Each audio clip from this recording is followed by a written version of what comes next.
think it's time I officially start this up. So, let's do it.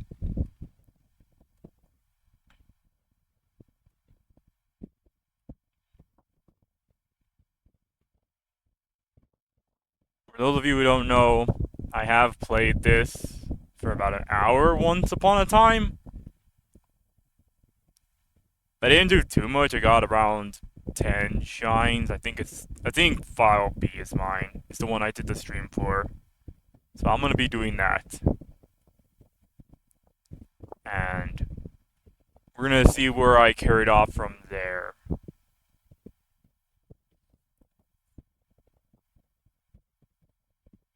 pretty sure it's file B. If it's not, then I can just switch over to C, because it's one or the other. I just know that much. I just don't remember which one exactly, but it'll come to me soon enough. Let me just check one thing before we officially begin. There we go.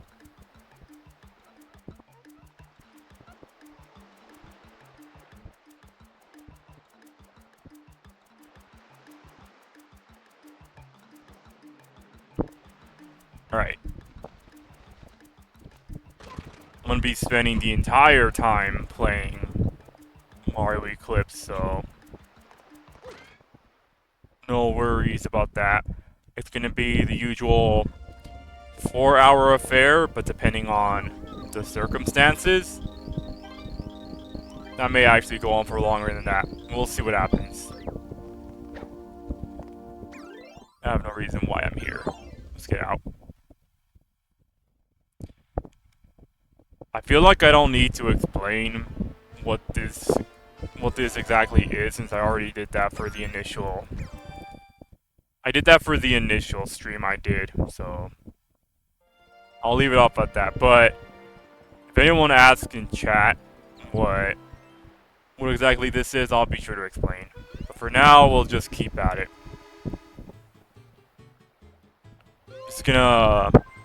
I think what I plan on doing is I'm gonna tackle the main areas first, because I want to get some things unlocked before I do the other actually unique stuff regarding this mod. So let's take care of those first.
Or at least my controller seems to work just fine, because it does have drift issues. I'm hoping that doesn't get in the way of anything for me. I'm thinking I'm gonna deal with the blue coin stuff later. It's a bit of a thing trying to find them all while I'm playing this. I'd rather just keep it all in some type of order.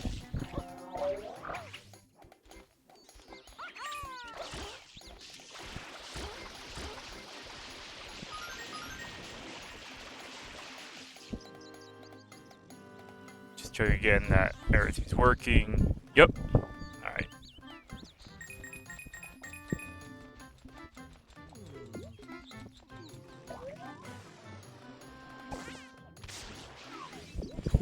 I always tend to miss this sometimes. There we go.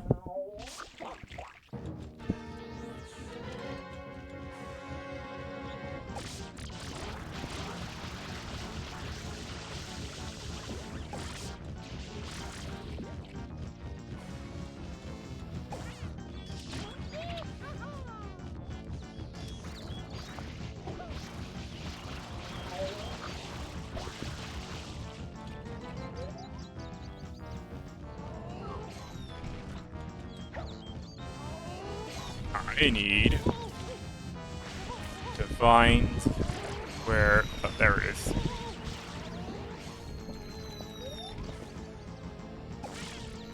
And I missed. Wait, I got him? I mean, I'll take it.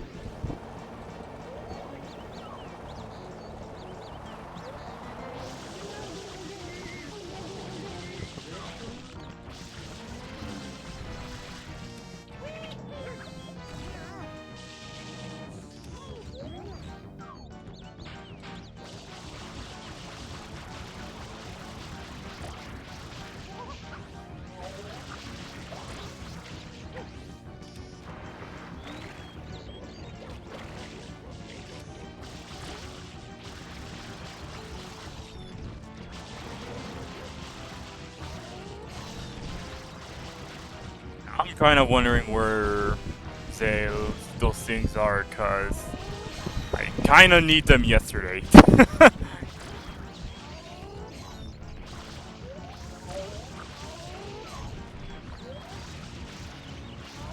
There it is.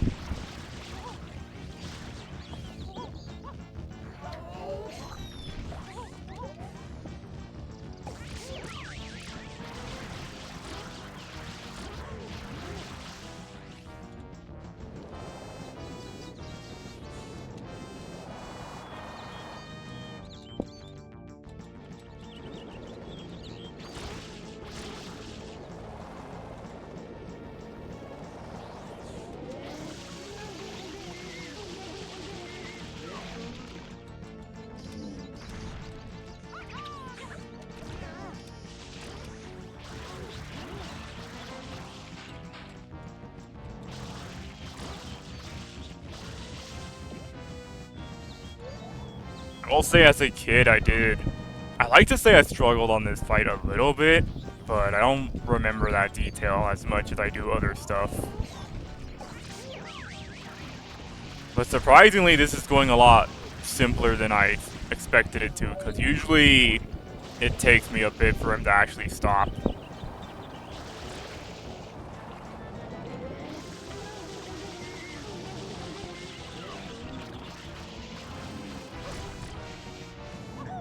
Oh, not that. There we go.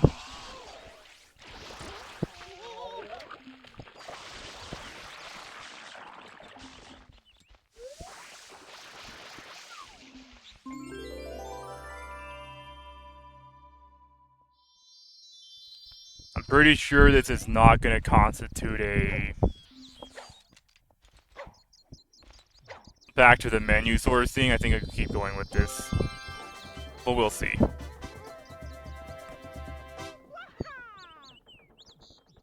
Oh, it is a menu scene.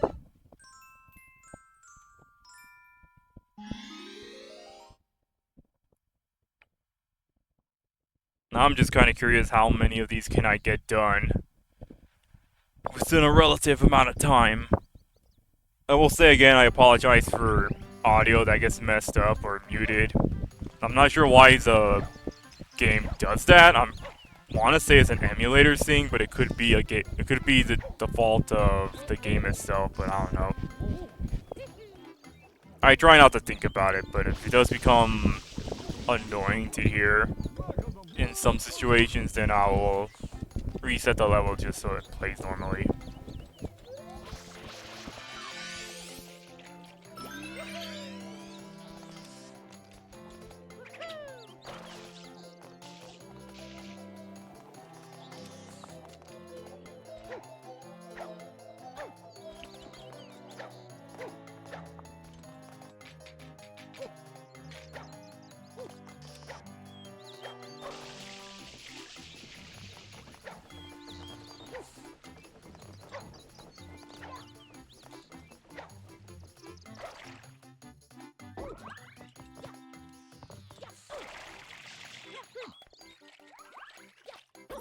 Grab this just so it's unlocked to this area.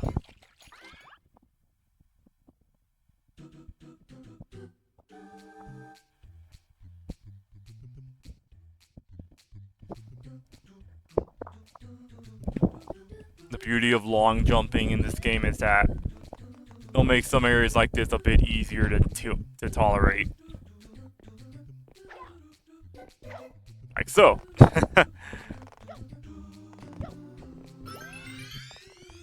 Normally you're supposed to do like a wall jump off of that side wall to get on top of this, but you could just long jump it instead. It's nice.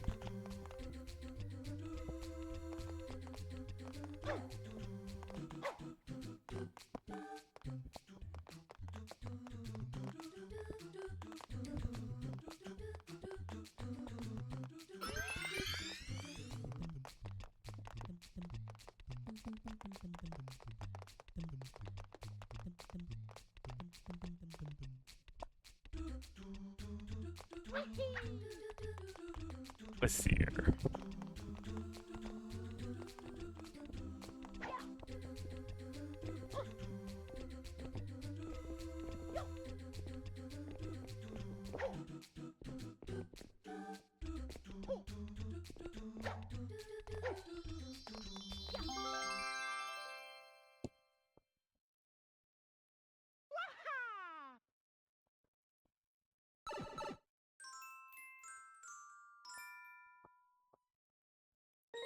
I could do this, but I do want to get all the shine, so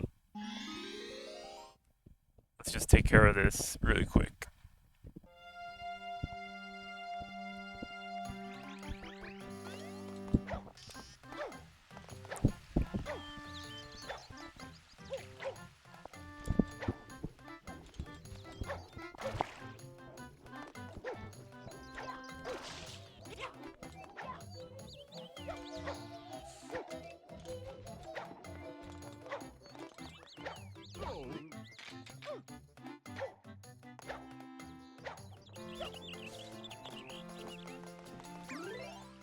Hang on, let me do one thing before I progress.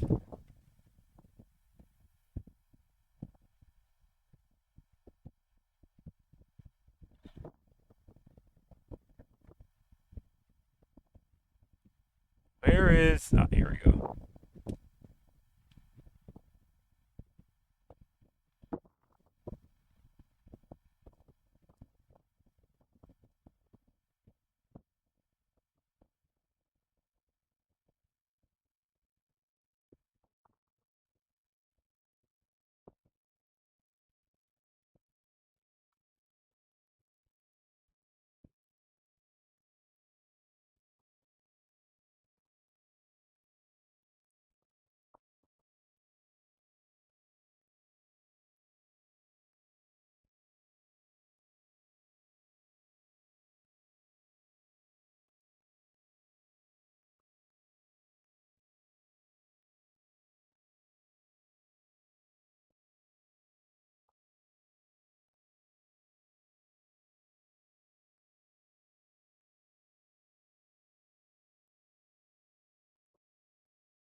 Alright.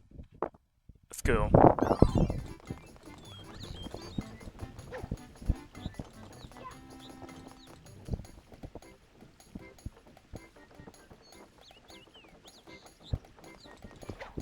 Back into the hole we go.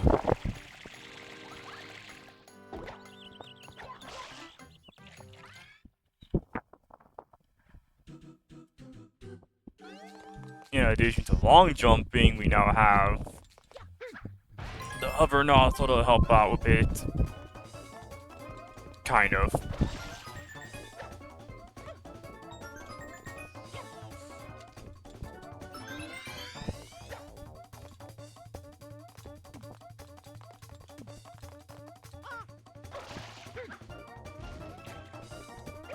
Surprised I lived that one.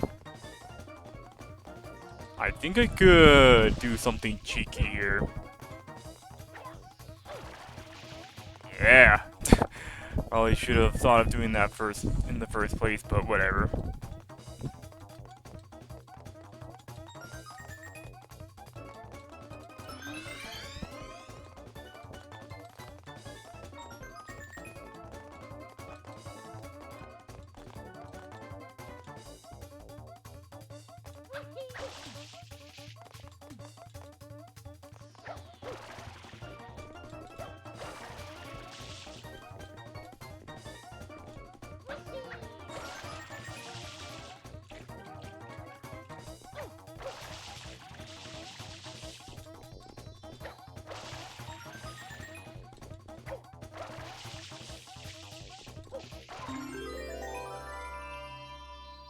Probably gonna die. Nope. Oh, yes. Yeah, I am.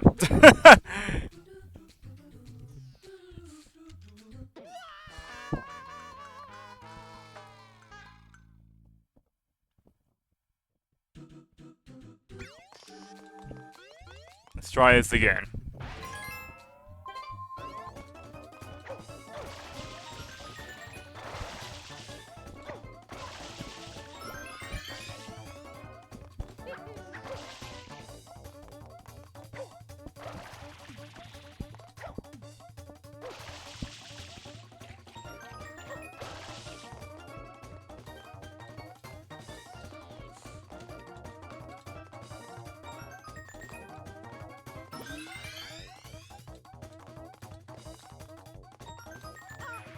Oh, Jesus.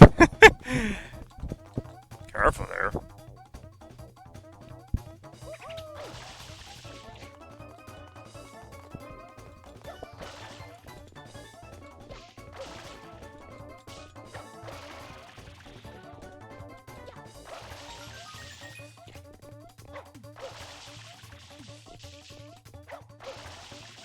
It's right there.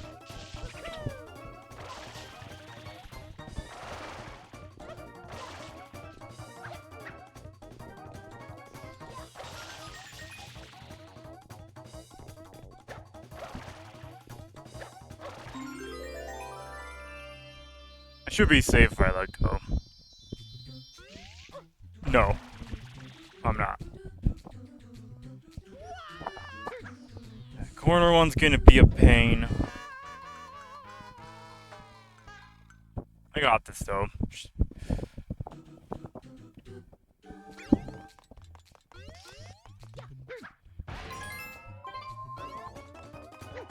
To be completely honest, the only thing I lose here is time, because as long as I always get the 2 1-ups, then I gain more than I lose.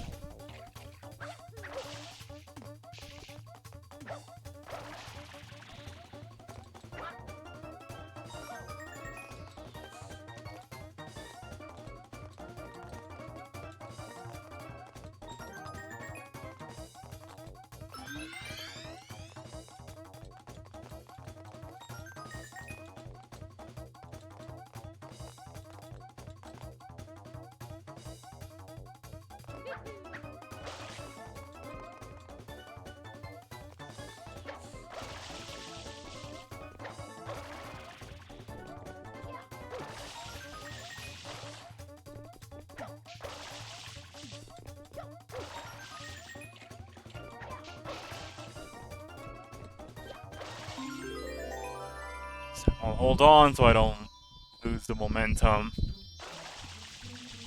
There we go. It didn't take that long.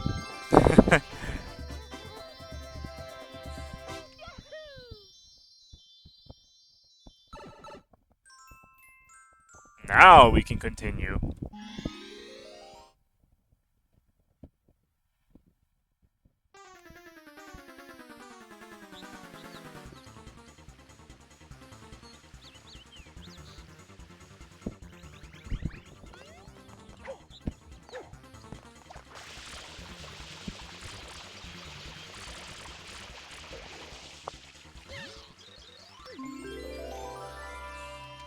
I think this one actually is a, we continue the level type of thing. Or not. I'm not entirely sure which ones are the ones that lets me continue the level and which ones are the ones that lets me, do anything else.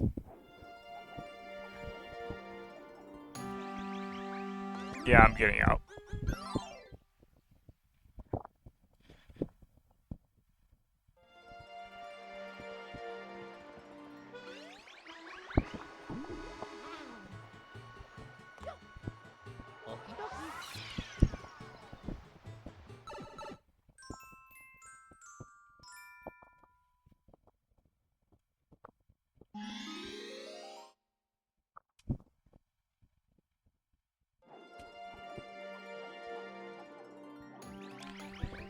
Alright.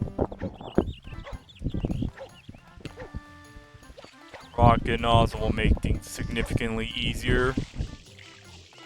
So let's see if we can acquire that.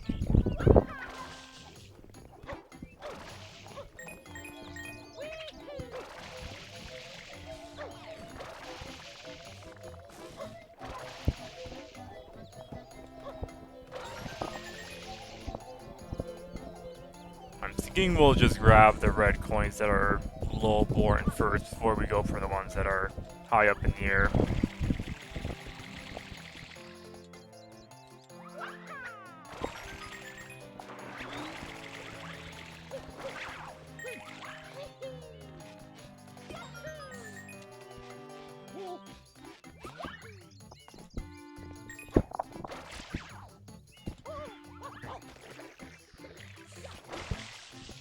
Okay, that's too high up.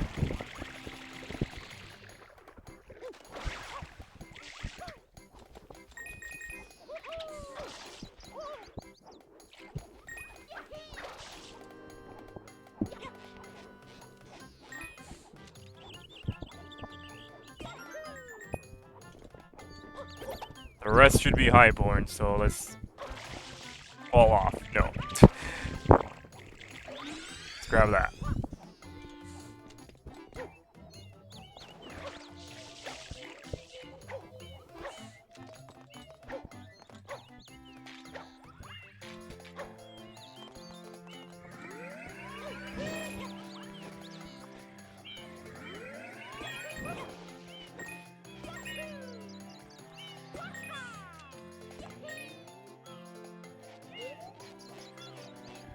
Here.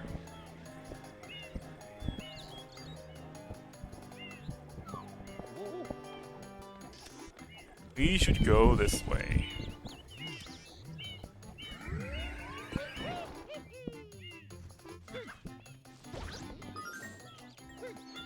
That works.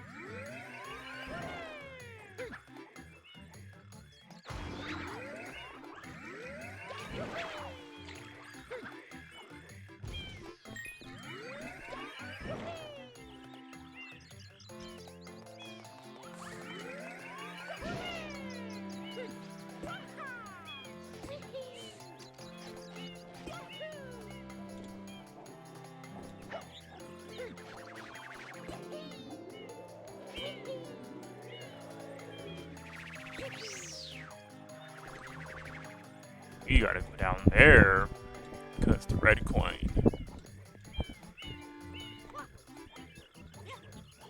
Nice.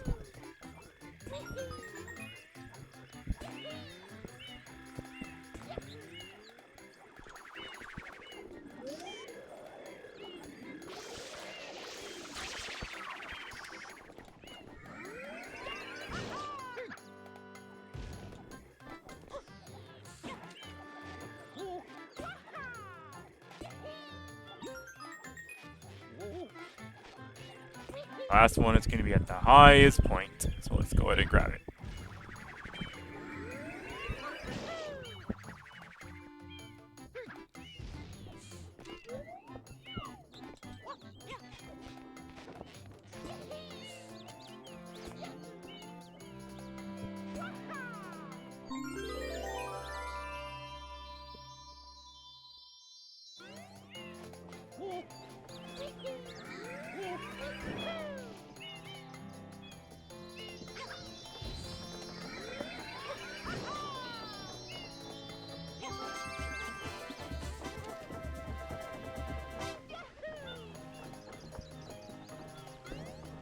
That's the main ones.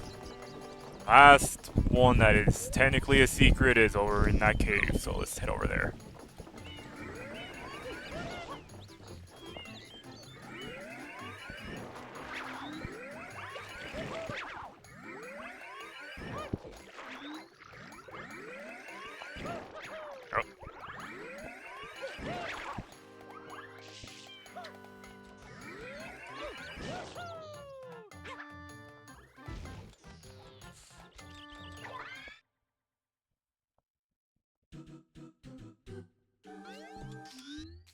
It's gonna be a bit tricky because I have the rocket and not the flood. Well, I'm pretty sure I can make it work.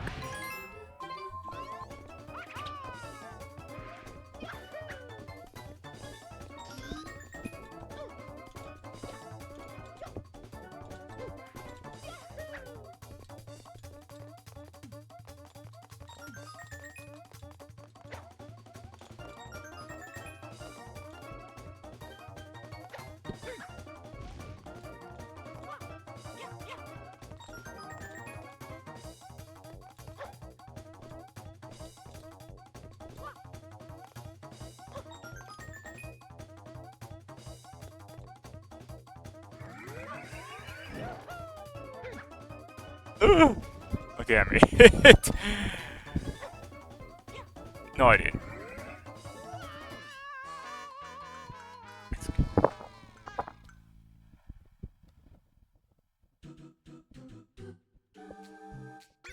Let's try this again.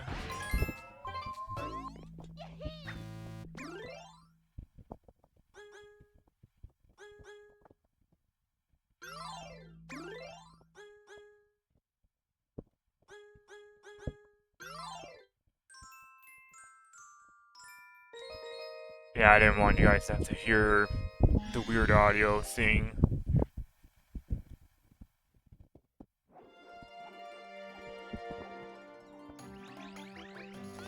Let's hope this time it doesn't do that.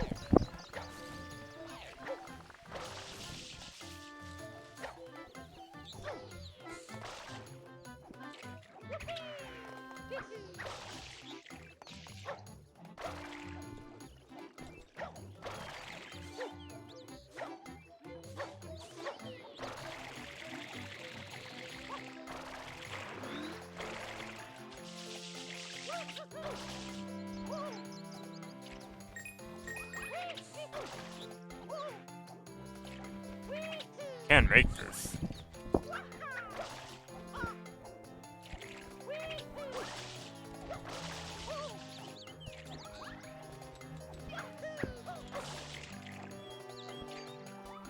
Perhaps?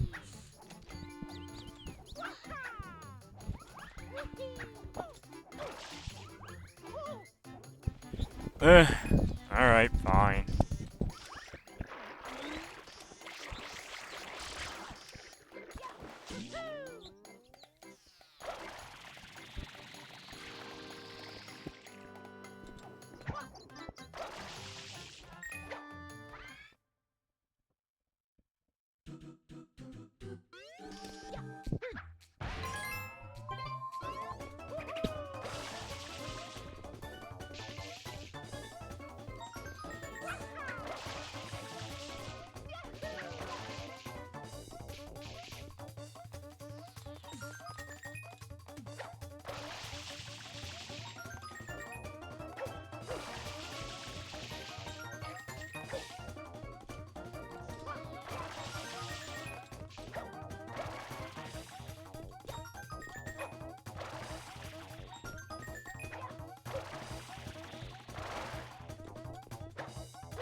See what the power the long jumping can give you. It's awesome. Let's head on back.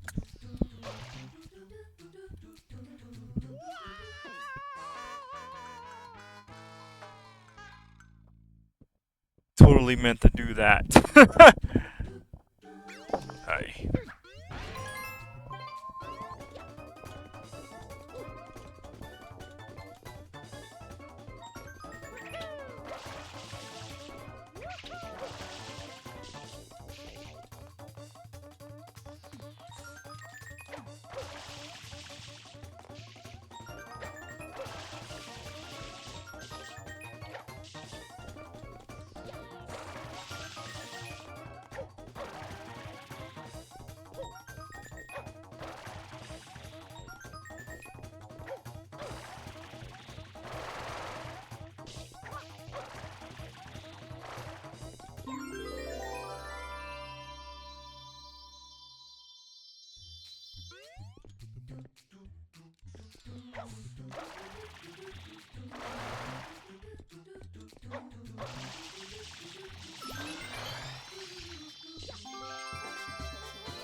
The last one to get would probably be the coins shine. I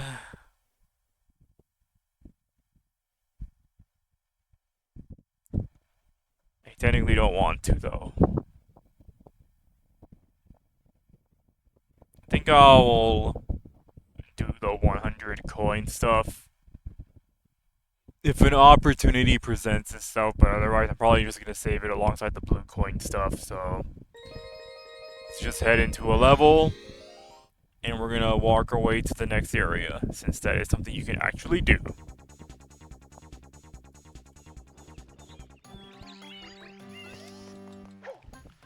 Screw having to stop the goop from terrorizing that one part of the house, or the hut. We can just go on this way.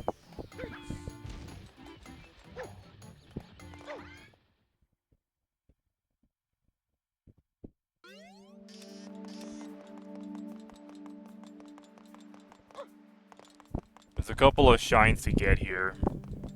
There's one shine for every location, but there is a shine inside that train that I could get, but I'll get at a later point.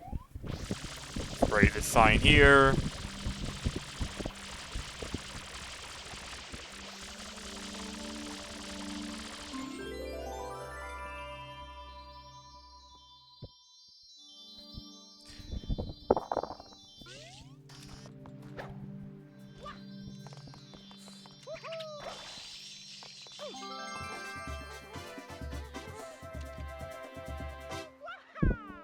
Actually, I guess I could get it right now, while I'm at it.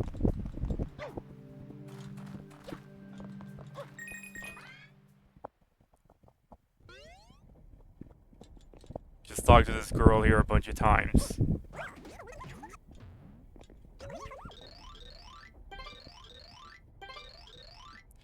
Get to see a lot of cool spots. I like trying food in different places. This train has a nice view, so I get to see some cool things. Not too long ago, we stayed at a tropical hotel with a beach. I swear I saw a ghost, but someone was pranking me. I like jokes and pranks. Want to hear a joke? What does the Noki say when they can't make up their mind? Noki dokie!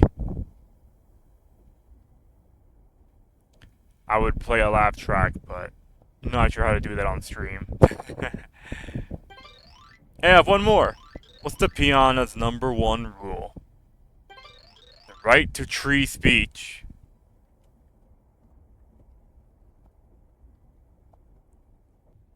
I hope you guys are finding this very, very riveting.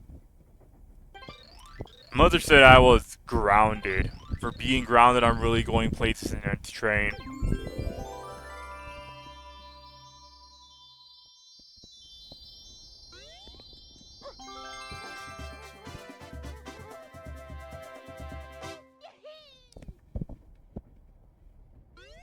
Alright, let's head back into Rico Harbor.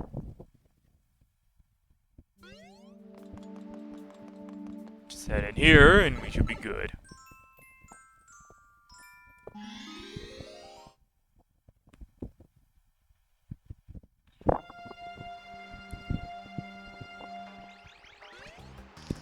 The funny thing about coming out of the train station is that it spawns you right here, so you can pretty much get this shine right now if you wanted. It's nice.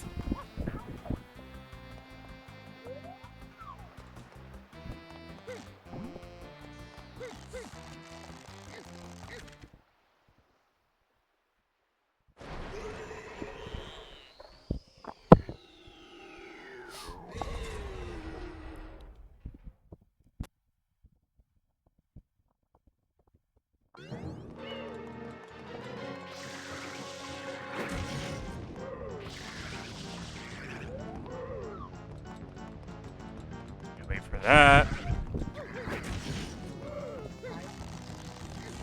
This is the funniest thing you can do.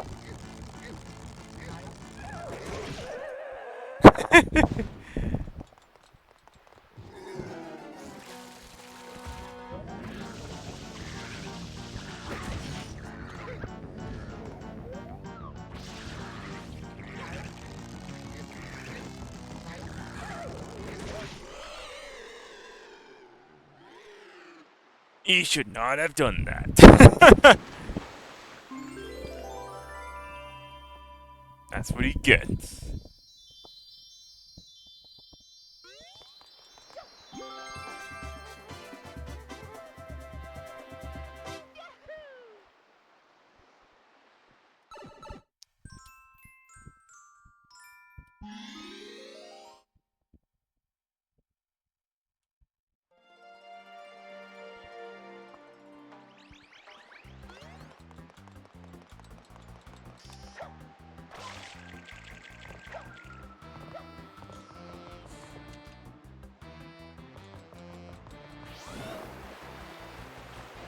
Doesn't actually matter too much which blooper you get.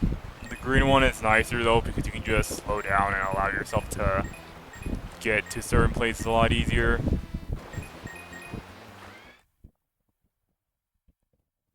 If anything, it helps you make good turns.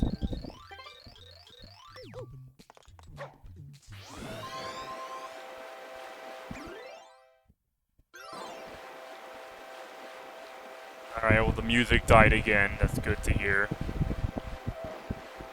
I try not to make this too long.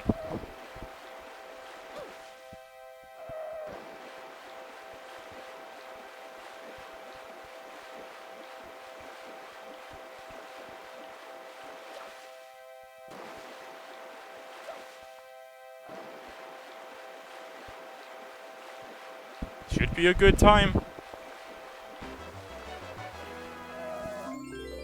Yeah, it is. Alright, let's grab the shine and get out of here. While the music's still broken.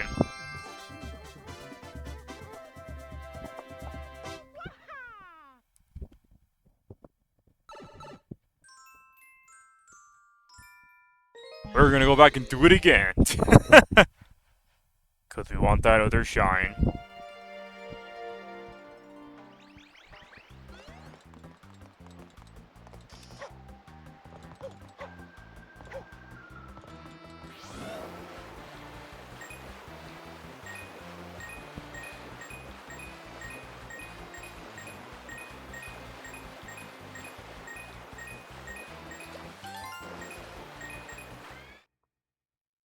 Just so I don't have to come back here to grab it again.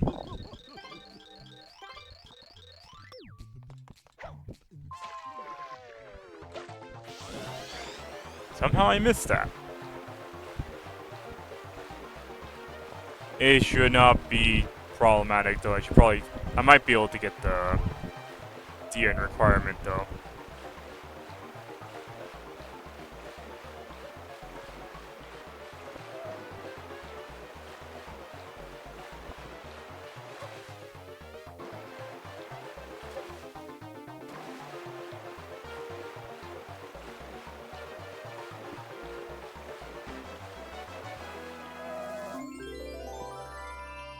See? We got it.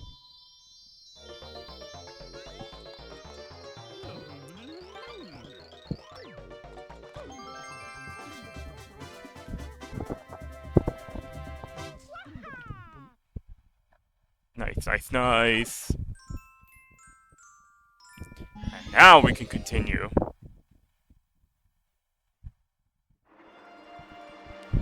Gotta get in that cage. I don't remember the specifics, but we might be able to get a neat little box item from this place. Might be too early for that though. We'll see what happens. There's a few ways you can go about doing this. This is just how I choose to do it.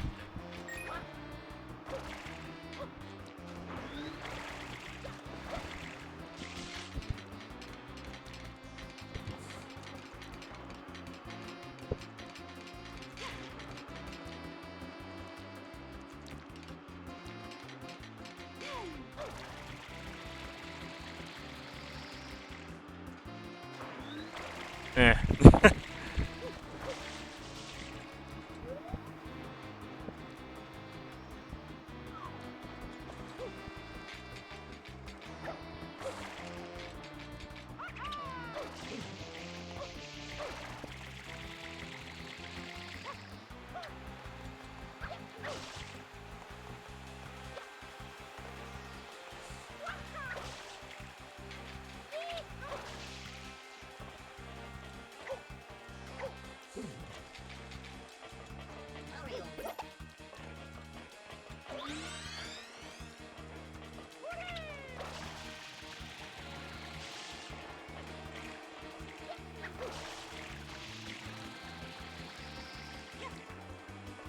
There's one of the boxes we need.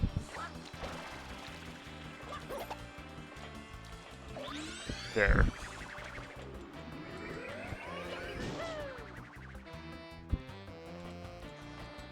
We could cut some corners, but I think it'll be easier if we just follow the path as normal.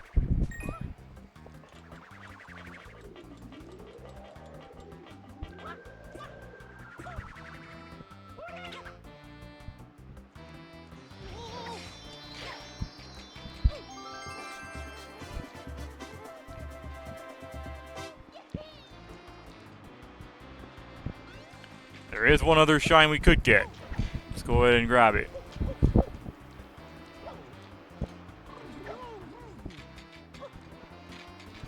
Can't grab the gray box yet. Not that we need it, because we're heading in here.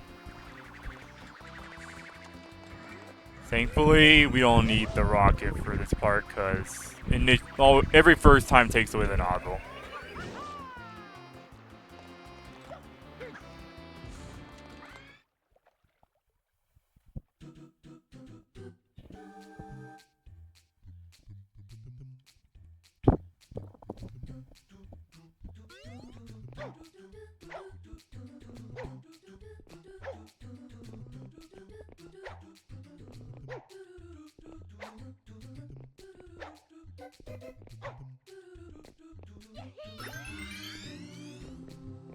Technically, do not have to wait for the cogwheels. We can just cut corners like this.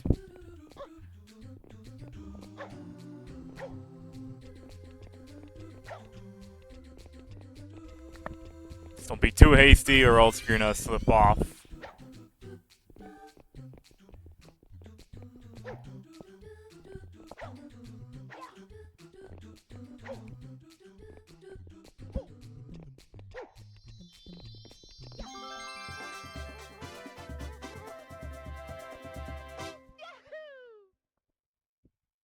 Nice. And now we go back in.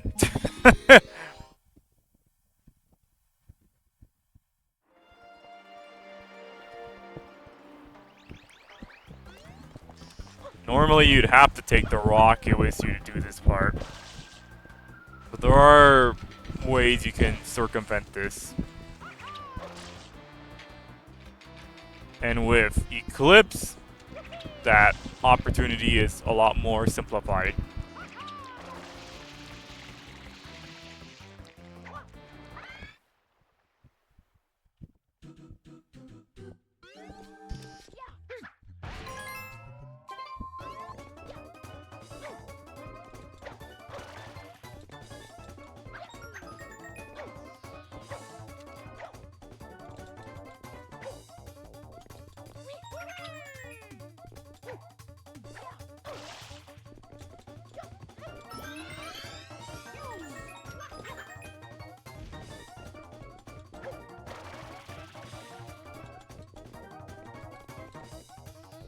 We were a bit too hasty, so now we gotta wait until this thing gets close enough for us to grab the red coin.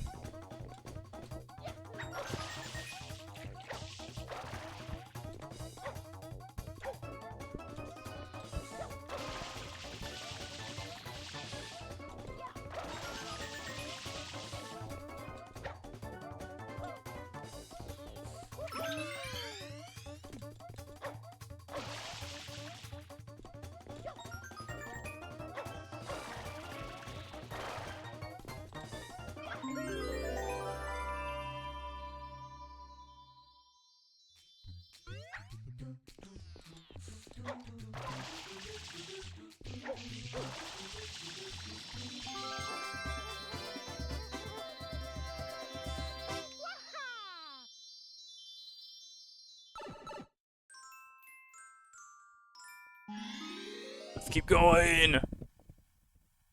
Not even a speed run, I'm just that well paced. The goober blooper returns, not a problem.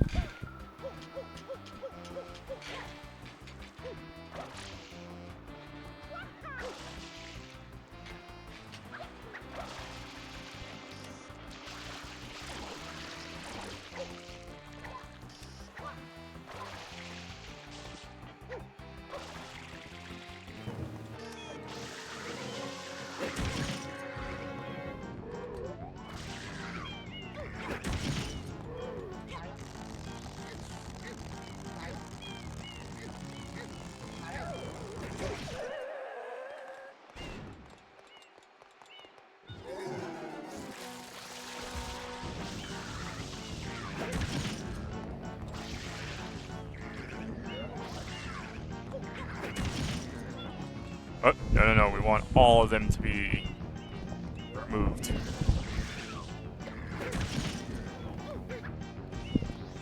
I think my ground pound needs to be a little bit more precise.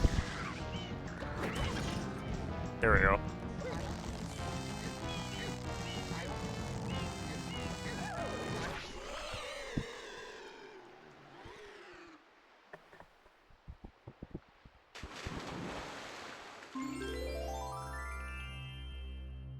Music died again.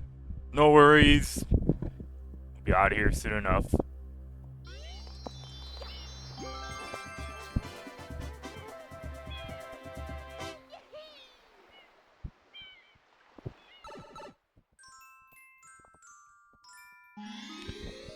Red coins in the water.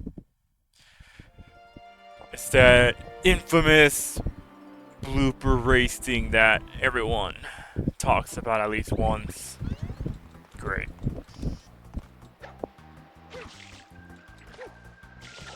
See how well I managed to do it though.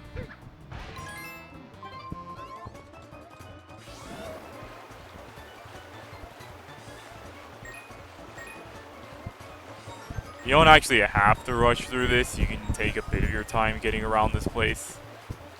It's fine and dandy, and fine and dandy and fine. I actually forgot the route in which I was supposed to take. Great. No worries though, we will adapt based on my own understanding of the game.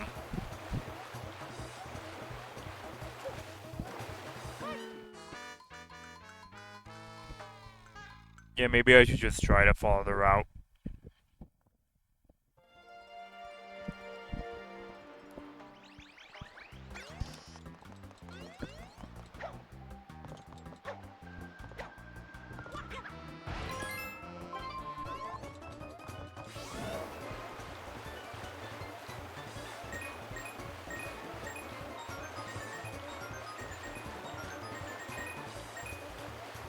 I actually head this way, I believe. And this should make us look back around to the part where I died horribly.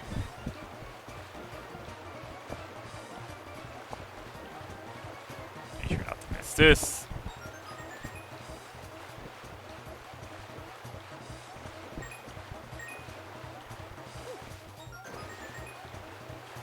You could jump over that. I won't because I'm too lazy to do it. That part's a bit scary because if you don't make your initial jump, then you will just fail.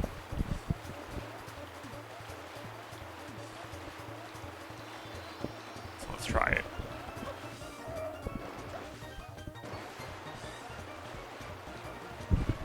A little bit more to the left. Or I could just do this.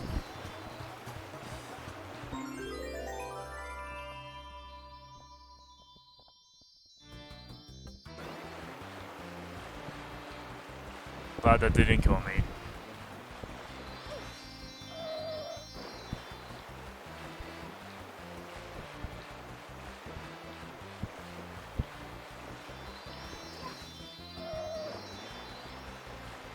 I will get this.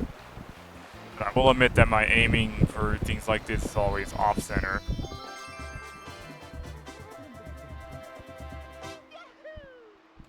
At least I don't have to do this a second time.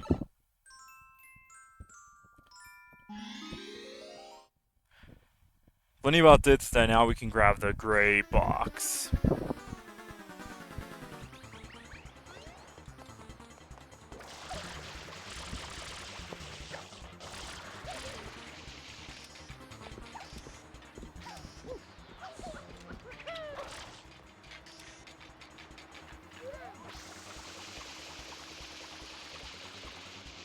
Probably didn't land. That'd be closer, perhaps.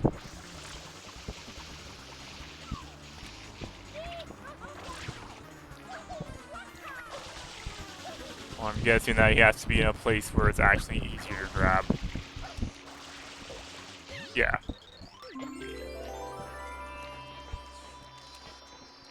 And we'll grab the gray box another time. This is gonna be one of those levels where I cannot actually progress, because the last one requires Yoshi, which I haven't unlocked yet. So we're just gonna jump in, go to the warp areas, and then we're just gonna head somewhere else.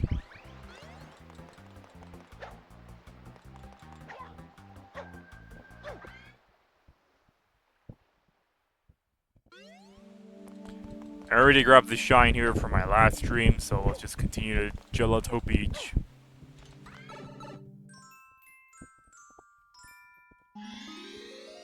Already grabbed that one too, so no worries about that.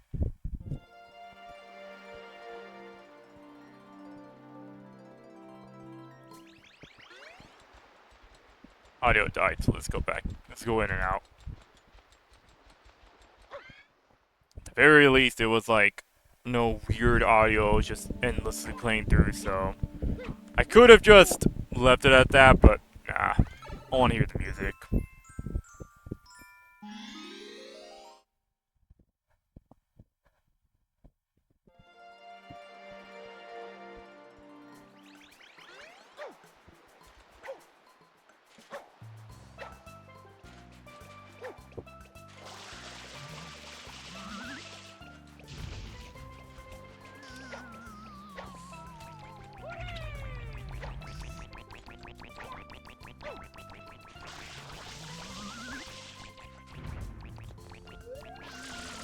Go ahead and grab this shine first.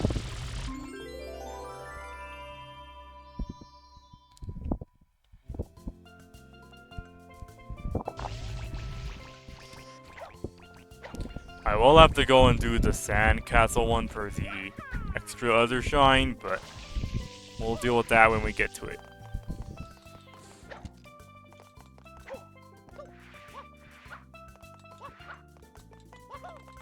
There we go.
Music died again.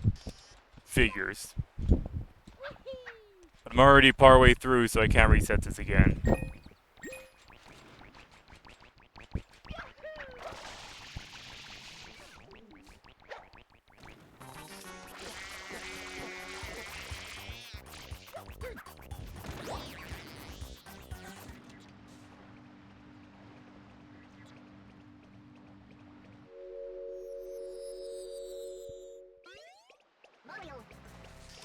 Alright, the music came back. There's a good possibility it will die again though, so don't be too surprised if it does.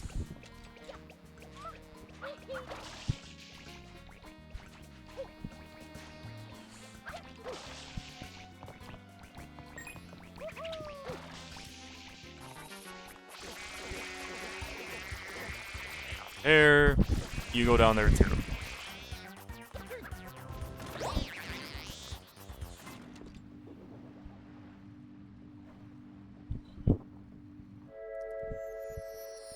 Yeah, get out of here. I want that shine.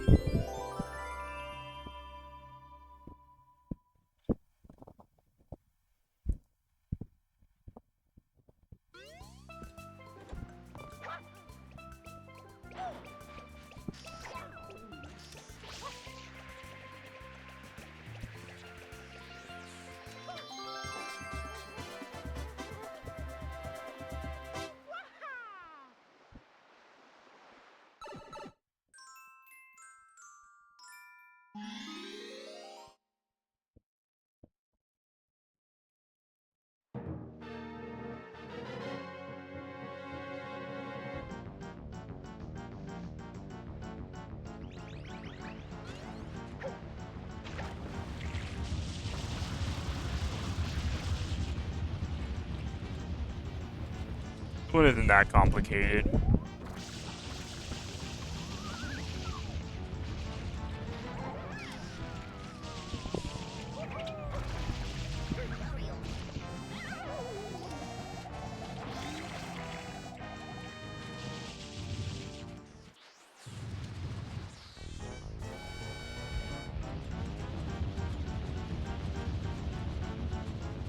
Leave he. I think he might come back this way.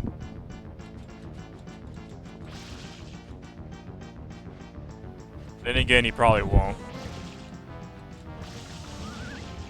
Yeah, he will. No, he won't. Alright.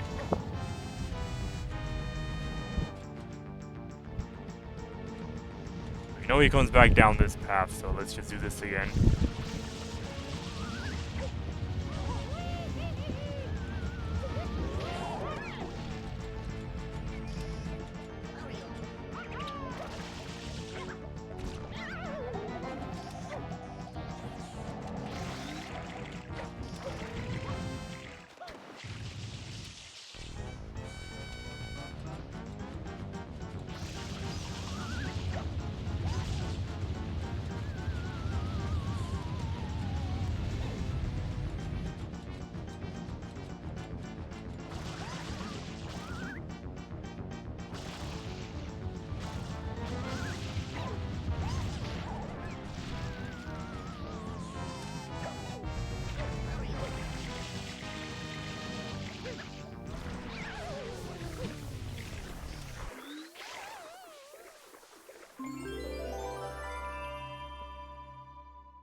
Go ahead and grab it.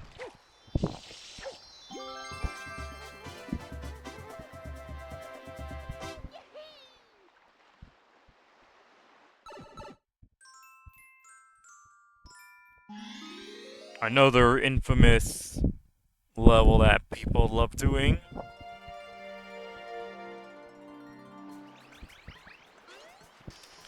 To be honest, you don't even need the Eclipse one for this.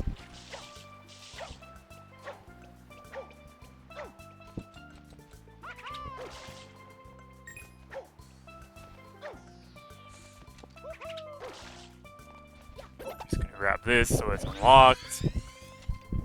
We are gonna go back and grab the blue box because that's the more important one.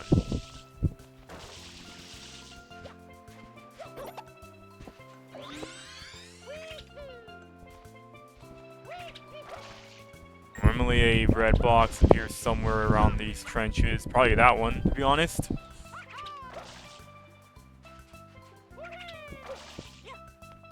No. But it might be that one on top of the hill. Just hasn't been unlocked yet.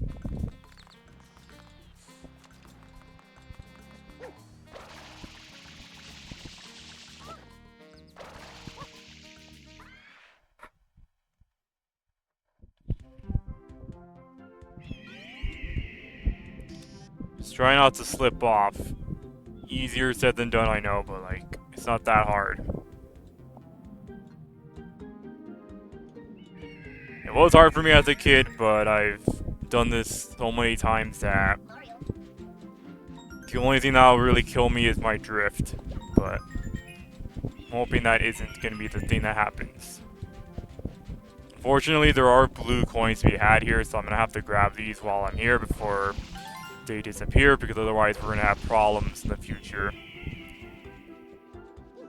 The 1-up isn't that necessary.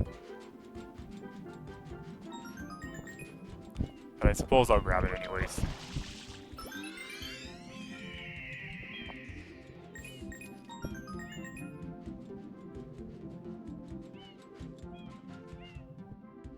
The last blue coin is right there. Or rather, it's not the last one, but... you know what I mean.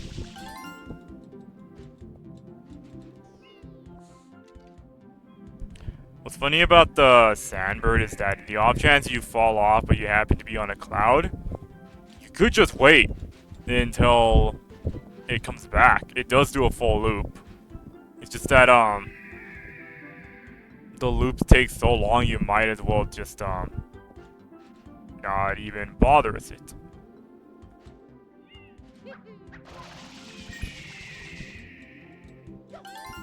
There we go.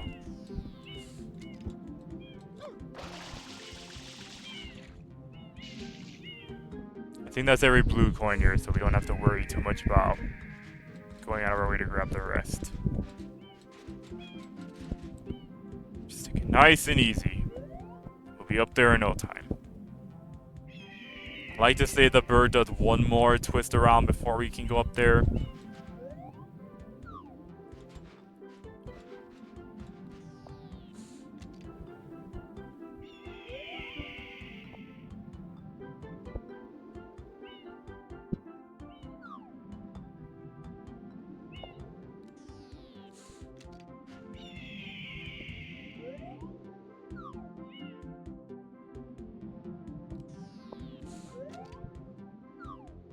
If you're some weird person that actually got 100 coins with this area being the last one, the shine does spawn on top of the tower the same way the other one does.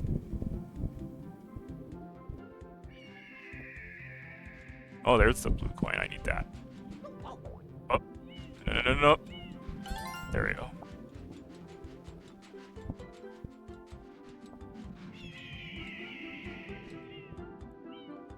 Let's just do this really quick. There it is. Exactly what we need.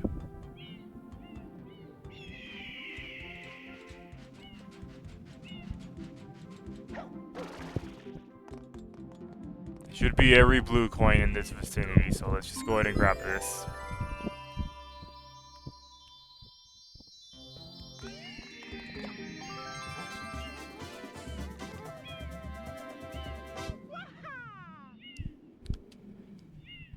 See, it's not that hard. It really isn't. I will let you know when a level actually is difficult, but a lot of them really just aren't that hard. Music died, a bot shows up. Perfect times as always. Let's go ahead and get rid of this guy.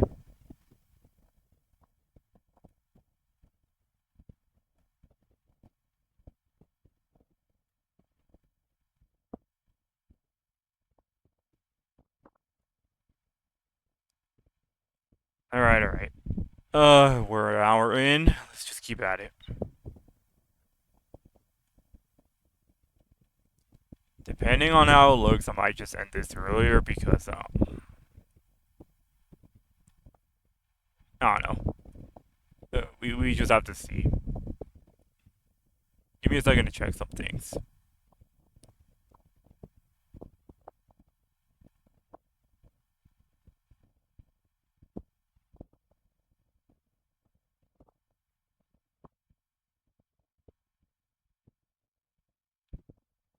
Alright.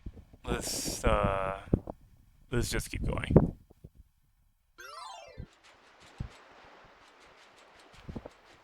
So what's this part again? Oh yeah, the race. It could be funny, you could grab like the gray box and do some shenanigans, but I'm not gonna do that.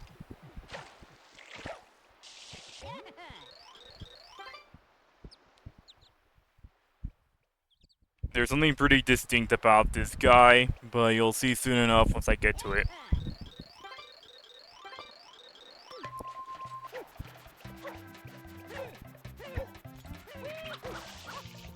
Long jumping just completely trivializes a lot of this stuff, alongside other little details.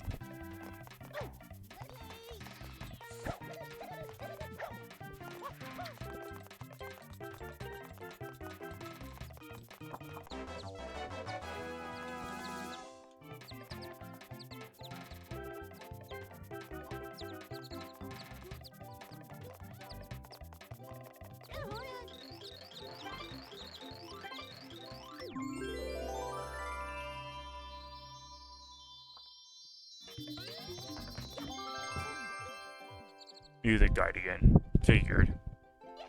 At least we got the shine, so let's move on.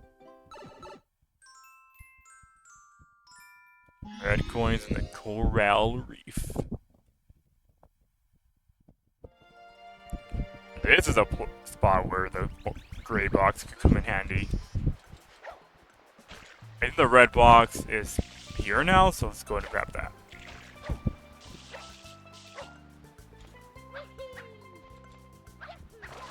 It is.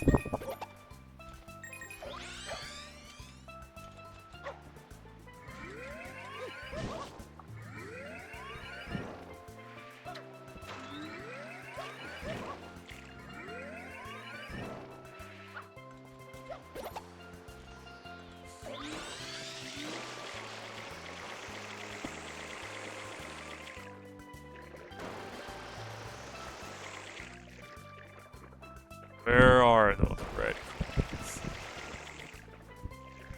There's one. Oh, that's awesome.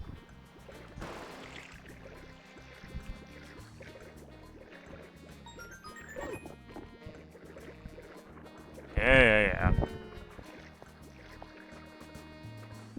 Let's just take a nice peek around here for where they could be.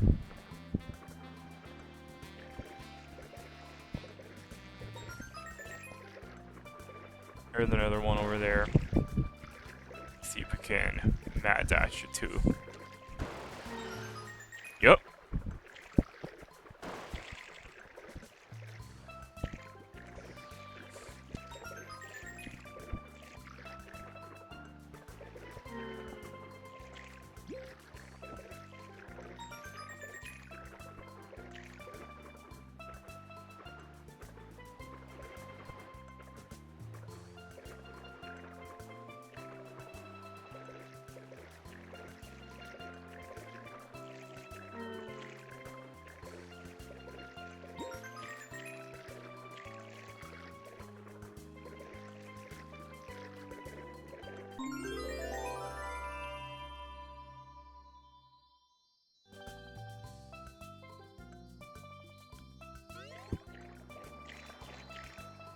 Oh, we just have to grab this.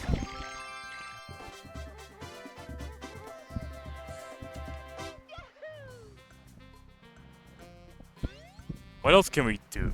We gotta fight the Shadow Modio, I think, and then we gotta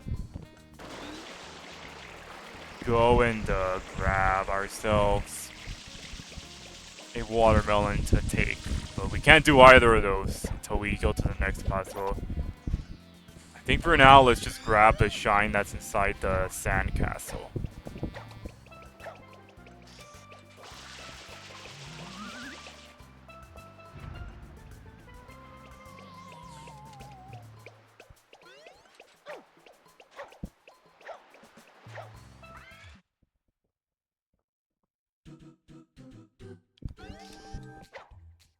At least I'm pretty sure I didn't grab this.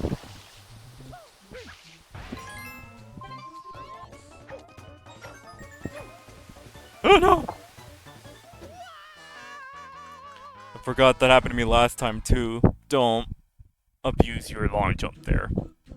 It's bad news.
Some lag.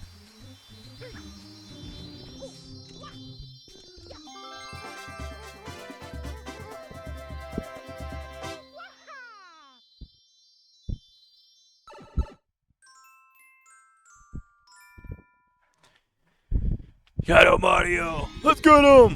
Wah! Ah!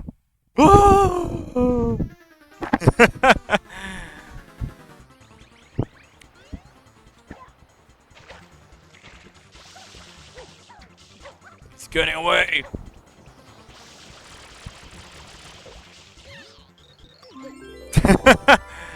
That's it.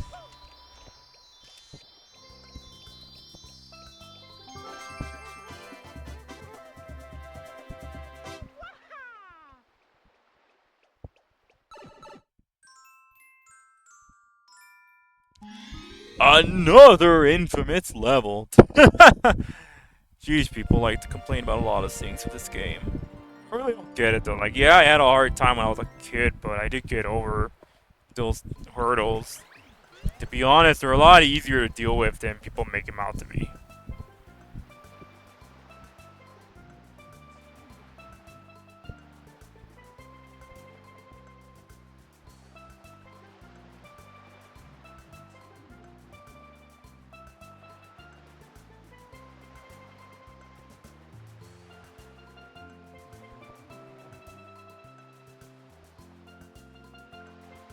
Okay.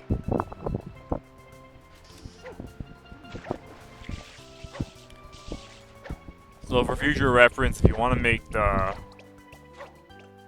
if you really wanted to make the watermelon stuff easier, you could just get rid of these cataclacks first. It's easier to do this by doing that. And then, this.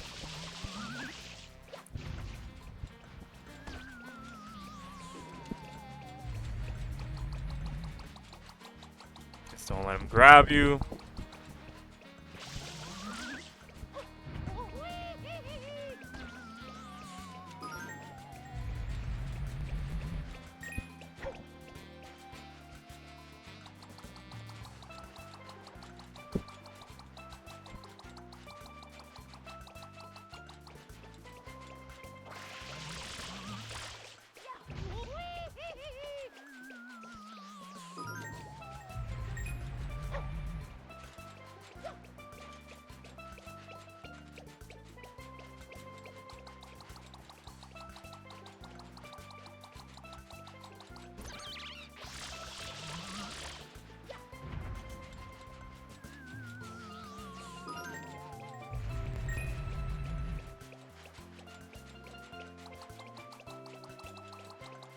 I'm gonna get rid of that guy because I don't trust him.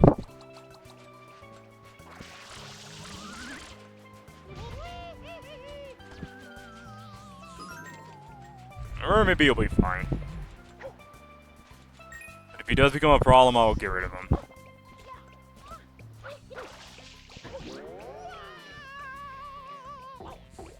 Hey, thanks for the lift.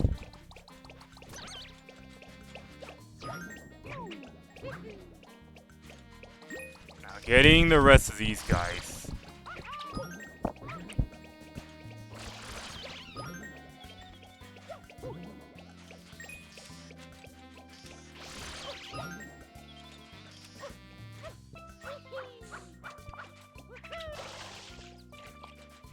Do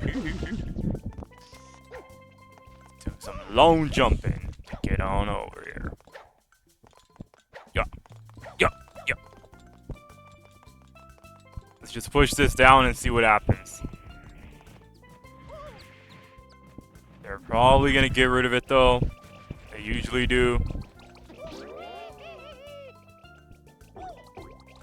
Yeah, like that.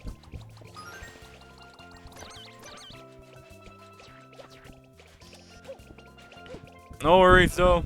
We'll keep at it.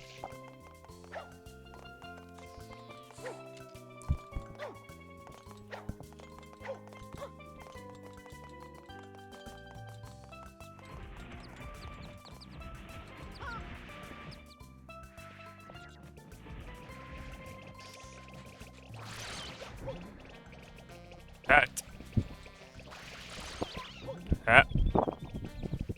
We're gonna get this one over to the left side, or the right side, depending on how you want to look at it, so we'll focus on moving this over there.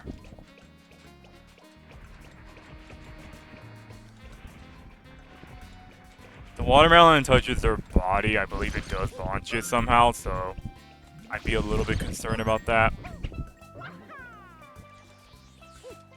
Push that guy in just in case.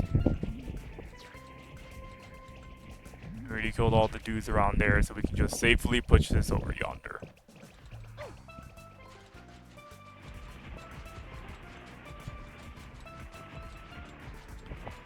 Now this part can be concerning, as long as you are careful with your movement.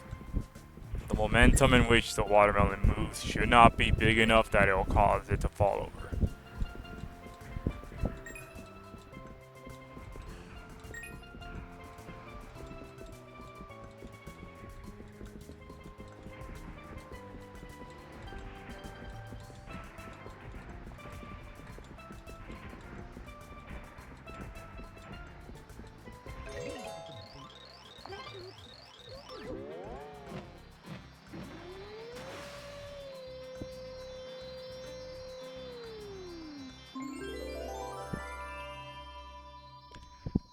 Rightio!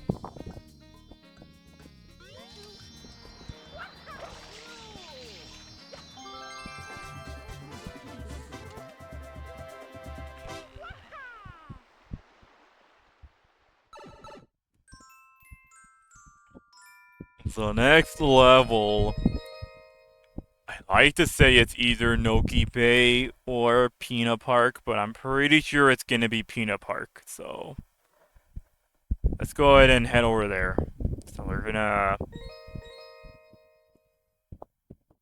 take this level, go from the ocean side, we're gonna end up on that side. Just fine.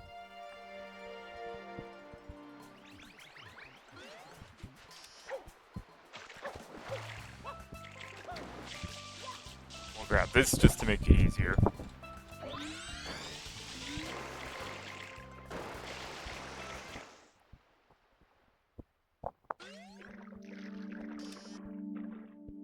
There is a conspicuous looking weird mushroom thing here, so let's see if we can go ahead and take care of that.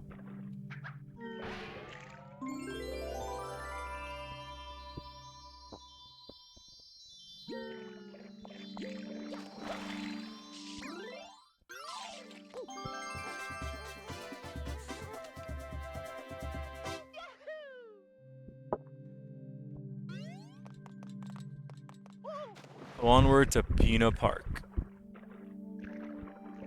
Or rather, we can't head over there from this direction unless we go to a new area, but I don't want to take care of that new area yet. So we're just gonna cross through.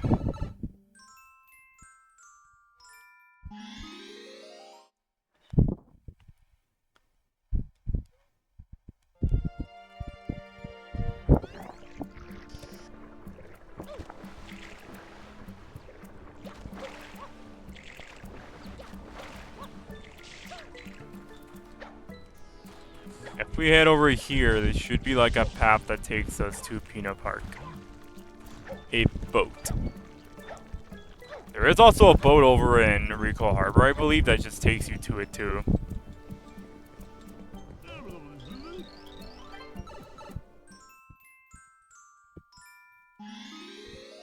no, the Bowser has appeared.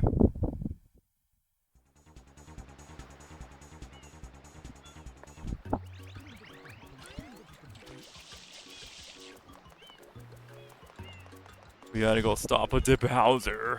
Let's do that.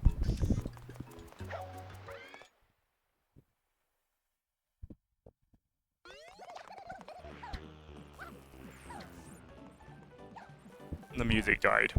Figured. Oh, well, it's not important.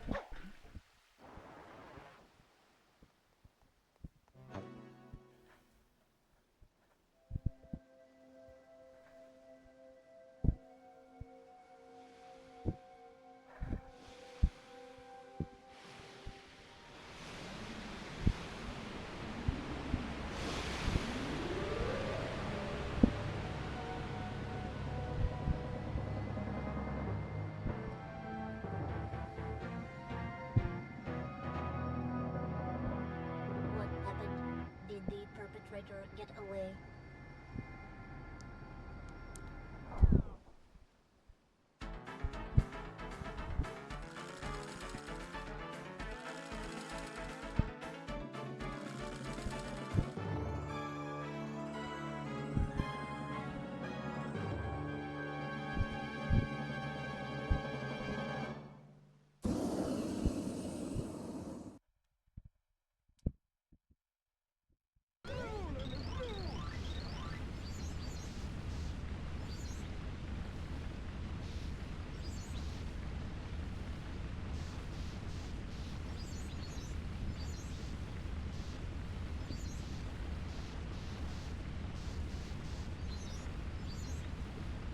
Alright. Let's do this.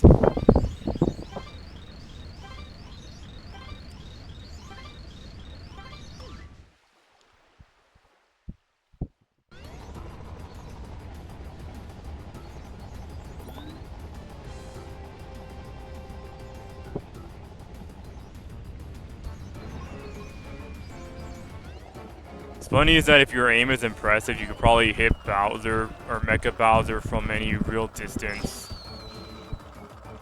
I'm not that great with aiming though, so I'm not really trying too hard with this. I say that as I actually got him. Oh, I launched that too early.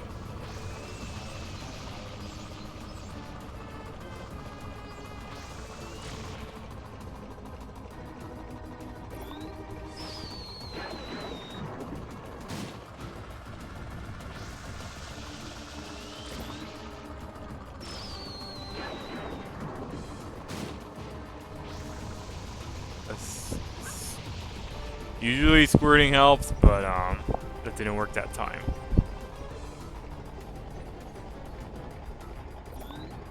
Yeah, if your aim is impressive, you could probably get rid of Mecha Bowser early on. Like, probably one full swing at that.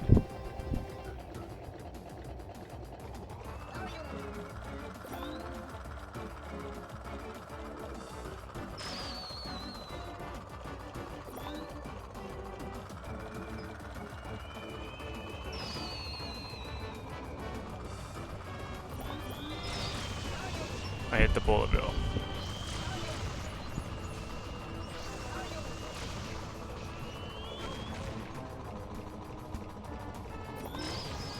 Just get rid of them.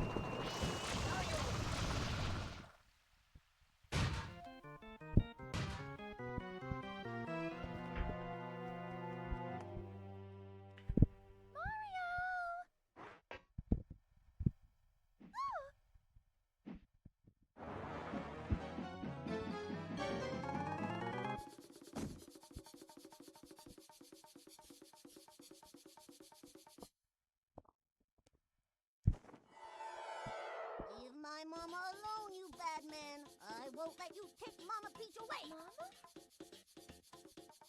Mama Peach? I'm your mama? Yeah, Papa told me all about it. He told me my mama got kidnapped by a bad man named Mario. So you're Bowser's son? So I came here to rescue her. So the graffiti... That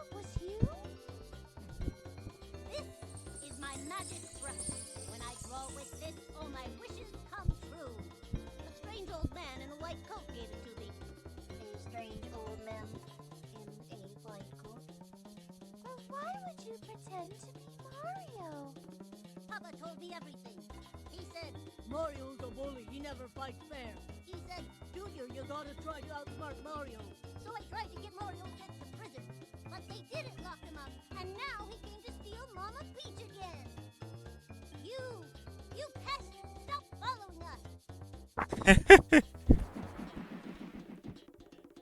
Clearly, we were missing out with voice acting in the Mario movie because this is peak content. I don't know why they didn't bother having this in the movie. No, not again.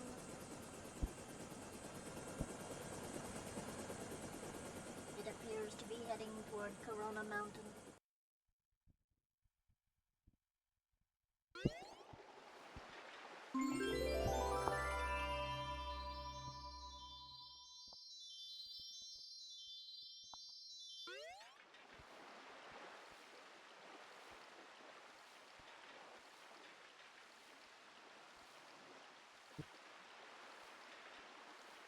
Hang on, I gotta do something before I proceed.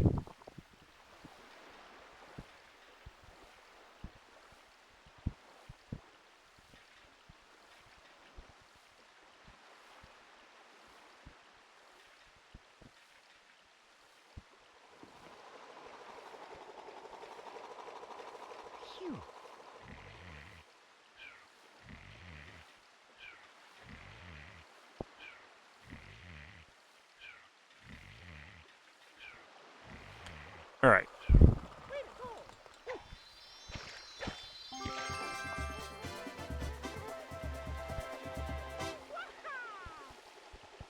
Nice, nice. We're getting somewhere.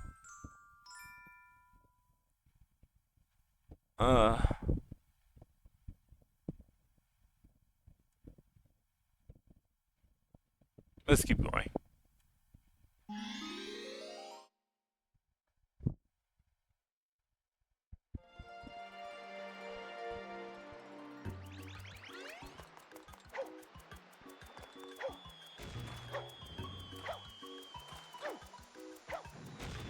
So what's funny about this part is that you can actually use this opportunity to grind for 100 coins, cause the gold bill drops 10, I believe.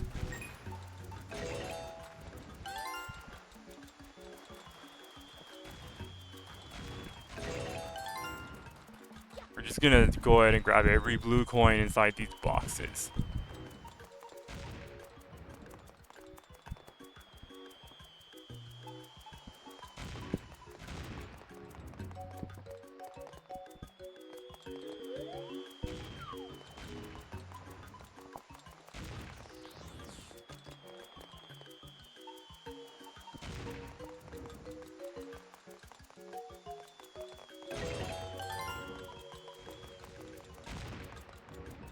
One right here.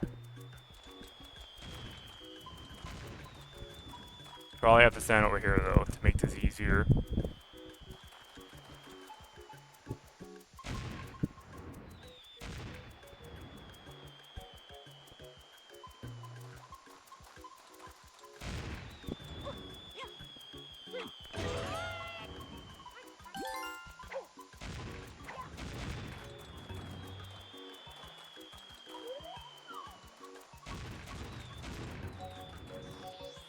Fire thy cannons if you must. I will succeed. I don't even know what I'm talking about anymore. I think this one will be a direct hit regardless of the circumstance. Yeah. And that's every blue coin, so let's start farming the money.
Probably faster to just grab inside Peanut Park itself, but oh, and I've already committed to this.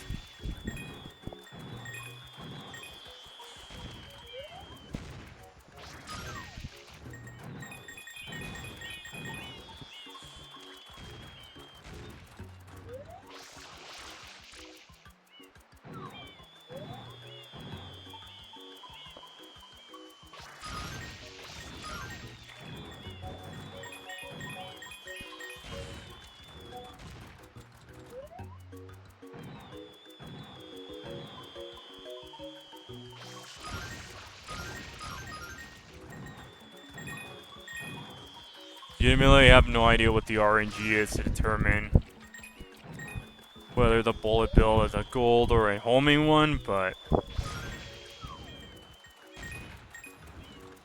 it's fine.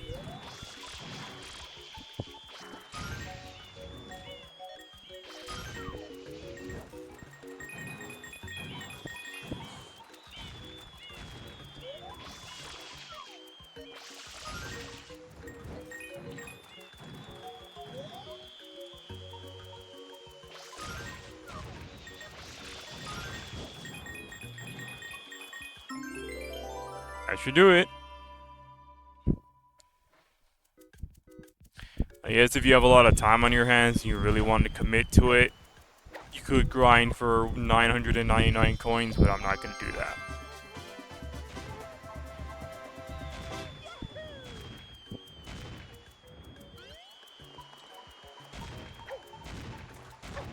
Now let's just take care of the guy.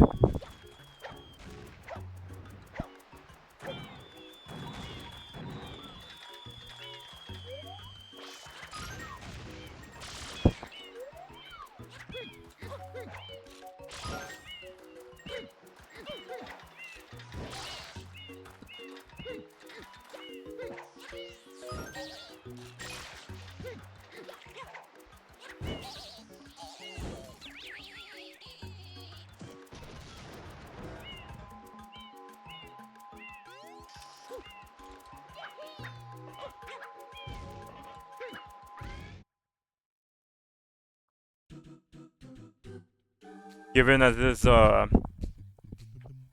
secret level, you know what this means. Gotta go back here a second time. It's fine though, it's not that bad.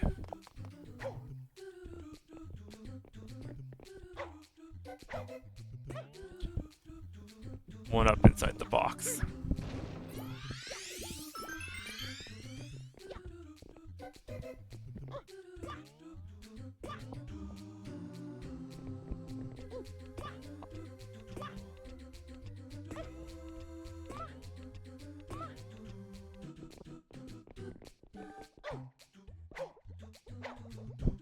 Long jumping makes this part a breeze.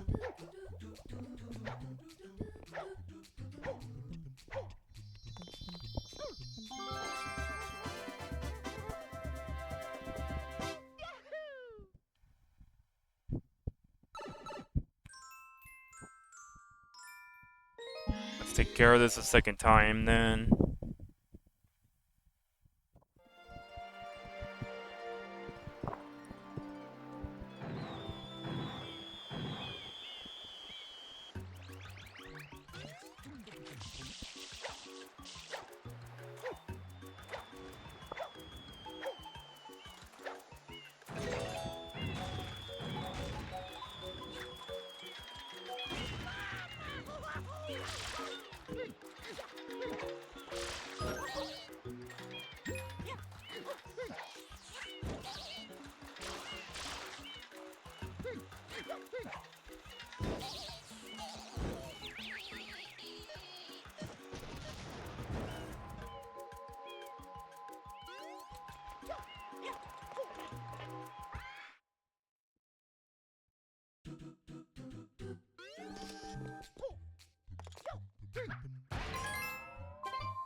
And these red coins should be simplistic enough.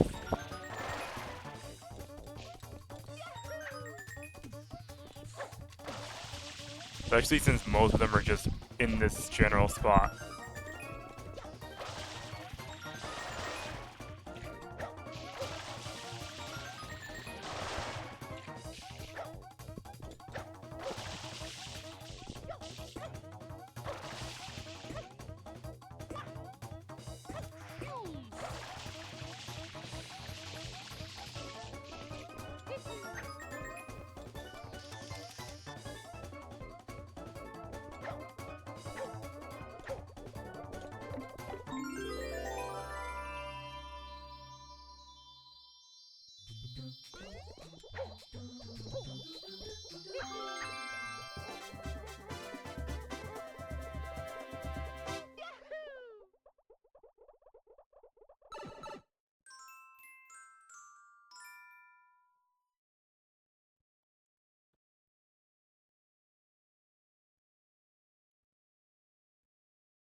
Hold on, let me just check something really quick.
Let me just look at one last thing.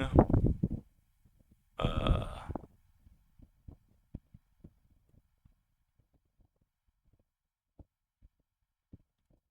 let's keep going.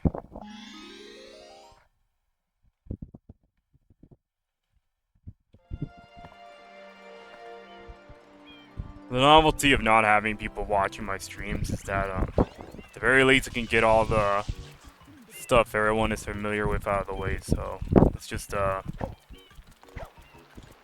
focus on the rest. Yeah, I'll probably, if things don't look that right, I could just stop at the 2 hour mark and then take a nap or something. Cause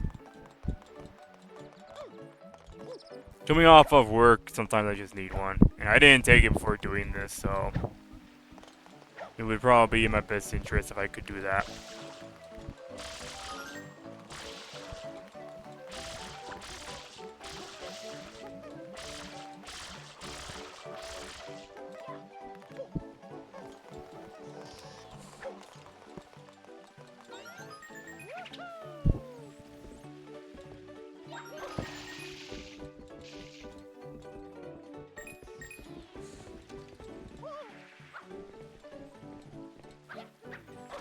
Will make things easier.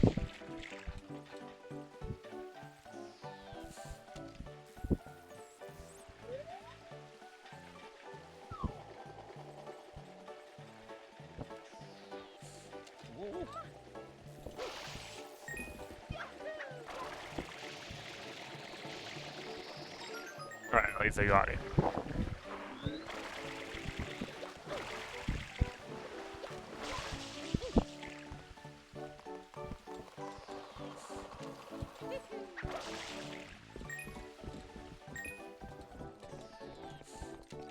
Blue coin? Yeah!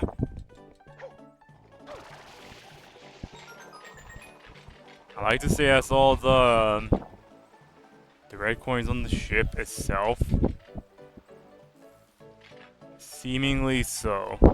The rest should be on these cages. Probably one up there though. No, it's just a blue coin.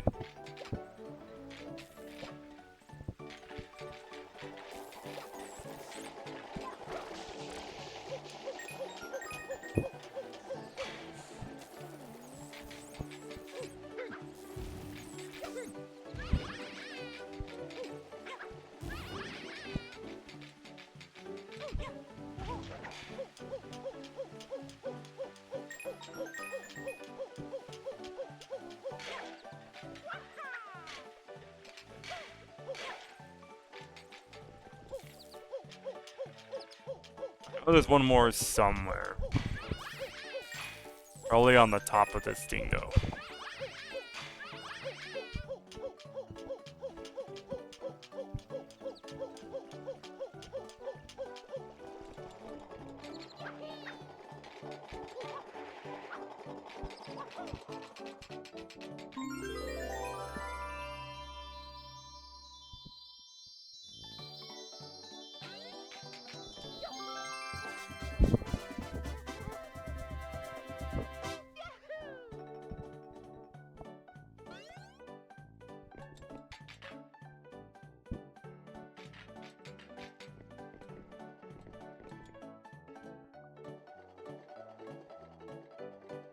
I don't think there's any other shines I could grab. Not in this general area. So let's go ahead and reset the area for it right now.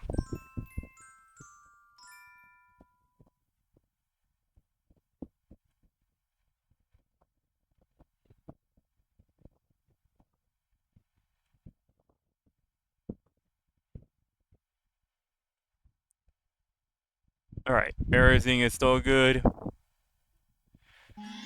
This one is important. This will get us Yoshi unlocked, which can allow me to go back and take care of that final mission in Rico Harbor and actually have the Yoshi needed to advance.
The next one after this might be the Yoshi one, so we're gonna have to exit out and actually take care of overworld stuff before we do anything else.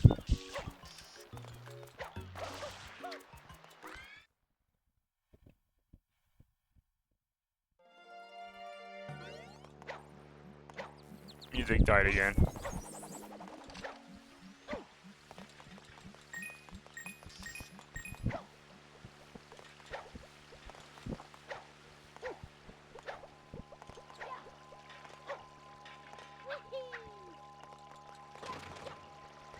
At least it's not loud enough to be super annoying, so let's just do this real quick.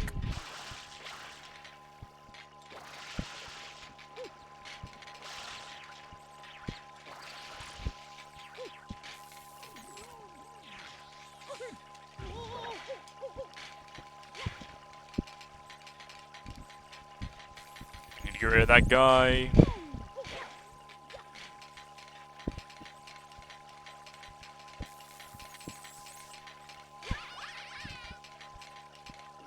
And that guy.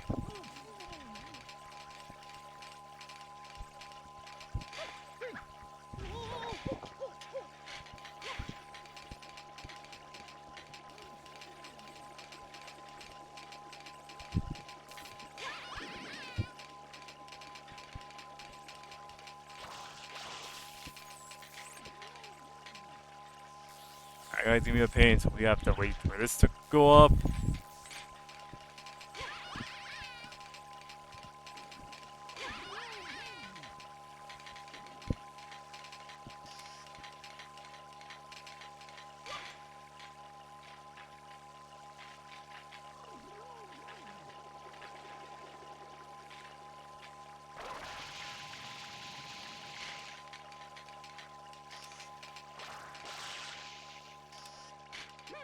That's funny.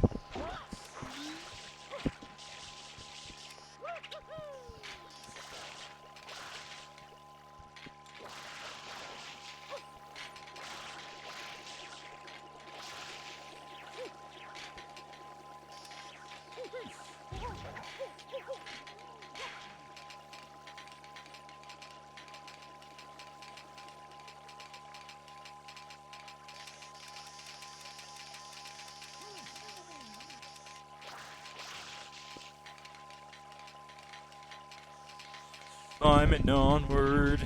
Grabbing this part right here. Jumping. Nope, I said jumping up.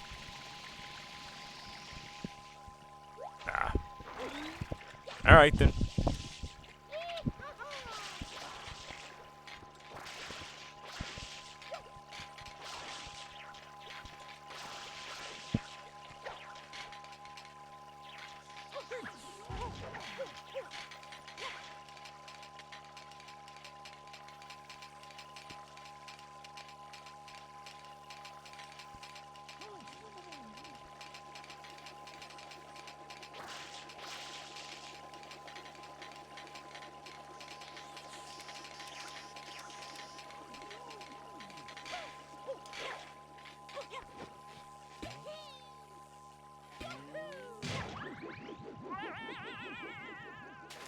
Get out of here.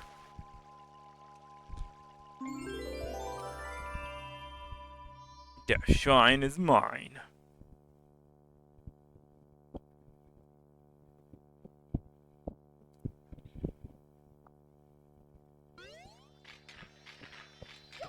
Music is still dead, unfortunately.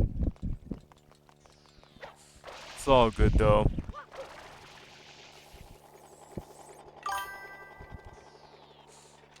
PK! You're here! What's up? We're like Super Mario Darshan. Well, what would be the opposite of shine in this case? Because I don't think you could shine darkness. I feel like that's an oxymoron, but whatever. Sorry, it's a bit. Wasn't a work meeting. Oh, that's fine. Hope everything's going well with you. Hope you had a great time with your girlfriend. I saw your tweets about it. I thought it was cute.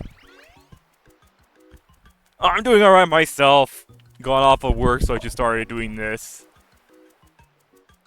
I did start this a bit sleepy, but I'm awake now, so let's... So we can get to the meat of the things. I don't want to read that. It's best not to think about it too hard. But that's great to hear. Glad you had a good time. Right now I've started with 10 shines because that's where I left off in the 1 hour stream I did of this. So now we're gonna. Now I've jumped up to 44 shines, so I basically completed.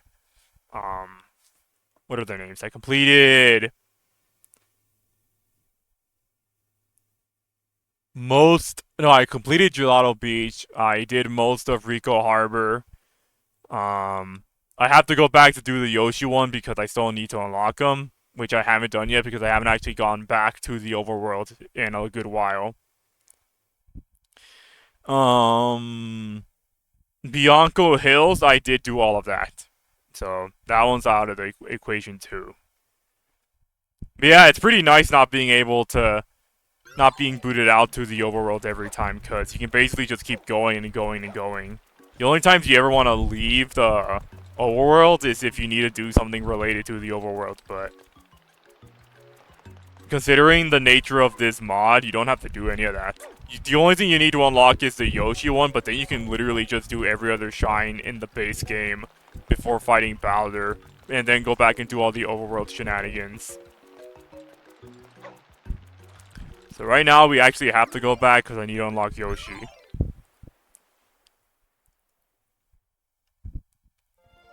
And it's funny because I unlocked and did most of Rico Harbor, and I haven't even unlocked the entrance for it.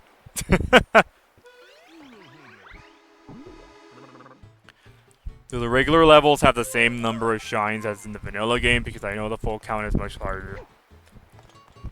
Yeah, every normal level has remained the same in terms of shine count. This includes the secret red coin shines, the 100 coin shines, and the blue coin shines you would get from collecting them. Those are all the same. As far as I'm aware, a majority of the levels have remained intact, jank and all, so that way you still have the vanilla experience. It's just that everything else was added on top of it. Speaking of, let's go take care of this entrance because I need Yoshi yesterday.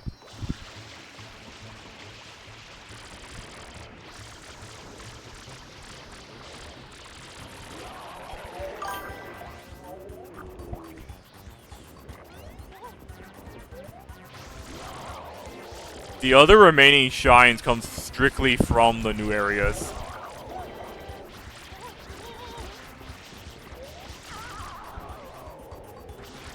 The new areas, the shortcuts, the post-game stuff, it's all part of what makes up the remaining 124 shines, I believe. Or it could be 121. I don't remember the exact number. I just know that it's double the original vanilla games.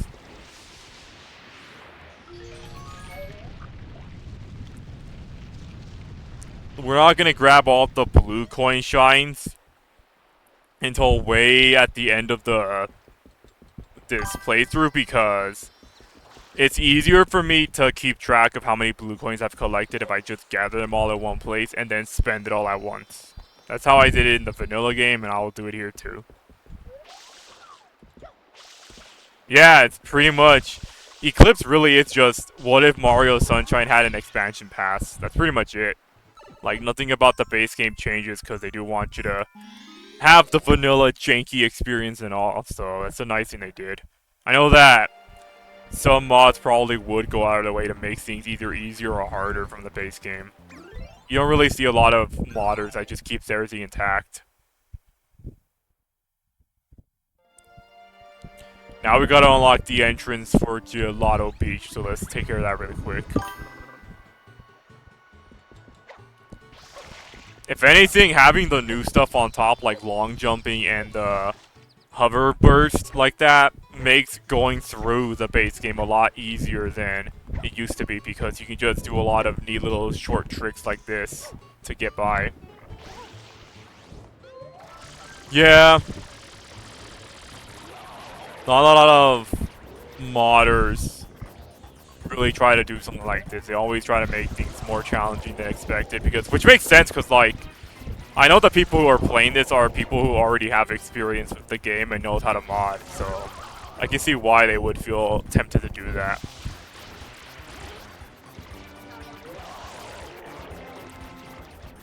But at the same time, This is one of those rare mods where I can actually hand it to my little sister who doesn't know, who isn't as experienced, who isn't as good with Mario Sunshine as I am. And she could play through the entirety of the expansion just as well as I could.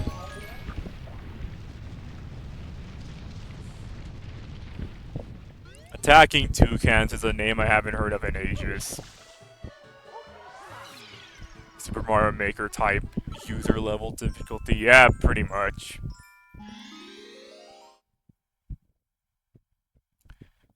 Come to think of it, how many hours have I gone? I'm thinking 2 hours, 30 minutes. I'll do the intermission and watch some classic DSP shenanigans. So let's get out of here, unlock the next event.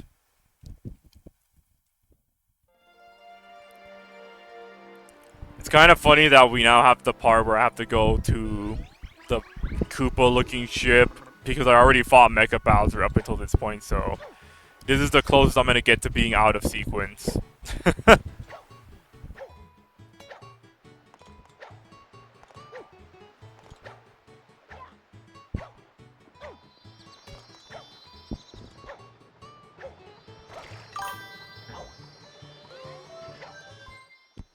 Yeah, so every world area, quote unquote, it's all interconnected. So what I did was I went over to Okay, so I started in Bianco Hills. I did all the shines. Then I took a path to go to a location that takes me to Rico Harbor without needing to unlock the entrance. And then once I got most of those shines, I took a corner shortcut from Rico Harbor to a path that takes me to Gelato Beach. Then when I did all of Gelato Beach's paths, I cut through the ocean to a middle path. And then it took me to a new area, but then I skipped over the new area to go straight to Pina Park. And that's how I got there.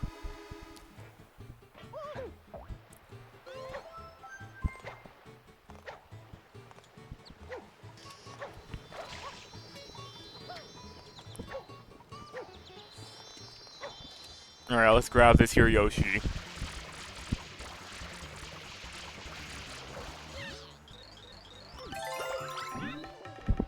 So Yoshi's properties have changed in Eclipse versus the original. In the original game, Yoshi would have a full canister of fruit. And that fruit meter actually drains over time based on Yoshi's hunger meter.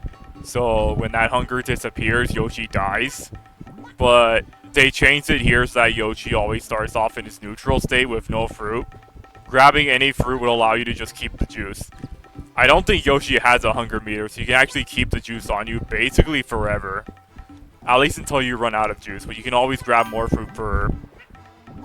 You can always grab more fruit to keep the juice meter intact. So I thought that was a neat little change. It feels a bit more appropriate than what we ended up getting. Plus, it makes doing that stupid ride the boat section a lot easier because now Yoshi won't just die spontaneously. Now you can just suffer mostly from falling off of your own stupidity. Adding survival mechanics in Mario Sunshine. Yep. I could unlock the path to Serena Beach, but I'm not gonna do that. Instead, we're just gonna... Yeah, he still is. The nice thing, though, is that Yoshi no longer asks. Yoshi will no longer ask you for fruit. If you want to go to him, you can just go to him right away and he'll pop out the egg, as I'll show off soon enough.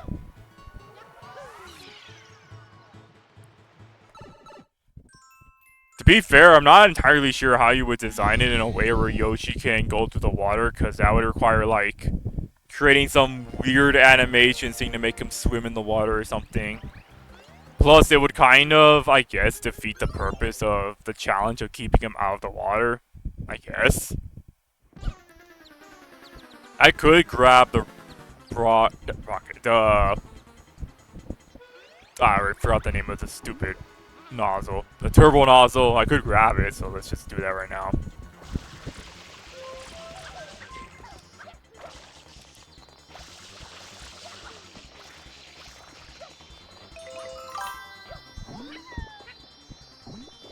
Yeah, so... Oh, the frame rate's dying, I don't know why. It's probably because, Shadow Mario is here, though, that's probably it. But yeah, Yoshi will just immediately pop out of the egg if you just go to him. Give me that.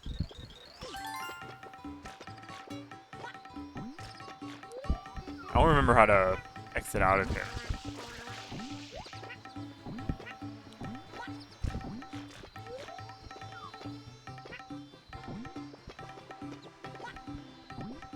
Okay, I am brain farting because I don't remember how to get off of Yoshi. Okay, it's X. Alright, it's X. Got it. There we go. Let's grab this. Do you backflip? Yeah, you can actually backflip. The Z button that is used for long jumping lets you backflip.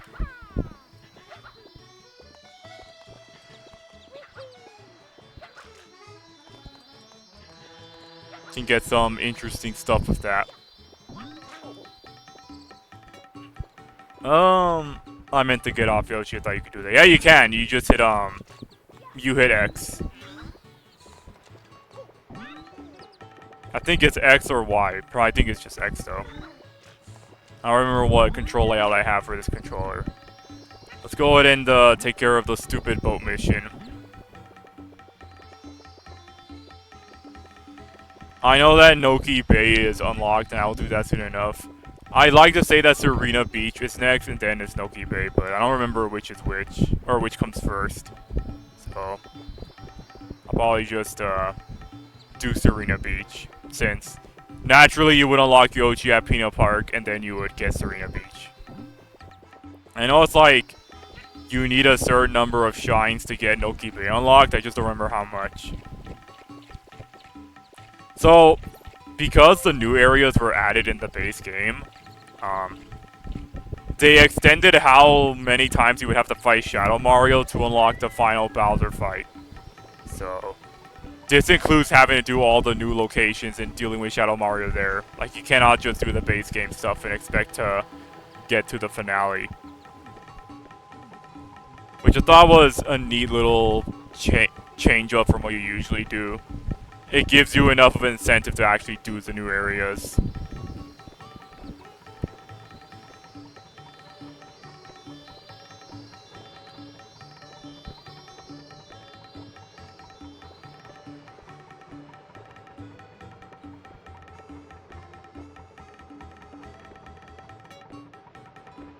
Yeah, at a certain point, Yoshi's juice meter would be draining.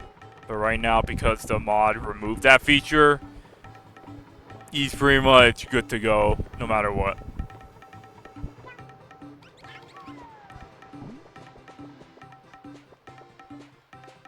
Now we gotta wait for that boat to get over here. I know I could have just taken the sewer grate to get over here, but nah.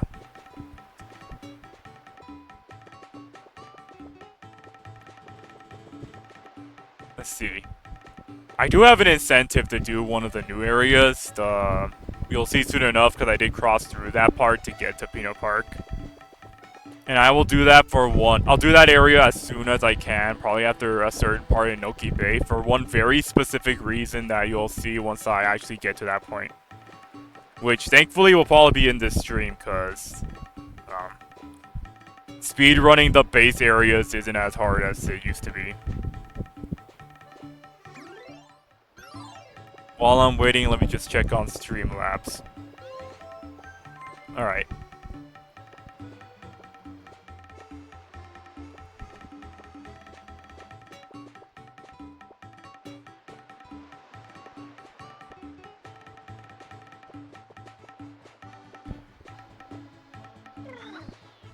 I always like the detail of Yoshi giving you bongos when you ride on him to listen to the music. The only scary thing about doing this is the fact that my stick has drift, so I could just spontaneously walk off the boat for no reason and lose Yoshi. It's a nice detail I like that they kept, because, like, I don't know. You wouldn't think that they would do that, but they did anyways, and they managed to keep that for Galactic too, which is a nice touch. I don't even think like the 2D Mario games do that feature post Sunshine.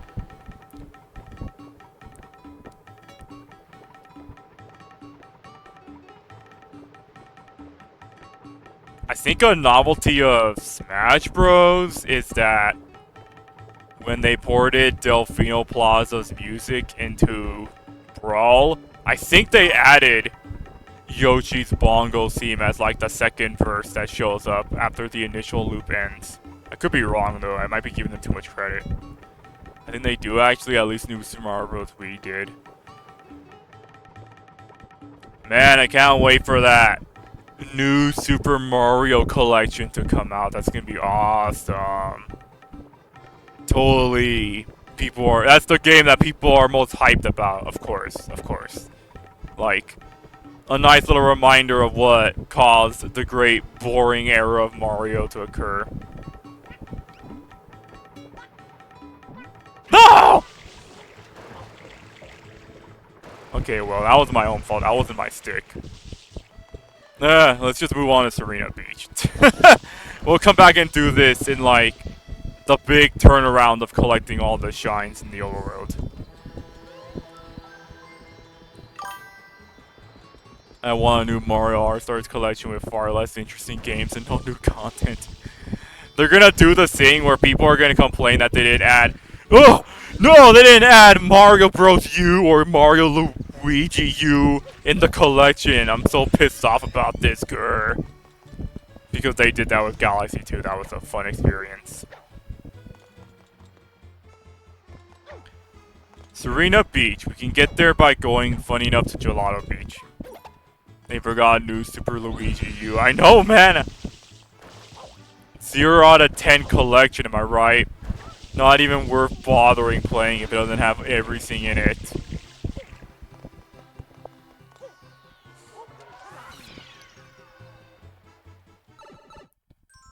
So we'll go ahead and pick any shine. It doesn't matter.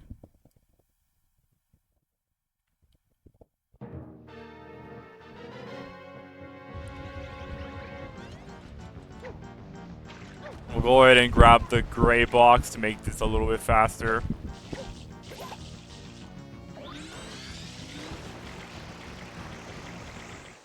There we go. So this area connects to 2 locations. It connects to the Lighthouse Beach, which I'm not going to head into, or Lighthouse Island, which I'm not going to go to just yet. It's a new area, but I did go through it to cut past it to get to Peanut Park. We're going to head over to Serena Beach instead. I could just use Yoshi to unlock the entrance, but I'm too lazy for that. I like to take the more elaborate way to get in here. The Mana Storm is a level that either takes a short time or it takes a long time depending on whether the mana RNG is nice and they actually swarm close to me. I know there's blue coin stuff in a couple of clean the goop type levels, but I'll worry about that in my own time.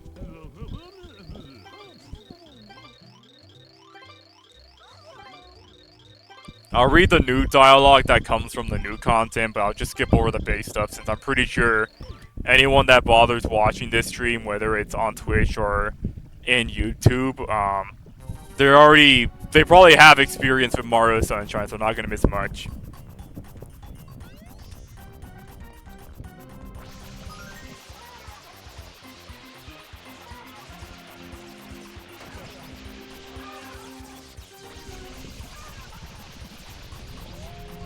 If you want something shining reference.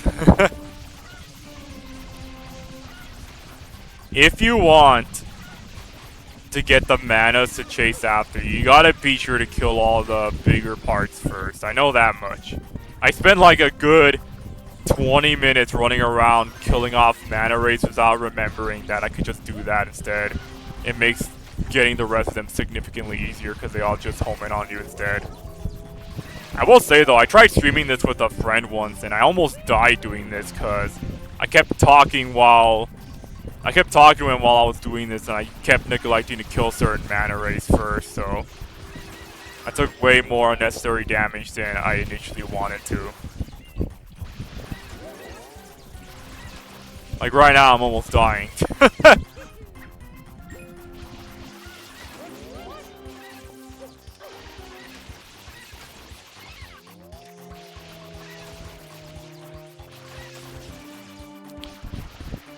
Let me look for coins before I proceed with this. There might be some on the tree, so let me just go grab those. The frame rate! No! That's a consequence of this mod, is that the frame rate just kind of dies sometimes.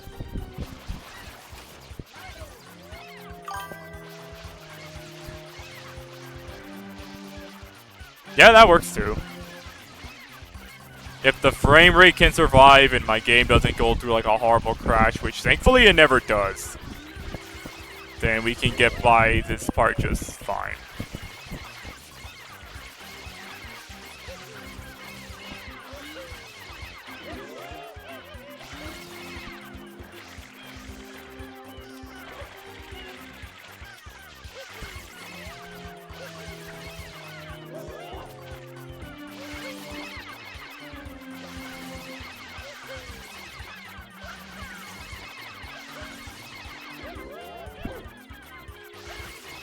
Okay, I'm getting a little bit too cocky here.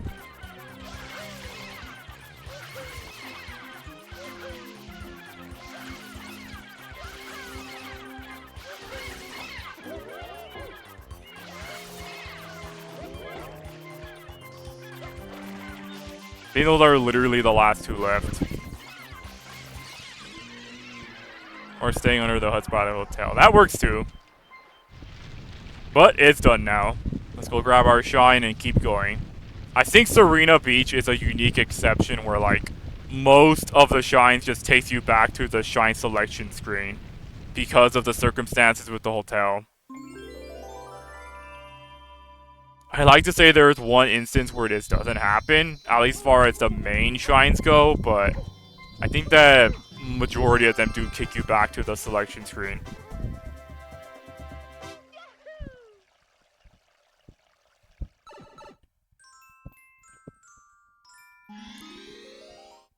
Some people don't remember this or don't know it too well, but this game is not only the first appearance of...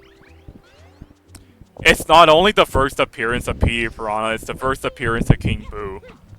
I like to say that's a fact, because Luigi's Mansion I think came out after Sunshine, and I think he even references that particular confrontation in Sunshine in Luigi's Mansion.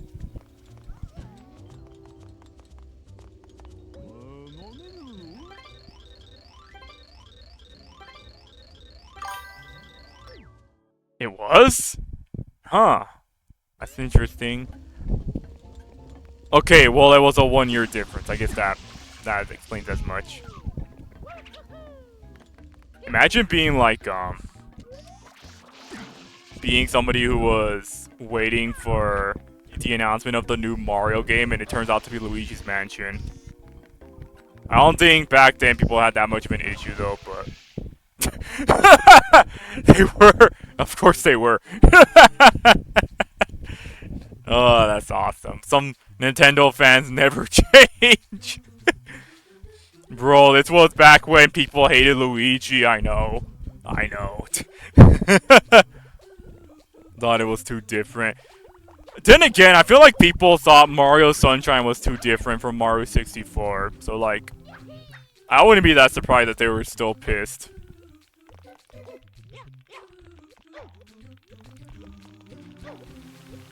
Nintendo fans are so interesting when it comes to, like, the games that they love now, but back then they don't really acknowledge that people did hate them at one point. Sunshine to a somewhat lesser extent for being different. Everyone just wants the same old games no matter what. That's why we got stuck in the new Super Mario era, because everyone kept complaining about wanting new things. I'm dying. I'm so glad that we reached a point where people now ask for like more unique and innovative type of games, but like I know that like it took us a good while to get to that point. Which is kind of funny because like it's a neat little juxtaposition against like how something like Pokemon has managed to survive for this long using the same old assets, because back then people did like the same old stuff.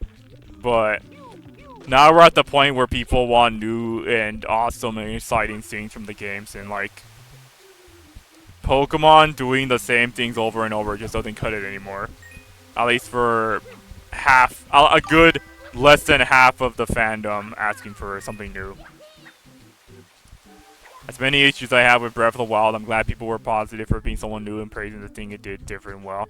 I know that people try to like make it a thing where they'll say like Breath of the Wild is overrated because they hate all the aspects that came from it, but like I do appreciate that games like Breath of the Wild, Mario Kart World, Mario Wonder, a lot of Nintendo stuff now actually do try to do things different from what was done in the past, because like when you do things differently, it leads to like creativity. Being stuck in the same perpetual scape just gives you nothing but just straight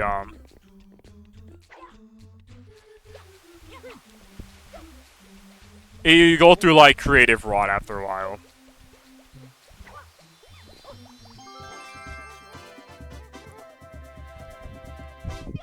It also helps that like it makes each game feel unique, because it gives it that little sense of identity that makes it stand out from the others. Because to have every game be the same basically becomes a question of why would you even keep playing the new stuff if the new stuff is the same as the old stuff.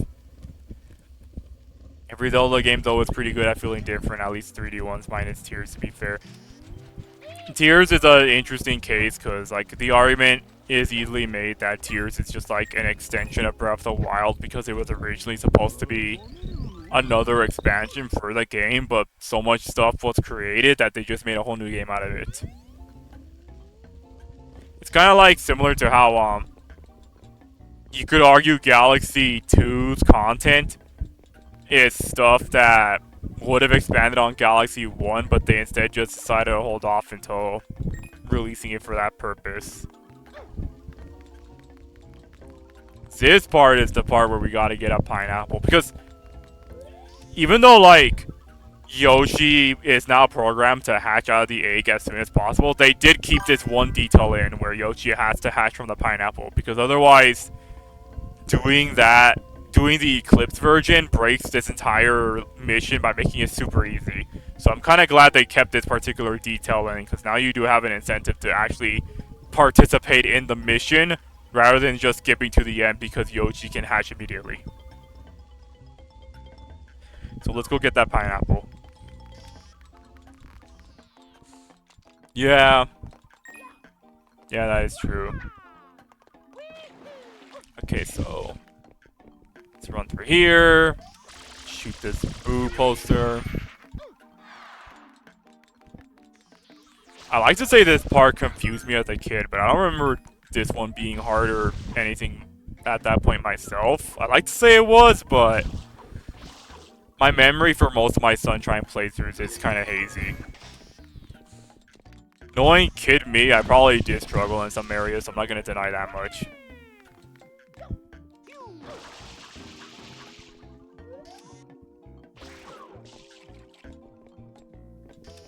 We run down here, we hit this thing, grab the pineapple, get out the door.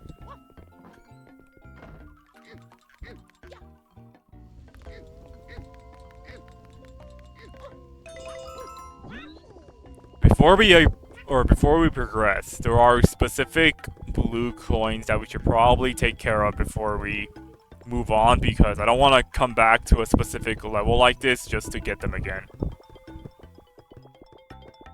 As far as which ones are necessary,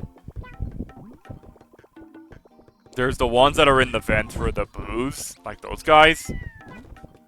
So let's go ahead and take care of them.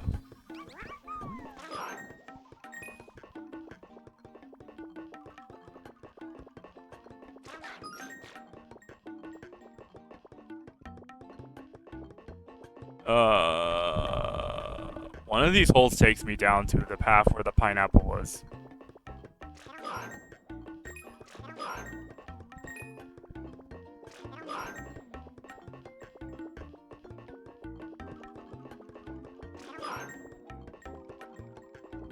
Trying to remember which one it is though. That one always gives you a blue coin. Like even if you come back to like chapter 8 of this level, the boo will still give you the boo will still be there to give you the blue coin. Like it doesn't matter whether you get it now or later. I'm gonna take a guess and say it's probably this one. No, it's not. But this area does have a pineapple in case you wanted it.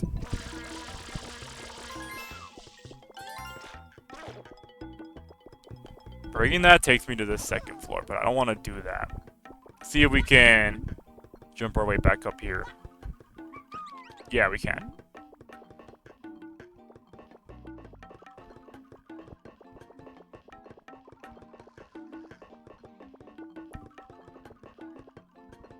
So that one might be where the pool is, and I don't want to take that just yet. Instead, we want to try this one. Okay, yeah, here it is. So let's squirt that. There is a specific door somewhere that has the big boo that I need to eat. And it's probably down here. There we go. So now we can grab this blue coin. There is a part of the game where all the doors are just open anyway, so you don't have to do this, but... Oh no, I felt like doing it now.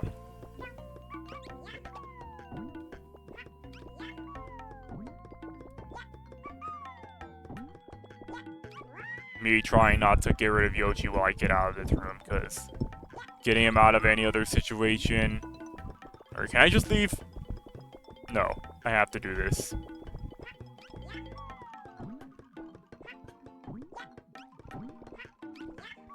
I can do it, it's just, my aiming is always off. There we go. Alright, let's go ahead and complete this area. And then, what time is it? Then after that, we'll take an intermission. I don't know if I'm gonna get all the base game shines done at this rate. I could probably do that though, like, it's not that impossible to do, but I do want to consider whether or not that is a realistic possibility, depending on how long it takes for me to do certain things. We'll see as we go. But let's go ahead and grab the shine.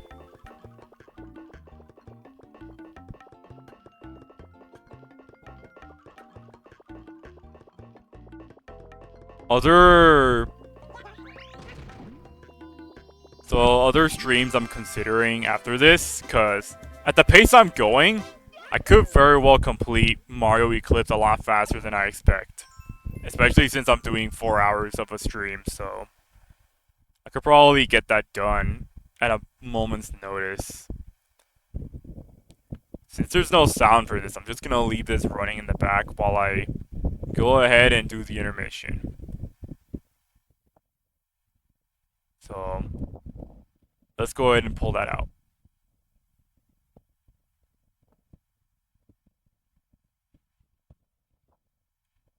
Here we go.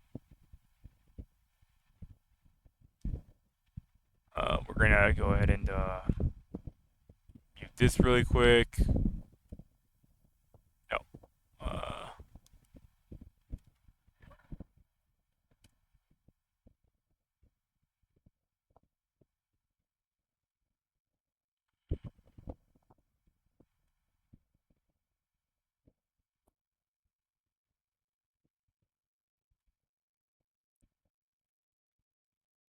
Alright, what do we got this time, Mr. DSP? What are you feeling at? What am I interested in seeing? Okay, so now he's doing Battlefield 6, which is pretty interesting.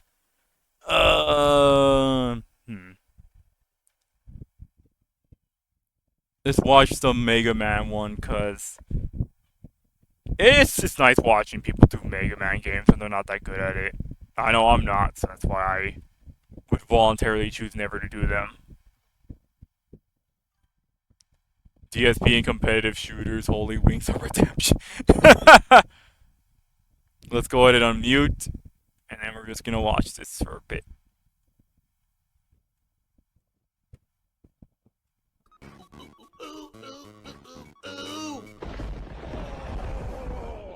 Here's Phil to tell you more. How do I do this? How the hell do I do this? Actually, let me make sure. Yeah, okay.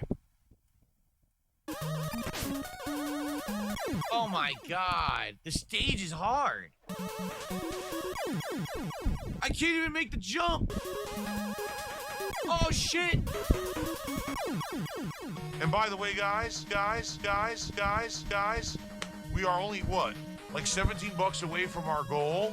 Please, let's hit our first goal right now. Let's celebrate that I beat Bright Man, and let's hit that goal. Let's get to 150.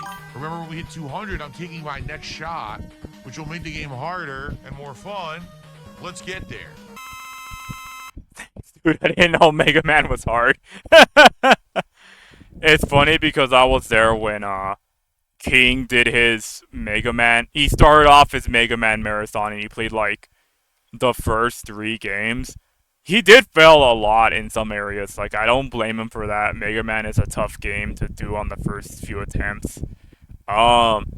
He has a different perspective on Mega Man 2, which is usually what everyone says is like the best game ever made.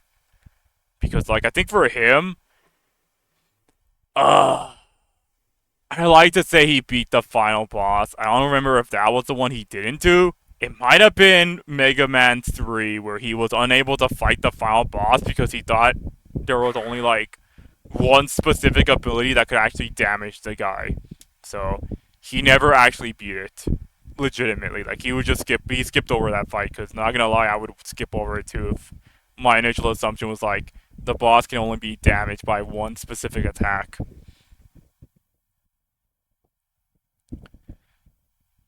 But I'm sure DSP's reactions to him dying is totally not going to come from a case of just him being bad at the game, just that the game is hard. Totally. No. It stopped working! Shut up.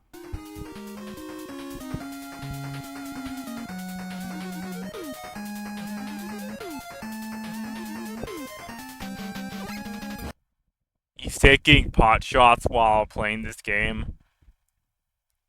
Well, I mean, you can do whatever you want, man, but like, I don't know, he's already a stressed guy. I don't think drinking alcohol is gonna make him any less stressed. Just saying. Come to think of it, I don't know how DSP behaves when he's drunk off his ass. He's probably like more aggressive than he usually is, but I don't want to find out. Oh my god! Oh my god, you gotta be kidding me. He refused to drill. I didn't mean to jump. I wanted to slide, he jumped. That sucked. All I wanted to do was slide, I had him.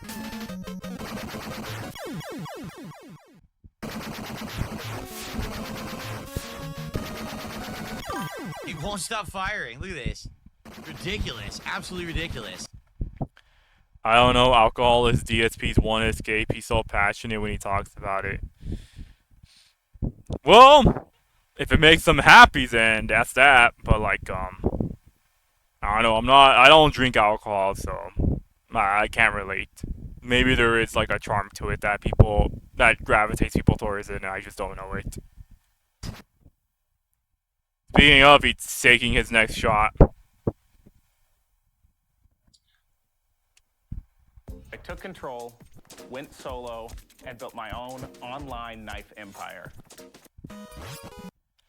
So really quick, I was going to upload my stream of the Left 4 Dead 2 playthrough I did last week, but apparently Twitch muted audio from it because I guess like a couple of the mods I have runs music that was copyrighted, so if you were there for the stream, then you got to hear the whole thing, but I'm not gonna archive it because, to be honest, there really wasn't much from it, and I don't want to archive something if it's already just been muted the entire time. So I'll just let it go into the ether for now. There is one thing I want to try. I do want to try I want to make my own playlist or uploads of like me going through Left 4 Dead 2's campaigns and custom campaigns with like my absurd mods for the hell of doing it. I think like recording something like that would be fun. Granted, I imagine it's not gonna be that intriguing to most people, but I don't know. I think it would be a nice little pastime for me to do. It'll also give me a purpose to upload something to the channel that isn't just stream archives.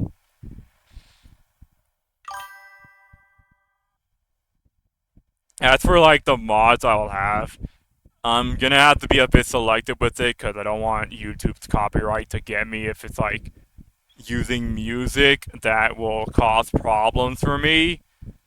So, for the express purpose of those custom campaigns and the mods, I might have to play them in my off time and then do a second playthrough with the video recording if I find that nothing can cause problems. So, hopefully that turns out to be the case. We'll see how that goes. But I want to try to at least avoid getting a copyright strike. No, the stupid ice got me. Fuck. Fuck. No! Shut up.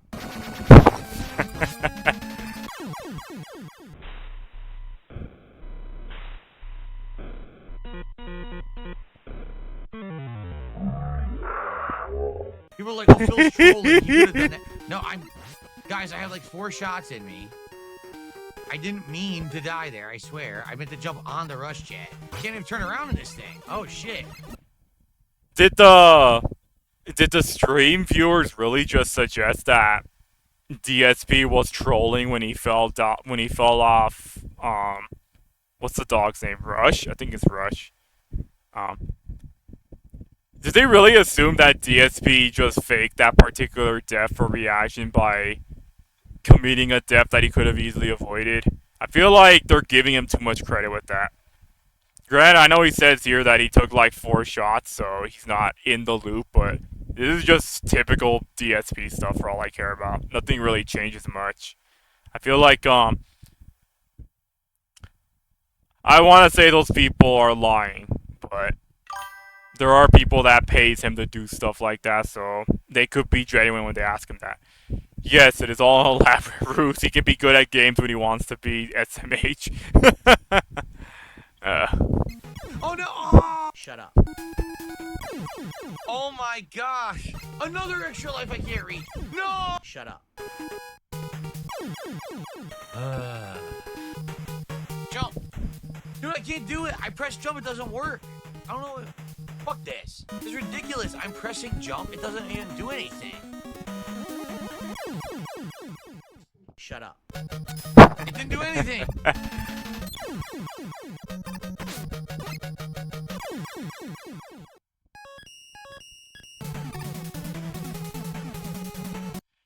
You know it's bad when a streamer has to do save states just to get past a certain point. Like, okay, so like for me, I would use a save state if I have a particular feeling that something very specific is going to take me a long time to do. Like, in the sense of like, if I die a bunch, I have to go through a whole process to get back to that point. And like, if I get it consistently down enough times, I feel like at a certain point, it stops being relevant that I have to keep going through all that. Because nothing new would change from doing that same stuff. But like, that's a very selective thing I would even consider, because most of the time I would still commit to it regardless. But like, to put up a save state in the middle of like a boss fight or something just to get past it, no. That'd be like if From Software added save states in Dark Souls, and I felt obligated to put save states every single few hits I do on a boss. I feel like that would defeat the purpose of fighting the boss if you can just reload every accident you do with that boss fight. Because like, there is I don't know, I feel like there's enough pride in me to not stoop down to safe stating in the middle of fights. I feel like I could commit to the whole thing if I really could try. It's not that complicated unless the game itself is designed to be complicated. I'm not against save states in general, but save scumming is rough. Doesn't even feel good to do. I usually just save states at the beginning of a level or something if the game makes you start over if you lose all your lives. Yeah, pretty much. Like, I understand the sentiment of the old games being designed so that they were kind of designed with archaic, arcadish mindsets of like, if you die in a certain point in the level, you start back at the beginning. If you lose all your lives, you start back at the title screen because that's how they get you to put quarters in the machine and such. But like, when you get to a point where proper saving stuff is very much just so normalized that it's an afterthought to even consider it, I don't blame people for doing save states on like the beginning of levels and such, because like, I feel like if those games were made nowadays, it would implement things like proper saving stuff and checkpointing. The only time a game is allowed to do something like this in the modern day is like if the game is already designed to capture that specific audience, or like it's supposed to be that retro, but like, oh no, you're not making me replay the entire game again if I lose all my lives. Especially if I went far in, I would not commit that much time to it. It's not that worth it. You piece of Like shit. a roguelike game, yeah. Shit! It's dust.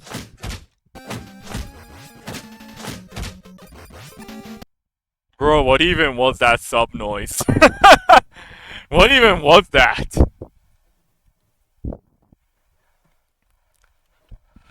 Those are designed around that though, and there's usually permanent progression too. Yeah. Yeah.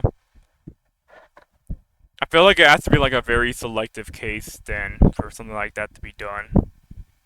Like, the people who make games in the modern age that captures the retro aesthetic at least understands enough to add in some modern quality of life features to make streamlining the game easier for people.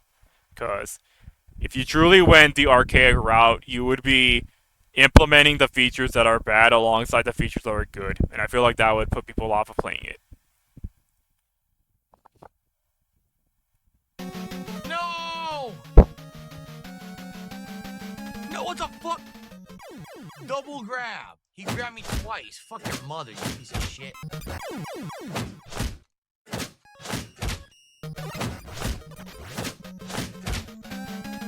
Fucking shit. Somebody is going out of their way to give sub people. I'm not entirely sure why you would do that. Some people are crazy. Like, this is DSP we're talking about. Also, yeah, the give sub noise is stupid. I hate it. Like, I don't know why he chose that as his gift subbing noise. Like, I don't get it. Shut up. Shut up. Holy Testicle Tuesday, shut up. Shut up. Sub right now as a thank you for editing this. No worries, my man, I'm already subbed.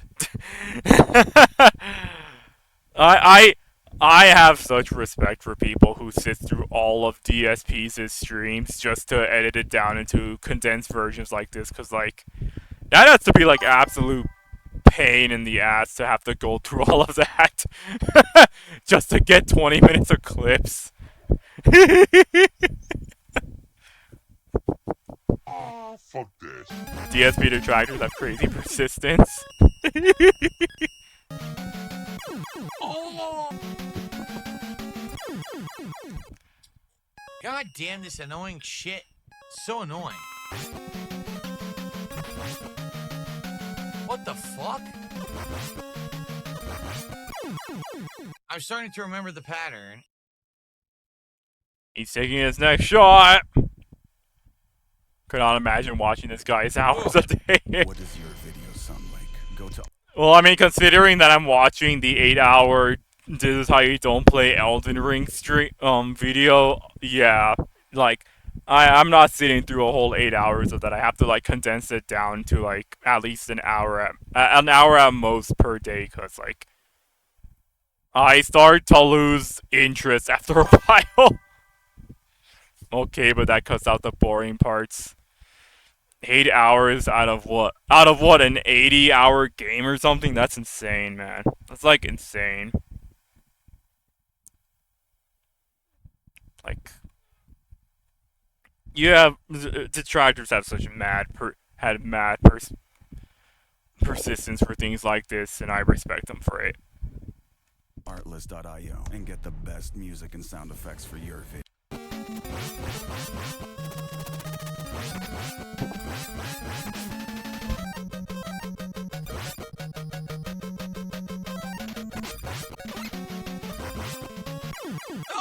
No! Oh, fucking fuck balls, fucking shit, ass and balls and cock. Oh. Come to think of it, does the ESP even know that does he know that the robot masters have weaknesses to other abilities? Cause like that will make something significantly easier if he did. But then again, it's DSP we're talking about. I'm pretty sure either no one told him or he knows and he just doesn't commit to it. It could be both for all I know, and that's about as valid as ever. I'm sure he doesn't. Yeah. Oh shit. God damn, he's a pain. I'm not gonna lie though, like, the Robot Master's weaknesses are so absurd as you get further into the series. Like, some of them make logical sense based off of your own understanding of the elements. Like, yeah, the fire one is gonna be effective against the ice guy. The water one's gonna be effective against the fire guy. But then you get, like, really weird weaknesses. Like, what do you think? What do you think a guy called Gemini Man is gonna be weak to? Take a guess. What do you think Gemini Man's weakness is? Like, you're not gonna get it unless you've already played that particular Mega Man game. Like, it's absurd. His weakness is snakes, by the way. And it turns out if you wanted to kill someone's twin brother, you gotta use snake. Just throw snakes at them.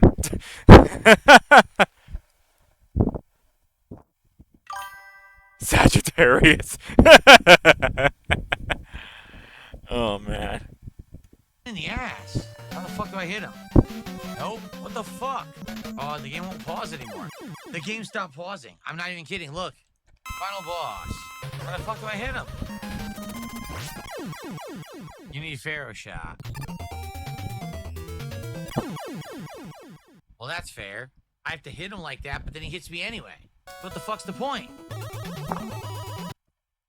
The classic Mega Man games were always a bit weird to me looking back at it because there are 10 games of the Mega Man classic series, and like, how did it get to this point? How did you make 10 of the same game over and over again? I feel like if there's enough incentive for why Capcom told themselves we can't keep doing this because we can't keep making the same thing over and over, that would probably be it. Because like I get that it's easy to make the games, but like, I'm kind of impressed by Mega Man fans for sticking through all 10 of the classic games, because like, it goes back to the thing I said where if you don't change enough of a game to feel different, everything starts to feel the same. And I feel like at a certain point, classic Mega Man's games started to go through some level of brain rot in terms of,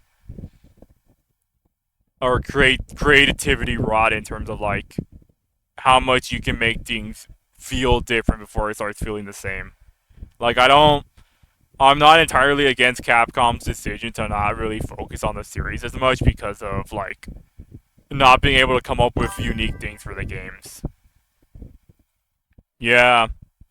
The spin-off stuff is probably why it even exists, because like, you can't keep making the same stuff over and over again. I feel like the spin-offs are supposed to give Mega Man devs a breathing room in terms of like doing something different than what you usually do, because Sonic evolved past its point when 3D came around, and even then they didn't make as many games as Mega Man has. Mario grew out of 2D by going into 3D. Mega Man is one of those classic legacy characters that just kind of stuck through his main stuff all the way to the 10th game. And even when the game went to 3D and like Mega Man 11, it still plays more or less the same as the other games because that's what people recognize it as. So, like,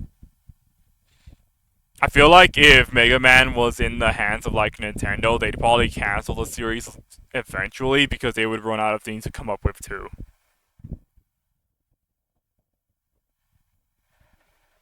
It's not the fault of like the devs for coming up with creative stuff. It's more or less just the fact that like you can only do so much with that particular thing before like you really have to either break out of the box of stuff you can get away with, but like you really just can't. I don't think there's not much you could do with the classic series. Everything is just gonna be relegated to spin-off stuff, if anything.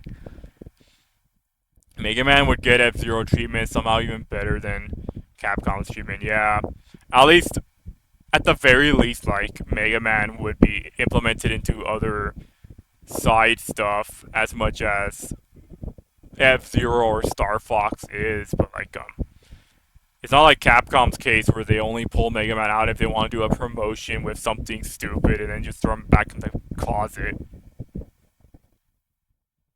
Oh no, I feel sorry for Mega Man fans that have managed to stick this long with it, because, like, it's not happening, man. Fucker followed me. What an asshole. Fuck Star Crash. I'll be doing with the Mega Buster. It's easier.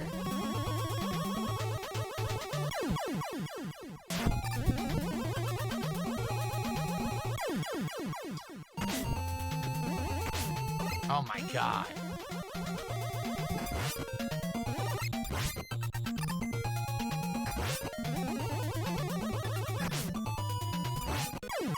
Oh.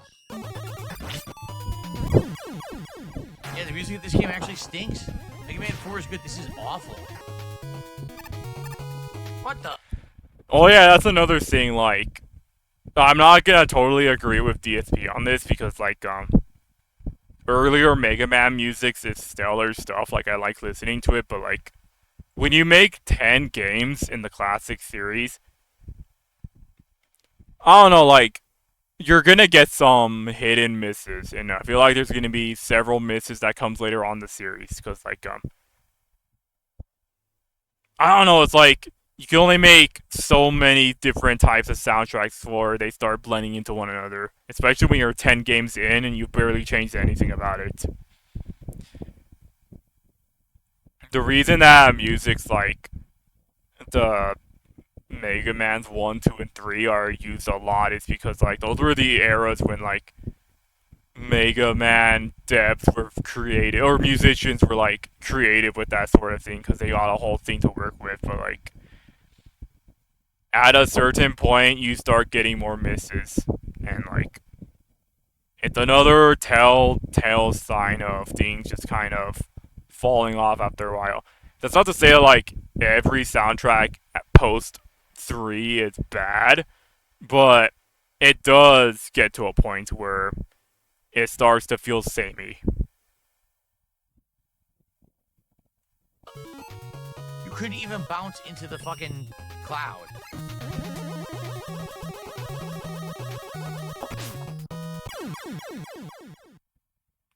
No way you could have known what to do unless you slid early, and you wouldn't know to slide early unless you've already died there. Wow, this is actually pretty lame.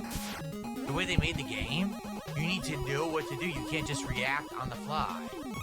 See? You can't. You literally cannot react on the fly. It's not possible. That's lame.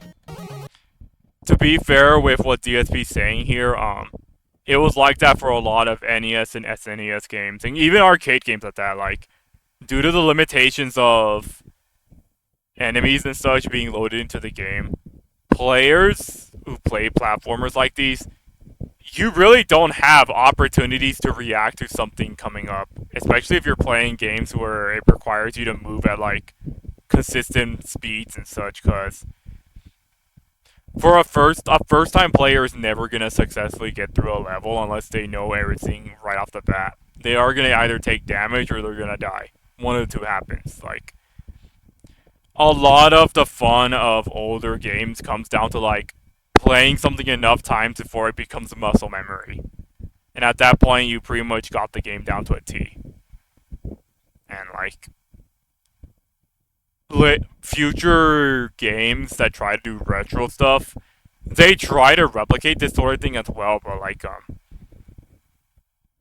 I feel like they still give you some leeways with getting around certain things, or that the punishments of not reacting to something as fast as it could be isn't as bad in future games as it is with retro games of the past. It's not really the devs' fault for this, it's just simply the limitations of the games that came out at the time. It more or less added its own difficulty, and some devs kind of ran with it, others didn't. But it is a bit annoying for me that if I die because playing something for the first time of a game of this nature, simply because of a situation that I couldn't get myself out of because I didn't know it beforehand. But that's what failure leads to eventual success. So you do try again and again, and eventually you do get it. So there is that too. Let me see here.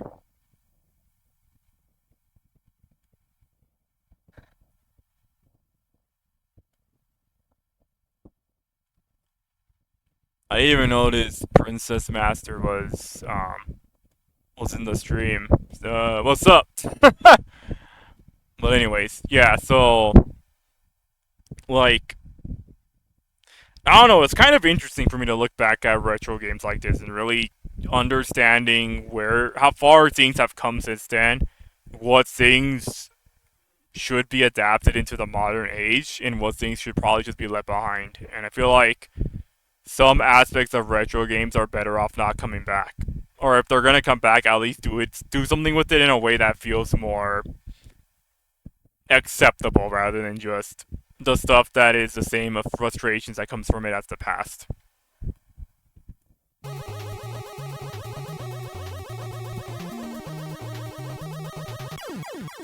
Fuck this game. Fucking piece of shit.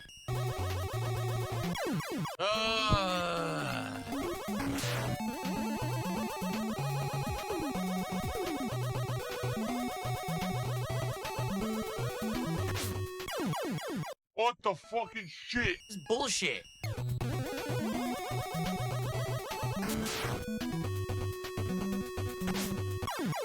Meet Aaron Judge.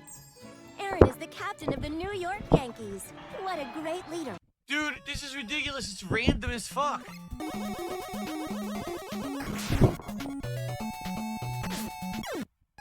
There's no way to know because it's actually completely random.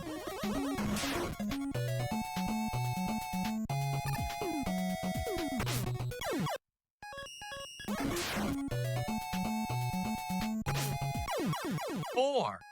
I've never even seen 4 before, but apparently you can get 4.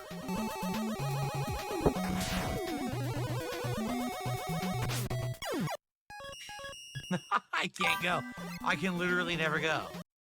Be right back. Alright then. Just gonna keep on watching this.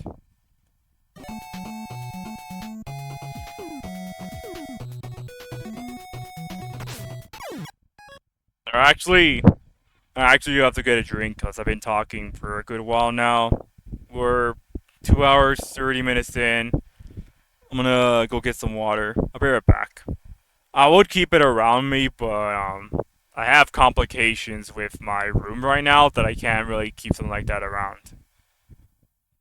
But it's not something I want to talk about right now because it's not that interesting.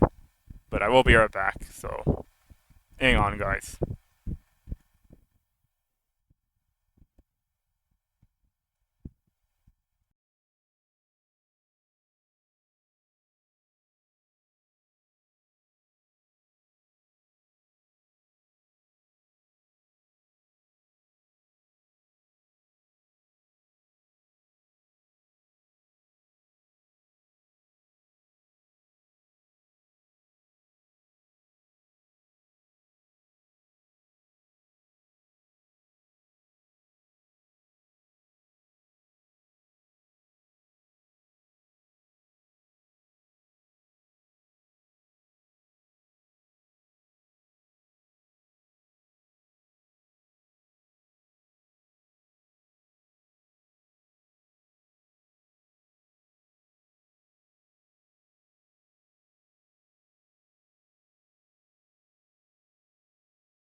I went and got my drink of water, so I'm good to go.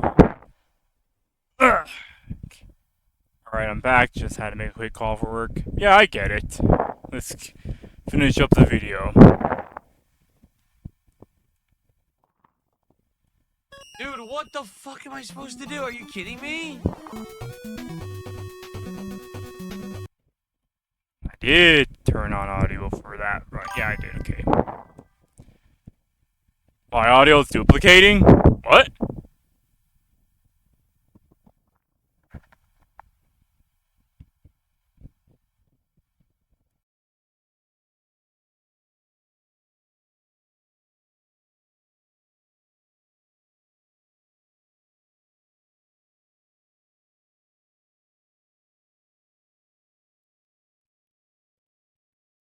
So wait, is it duplicating right now?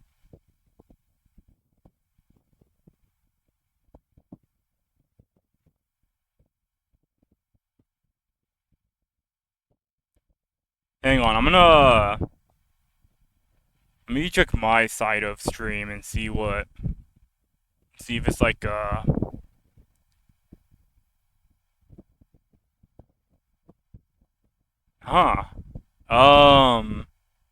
How would I go about fixing that then? Cause like I'm not entirely sure what I'm supposed to do for that. Let me see here.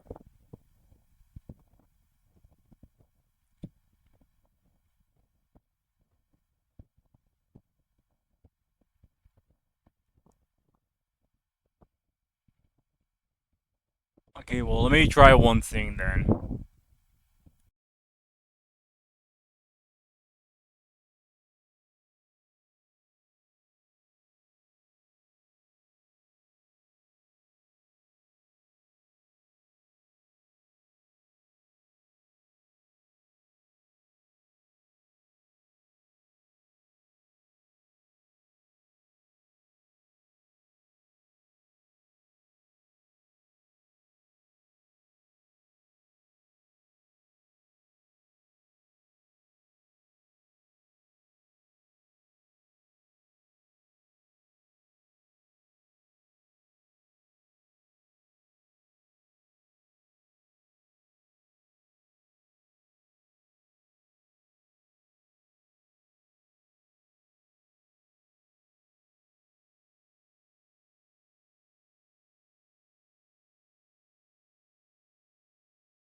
Alright, is this thing working? I tried messing with my mic in settings. I don't know if that changed anything or not.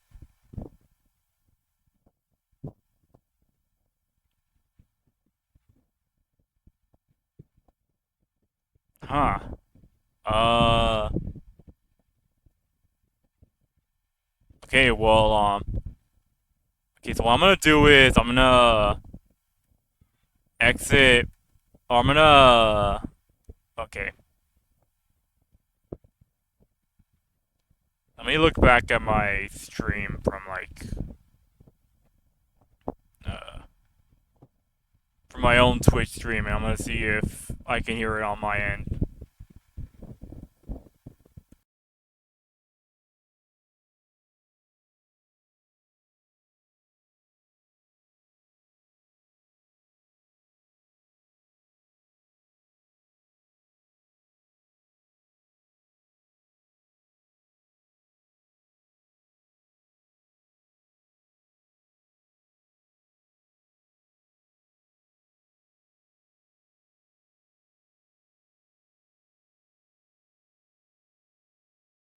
Or rather, I would, but like, not sure how I would be able to do that. If it doesn't work, or maybe it's still doing it, then it was still playing audio when I left. I think it was on my end. So, does it sound fine now, or do you still hear an issue? Alright then. Glad to hear it. All's well ends well. Alright, that's good to hear. Let's keep going then.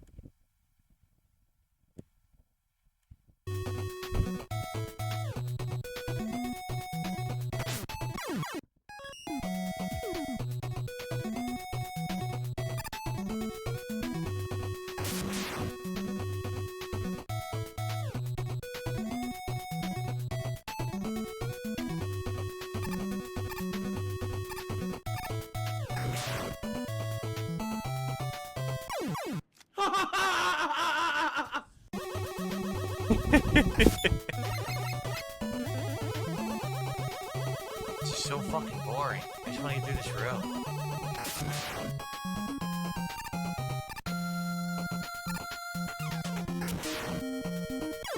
I didn't even do that. I swear to God, I didn't do that. Basically, someone tipped $10 and says, I don't like you, but I don't like your detractors either. They'd only exist because of you. No shit. I mean, that just is like, a non-argument at this point. Look at it this way, okay? Guys like Kino Casino. I don't like Kino Casino, and you guys know that, right? But they would exist without me. They have other things to do. They're entertaining. They have an audience who likes them.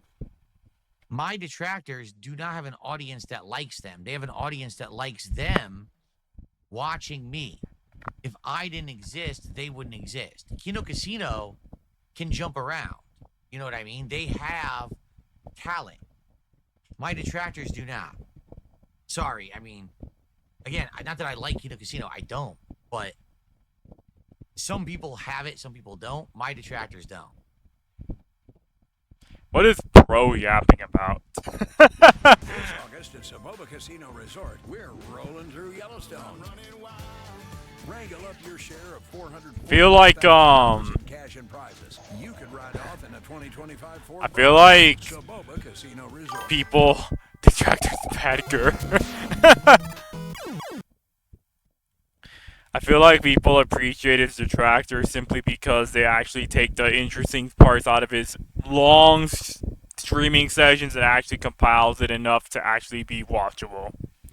I don't know, man, like, I appreciate them for actually making this a possibility, because, like, no, if DSP didn't have detractors that were making contents based off of his long streams and condensing them down into easier to digest video formats, then, like, I don't think he would have gone as far as he did. I feel like after a certain point, DSP would have fallen into obscurity if people weren't there to illustrate someone's bad gameplay like this.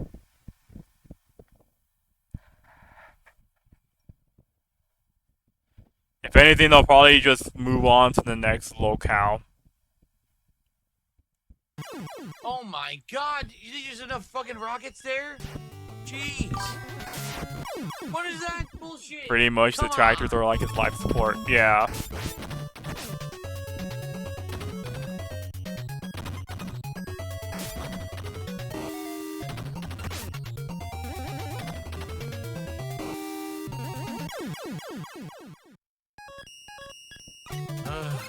You would be bored without them. Or, yeah.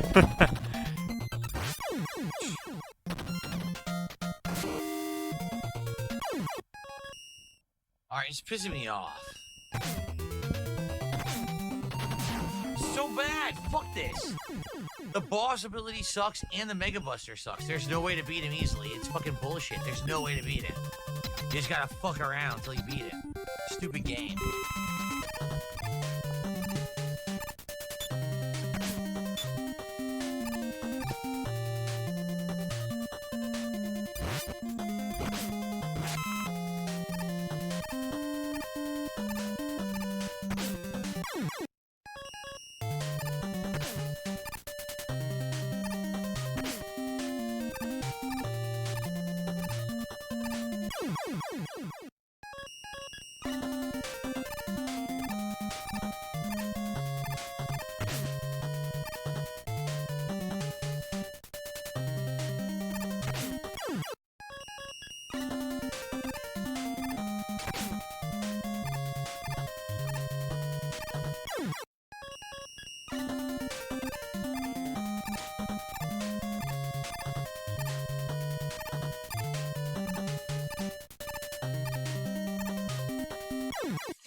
shit fuck.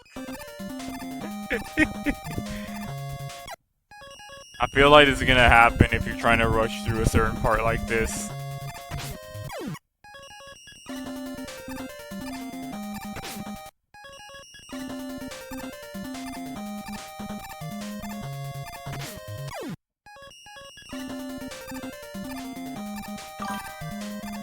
DSP is just if the AVGN was not a character. Yeah. Yeah, give James Rolfe this. At least he knows how to play the character well because he's done it for so long. Like, he knows, he has a way of understanding how to properly exaggerate his caricature to the point where it actually comes off as entertaining rather than frustrating. It also helps that, like, editing and such makes it a lot more interesting to watch.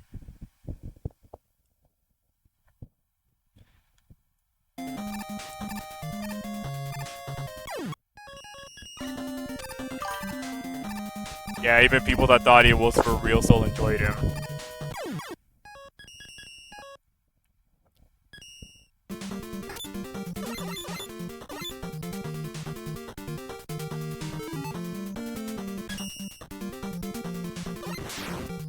Okay.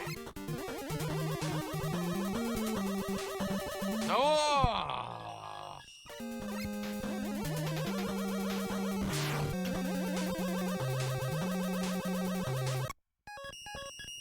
Diabolical. Some wheels are turning, some are not. I pressed jump. I really did. As soon as I pressed jump. Didn't do it. Tomahawk Man. Incredibly racist man. Well, I mean, no comment.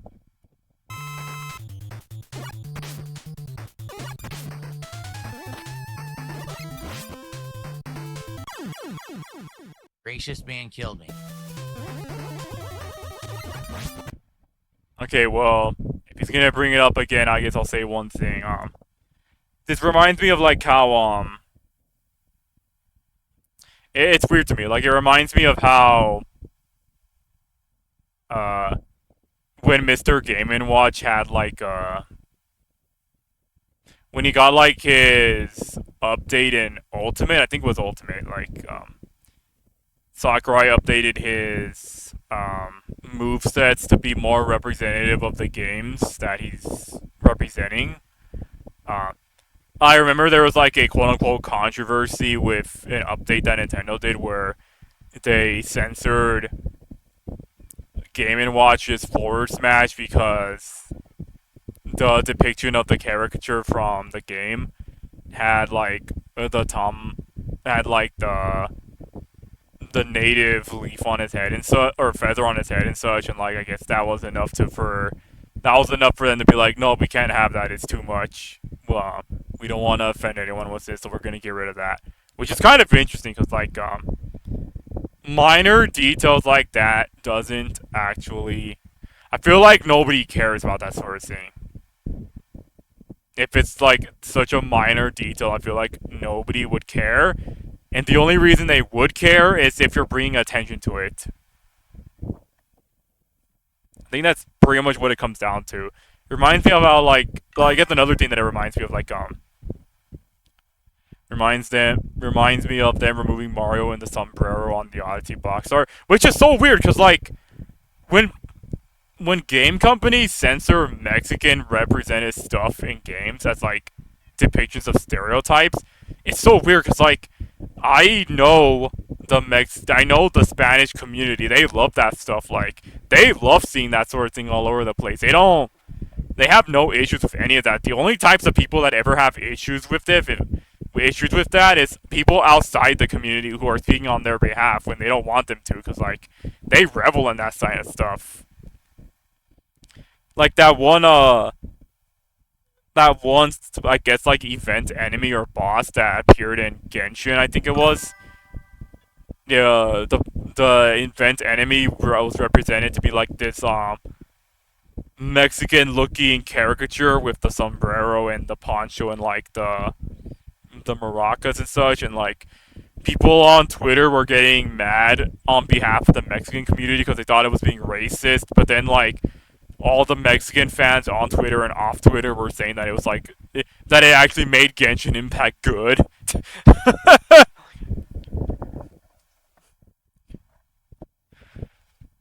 Yeah, the hilly churl, I think that's what it was, yeah.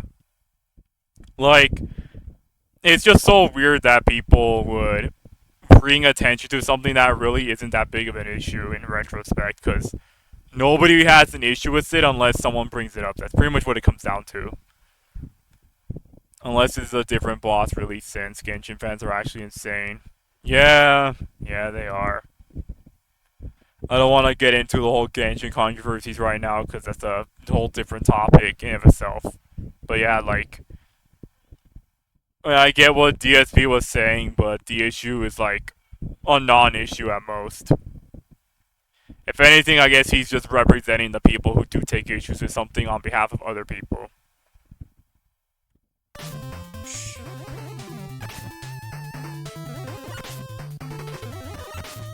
What the fuck?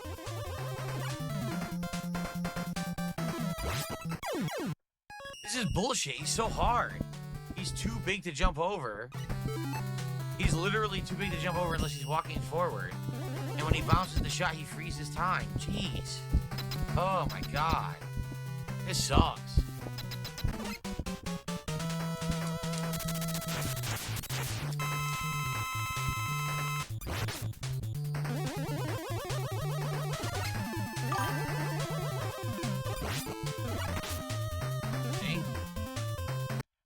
Weird way to say don't represent any real cultures ever. Such a weird way of thinking when it's usually pretty sensible representation, like how Mario Odyssey is meant to have different costumes at the globe-trotting adventure. Yeah, pretty much.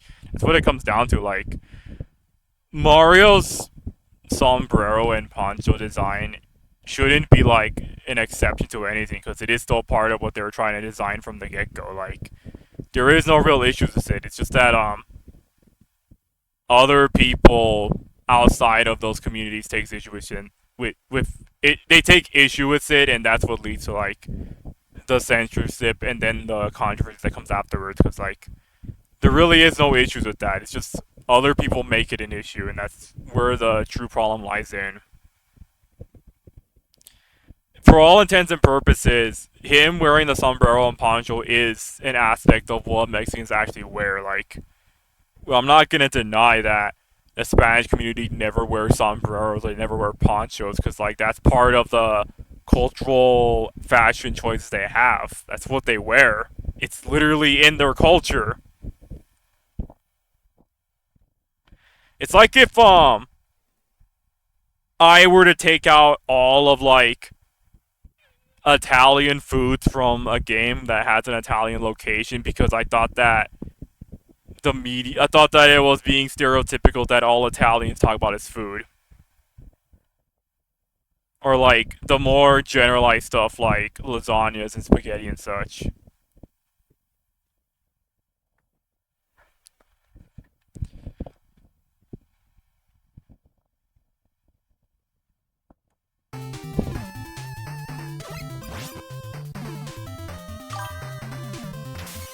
Just remove all mention of pasta. Legit wouldn't feel like Italy. I jumped. Didn't work.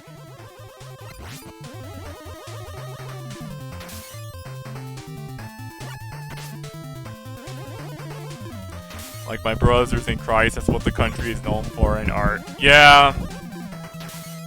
What? It's a guaranteed hit when he does that. You can't do anything. Dude, it's a guaranteed hit. Look. What is this bullshit? Why is it so fucking cheap? Why does he have a guaranteed hit move? That's so lame.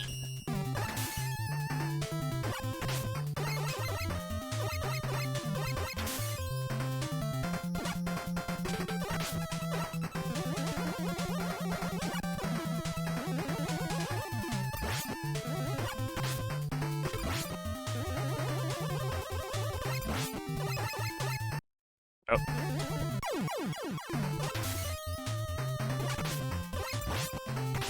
Can't do anything there. I noticed that every time he fights Robot Master, he always goes back to Mega Buster. I'm like, why? Why do you not at least try to use the other abilities you have by that point? At that point, because like the Robot Masters have weaknesses, you would eventually figure it out through sheer determination of just trying everything in the box. Why do you keep going back to the Mega Buster? It makes no sense. Something about the definition of insanity, yeah. Maybe it's just because, like, I haven't actually fought this particular guy myself because I don't bother picking up the Mega Man games, but, like, I feel like the way to do something like this would be... Well, one, you would have to know the weakness, and two, like, if you want to avoid getting time frozen, just stand in a position where the bullets can't hit you because they clearly go in a set direction. They don't go anywhere random. Just mark yourself in a spot where it is easier to avoid it, I guess. Can't do anything there. I jumped. It didn't even work.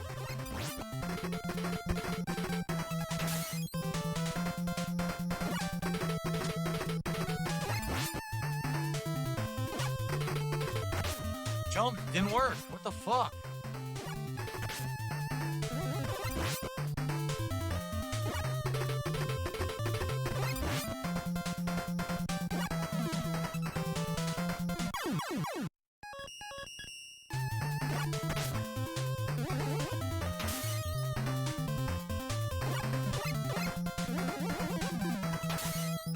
Hey, there's nothing you can do. It's so hard. It's not even based on skill. It's based on bouncing of bullets and getting lucky.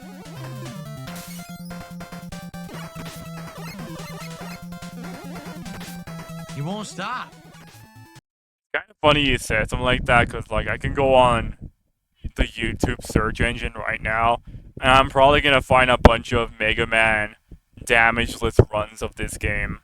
So, like, I'm pretty sure it always comes down to skill at some point. Like, unless you're playing a game that has true RNG integrated into the system, I'm pretty sure you could do damageless runs for a lot of games like this. Because it really just comes down to muscle memory and pure skill. I can't hit him because he won't stop. It's bullshit. It's fucking nonsense. He won't stop with the bullshit.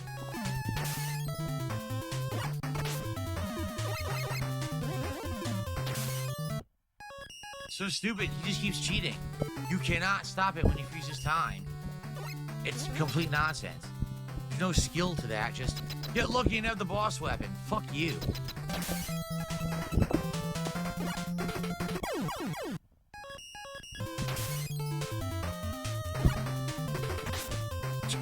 I can't move in time to dodge that. This is so bad. I can't move in time to dodge when he's next to me. Fucking point blank next to me. Fuck, man. Can't fire.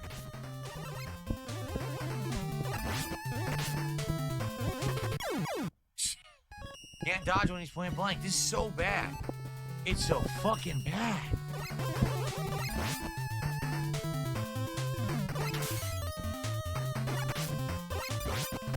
Can't do anything. Can't do fucking anything. Locked. When he charges for that distance, you cannot dodge it. There's no way to dodge it. Guaranteed hit. Can't jump. I press jump. Nothing. No response. What a fucking pain in my ass.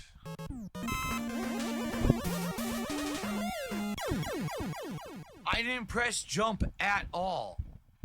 I seriously didn't fucking press jump once. Are you kidding me?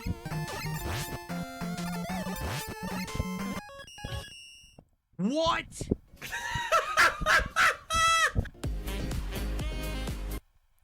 He did not just exit out of the game. That is awesome. That's the perfect way to end it. Him just accidentally exiting out of the game. That's great. That's beautiful. Let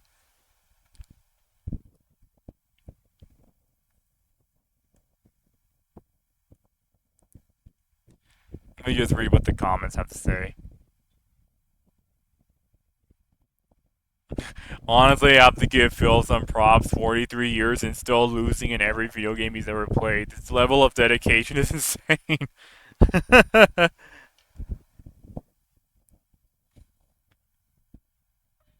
If I didn't exist, my detractors wouldn't exist. Yes, and if diarrhea didn't exist, diarrhea medication wouldn't exist. Same thing, really.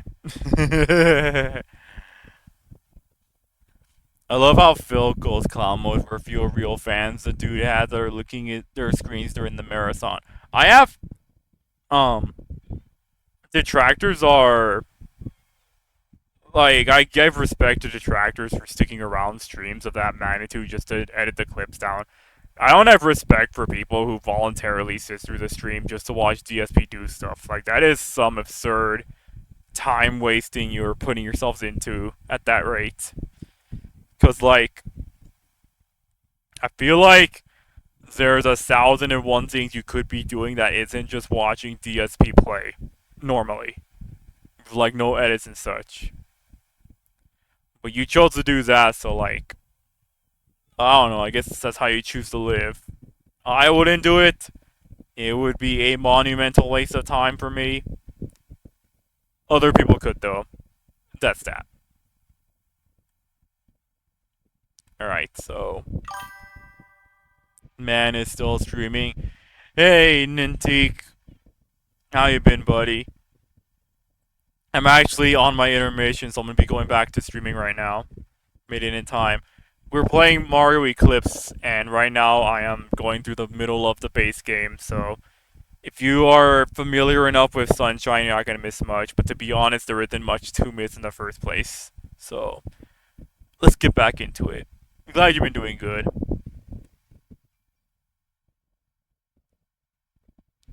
Alright, let's take off YouTube really quick. Let's do it. Oh, wait, I got, there we go. How about you, man? I've been great.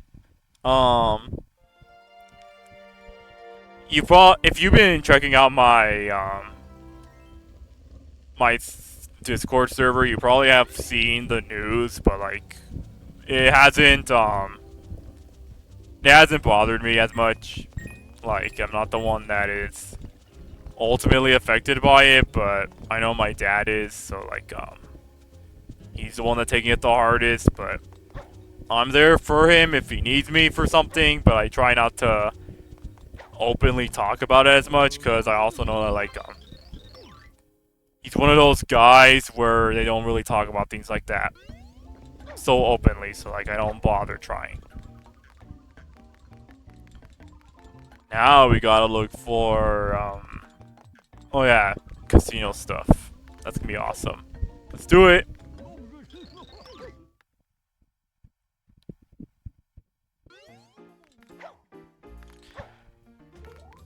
I don't really want to talk about it in stream though, cause I don't know. There's a time and a place for it. This is not one of those times.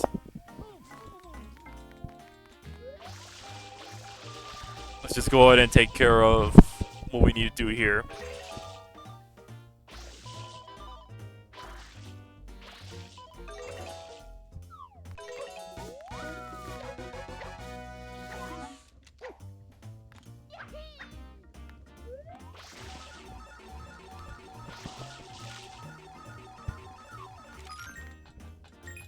I guess if you're persistent and, like, the most unlucky bastard ever, you could get 100 coins from doing just this game and then getting the 100 coin shine, but, like, I feel like that's a mathematical impossibility. At least if you're, like, doing it from 0 to 100. Like, maybe if you already had several amount by this point, you could probably get it. But you're gonna get the 777 no matter what. There's really no reason why you should at least be trying this particular gimmick for coins when you could be getting it anywhere else. I did not know about that, just checked in. Yeah, understandable. Yeah. The date in which I'm gonna have to do that is, oh, there we go, I already got it.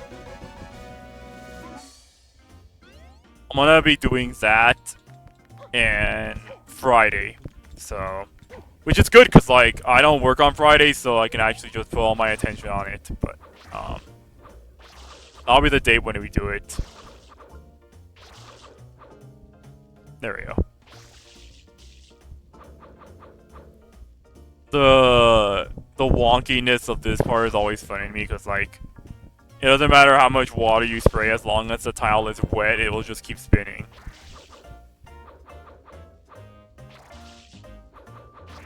Also, the hitbox is just, like, something else entirely.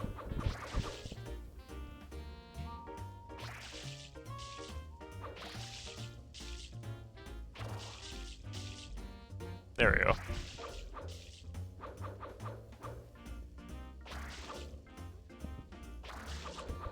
I have to spray the other ones just to get that middle one to flip eventually. There we go. Oh, wait, no.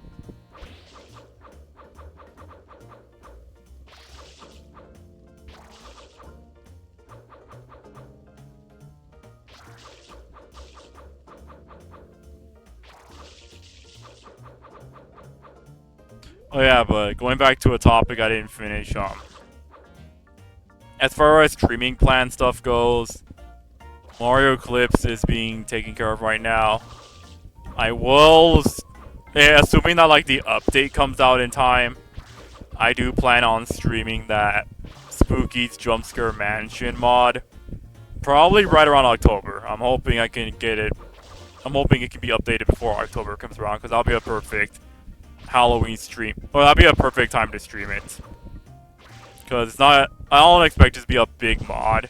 So I could pretty much take care of it in like 4 streams of the month. Just need this to flip over.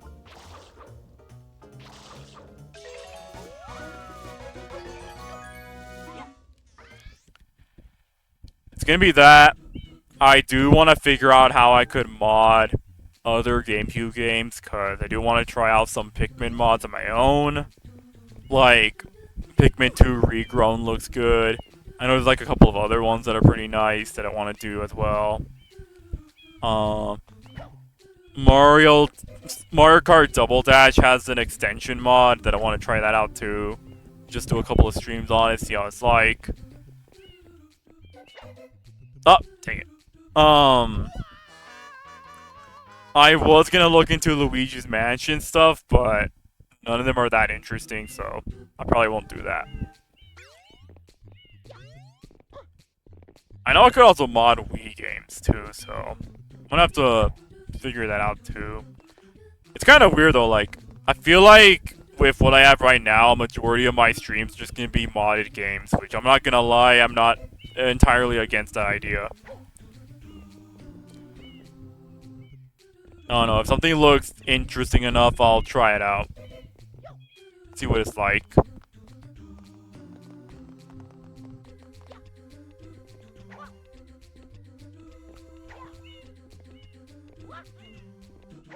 This part's simple enough, even without long jumping, you just jump through it as you normally would.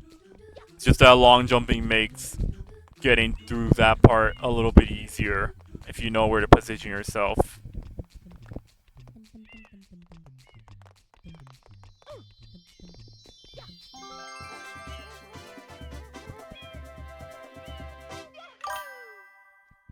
I mean, modded games ain't a bad idea because I don't even know how to mod games or play modded games. Yeah!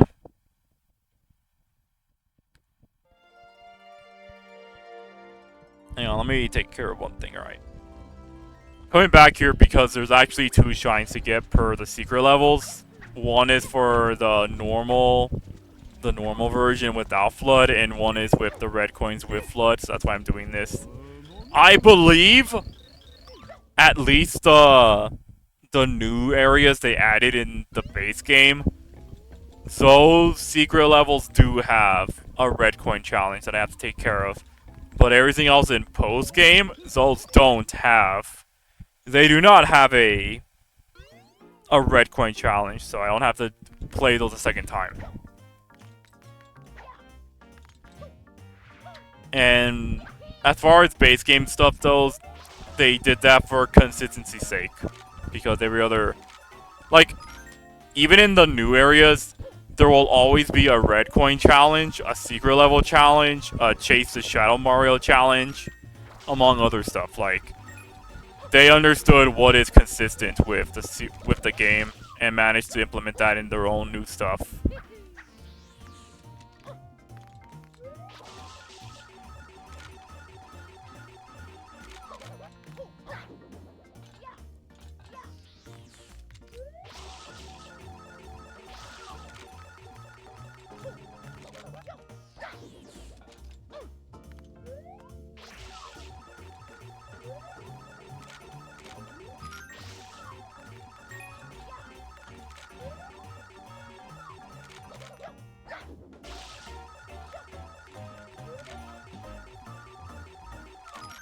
It is possible to actually fail getting all 3 matches. But surprisingly, that's harder to do than just... Oh, like right there, that's a fail. But surprisingly, that's harder to do than just getting all 3 matches.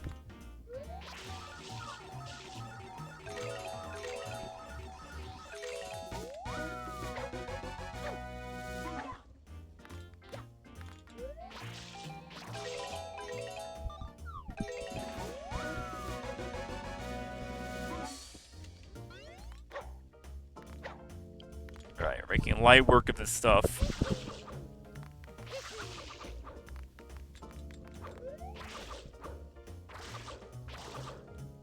It's always funny to me watching, like, people post clips of their Mario Sunshine playthrough where, like, somehow they will always find ways to glitch the game or, like, use the jank in a way where it makes the game... I mean, like... It makes it seem like the game is a lot more broken than it is. And I'm like, how do you discover these things? Like, how do you... You have to be like, you gotta be engagement baiting at that point, because, like, there is no way you naturally run into these type of things in your own accord. Like, how... I never run into any of the glitches or, like, the absurdities that people had in the entirety of me playing this game, even as a kid.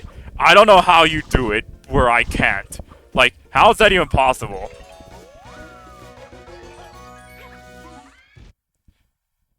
I understand that, like, Mario Sunshine on the 3D All-Stars port is a bad port, but, like,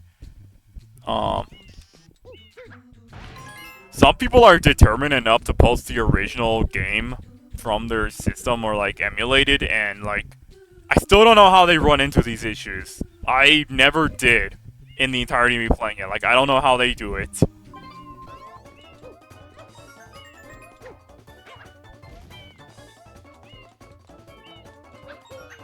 This isn't to say, like, levels like the Pachinko minigame are bad, but, like, I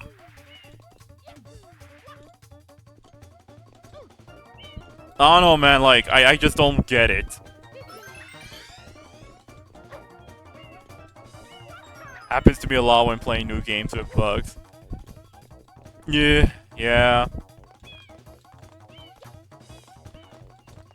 don't know, it's just that, like, Mario Sunshine is always gonna be that one interesting case for me, because, like, I'll always see people saying about how... I mean, right there I die stupidly because I land on the wrong spot, but... People will... use a lot of the stuff as an illustration of, like, this is why Mario Sunshine is a bad game, and I'm like... Mario Sunshine is just personalized. I will not stand on the idea that Mario Sunshine is a bad game. It's a flawed game, but it's not a bad game. Like, the standards of what makes a game good or bad for Mario's case is very, I don't know, it's very interesting, because, like, the worst game they could ever make is just boring at best.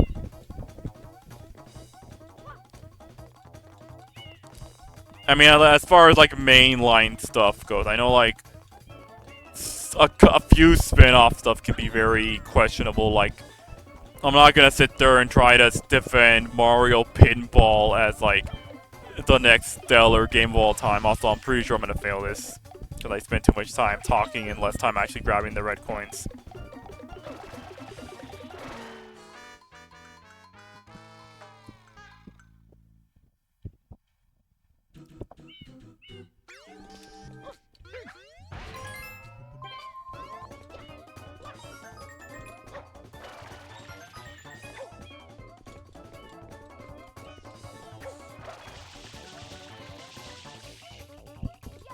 Alright, let's just do this, that.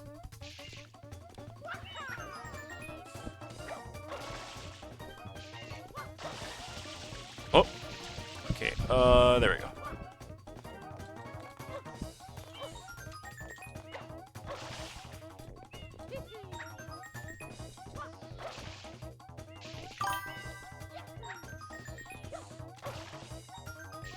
Oh, am I gonna save myself? No, I'm not. Only levels I particularly dislike were the pachinko machine and the chucksters. Pachinko gave me so many weird momentum pauses mid-air, never used the hover, and the chuckster is just freaking Mickey low. Yeah, like... The pachinko minigame is definitely like the weirdest, one of the more weirdest interactions I think I've ever seen for like a concept. And I tell myself, like, it's not that bad once you get, like, an idea of it, but it did take me a while to get to that point. I'm gonna have to go back for that. Great.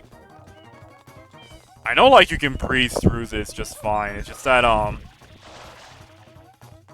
you gotta do it a certain way. 'Cause... for this particular red coin mission, time is of the essence.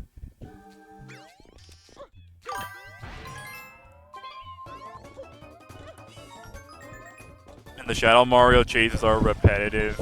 Oh, okay. Are repetitive if easy. Yeah, like, there's not that much of a unique distinction between all the Shadow Mario stuff. Even in, like, Eclipse, they didn't really change much with the Shadow Mario encounters to make them distinct from one another. It's usually the same case, which is fair because like it is consistent with what the Shadow Mario chases are like. So let's see if we can grab this.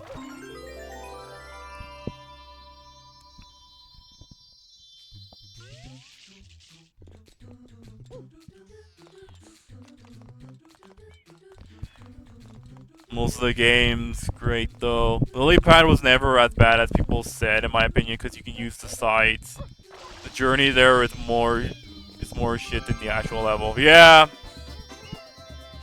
And like, yeah, that makes sense, because like you gotta use Yoshi to get there, and having to drag him all the way to that point, it sucks so much, because like it opens the door for you falling off like I did, and then you have to do the whole thing again. Even as a kid, I hated doing that part.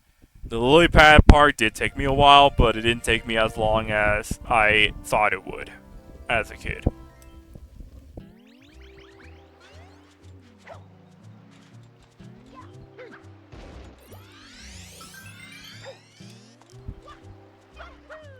Corona Mountain's boss section was also kind of iffy. It's so weird, like, it's not like I'm gonna say that it came out of nowhere, because that boat section was in Noki Bay as like a tutorial segment of sorts, but you never have a reason to use it. But out of nowhere, the Corona Mountain section needs you to use it, and it's like, why? Like, it's not complicated, but like, why all of a sudden do you have to use it? I know that like, Mario Eclipse added the beta level of that area of Corona Mountain as like to showcase what it was like before the incident occurs. So like when the Bowser flood happens, that's when it turns into the actual level. But like how did you go from the beta level to that? I don't get it. Like I get that they were rushing it in some areas, but I don't know, man. I'm not putting Corona Mountain on a tier list of, like, Bowser final levels before Bowser moments. Because, like, I'm not putting it that high up.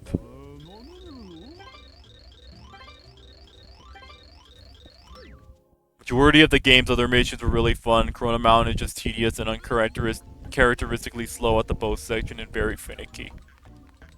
Yeah, I do think it is just consequences of the game's development process being a bit of a thing.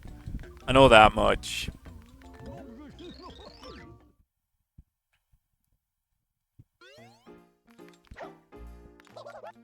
Alright.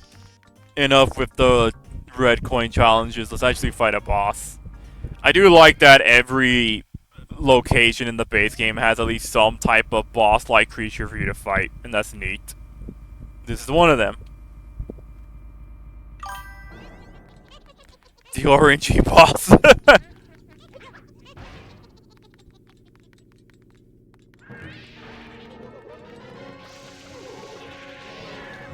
Alright, what do I get? I remember someone saying, like... I remember watching, like, this one YouTube video of somebody trying to showcase how you could speedrun this boss fight in a very specific way by making the RNG in such a way where it always gives you the fruit. And I'm not entirely sure how you're supposed to do that. And I don't bother on learning it now.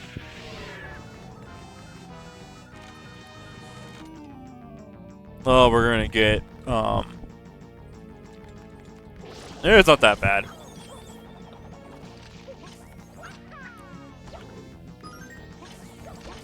I know that the bad thing with, like, the enemy spawns is that, if you get, like, the Cataquack spawn, then, like, you gotta wait for him to vanish for King Boo to continue, because, like, that takes forever. But with every other enemy, you can just kill them relatively fast if you're consistent with what you're doing.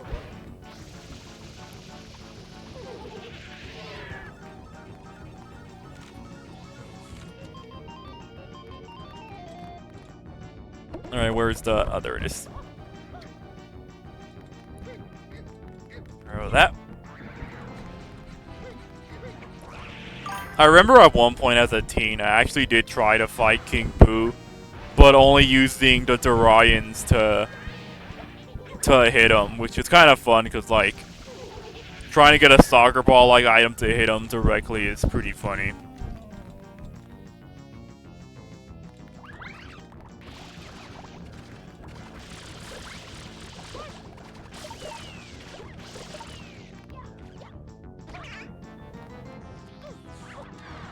There we go.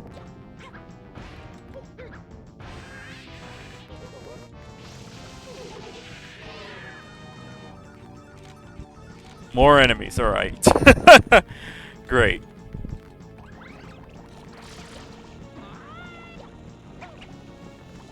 But yeah, the Cataquack one, you really do have to wait until they leave for you to actually continue the fight, which can just take a while to do.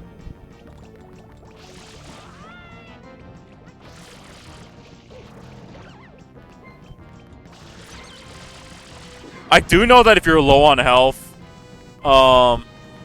King Boo has a higher chance to spawn coins, so you can keep the fight going. Like right now.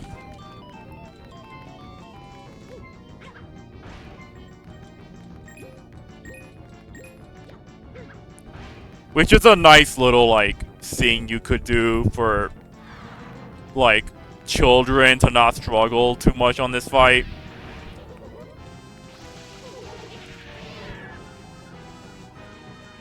There we go. So I guess, like, if you want to be very selective, you could use this fight to get,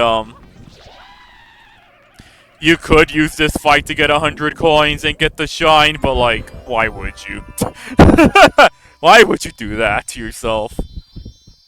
Alright, let me see, Sunshine bosses are underrated, not this one, Lamau. Mecha Bowser and Elay are cool, Mana Storm 2 and PD's second fight and Cooper Blooper are good earlier game bosses. This boss has to be made to spite speedrunners, Lamau.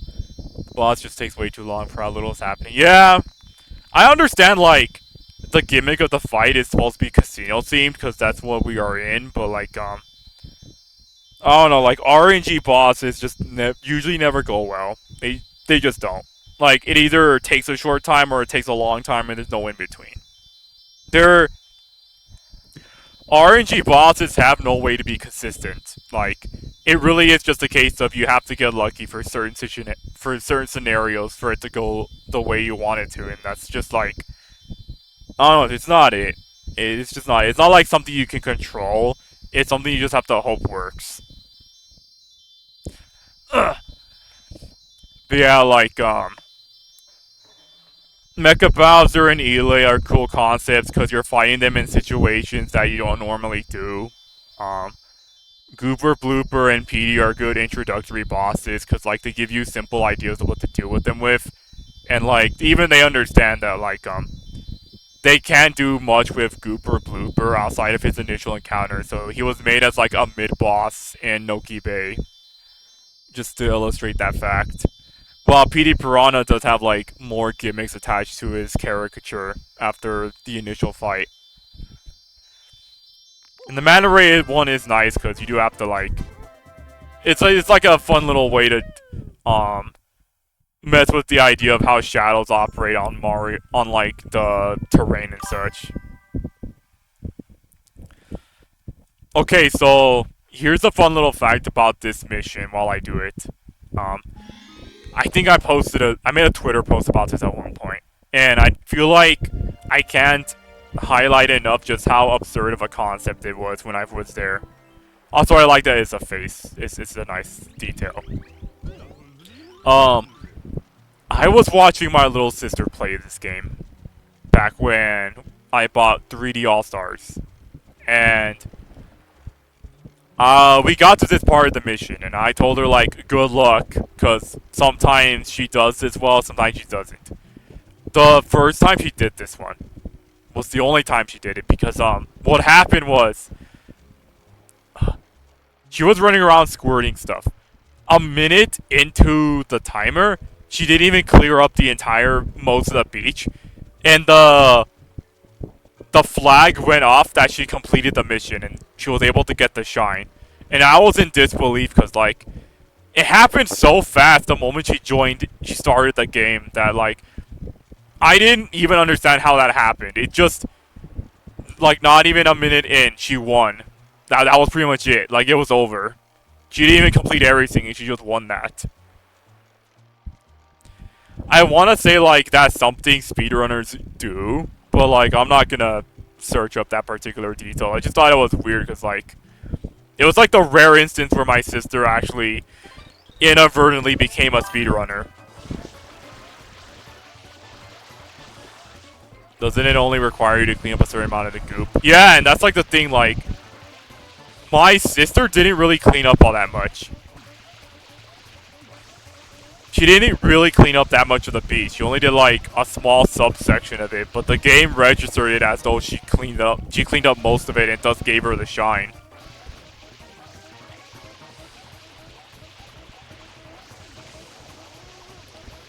Like I have no idea how she managed to do it because she wasn't even like she's not even a great Mario Sunshine player anyways. She messes up a lot more than she's willing to admit.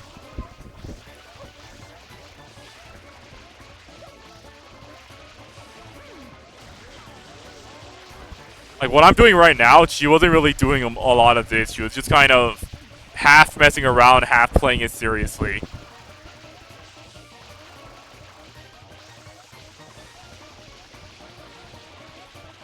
I don't know, it's like, she just somehow managed to get it. And I will forever be in disbelief about how she managed to do that. I really wish I could have recorded that when it happened, because, like, I feel like me explaining it isn't enough for people. Alright, let's grab the shine.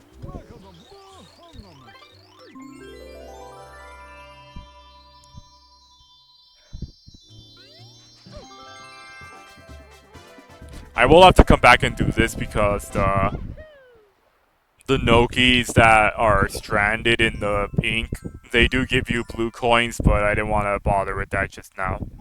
Let's deal with Shadow Mario. What time is it? 4 hours in? Alright, we can keep going. Maybe like 1 more hour. We'll do it. See how far I can get with that.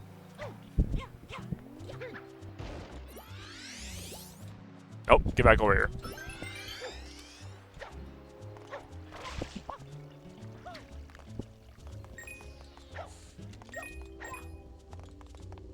What's up, my man?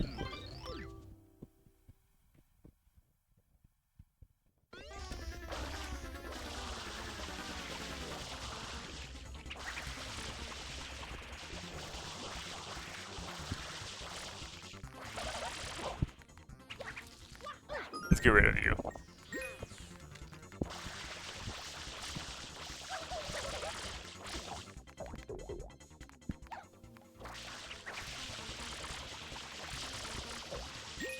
There we go. Okay, so like, if you wanted to get every blue coin that was in the hotel section, now would be the time to do it, because every door is open. I think this is like the only time in which this will happen, so this would be a good way to get the blue coins in the hotel.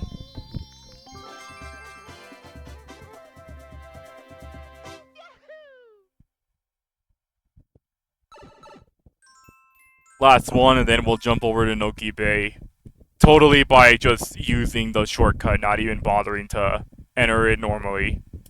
Red coins in the hotel.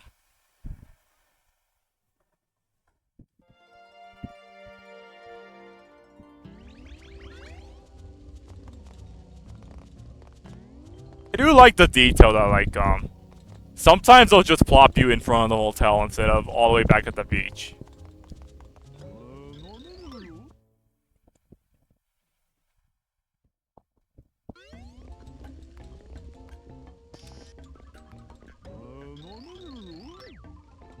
Alright, let's do it.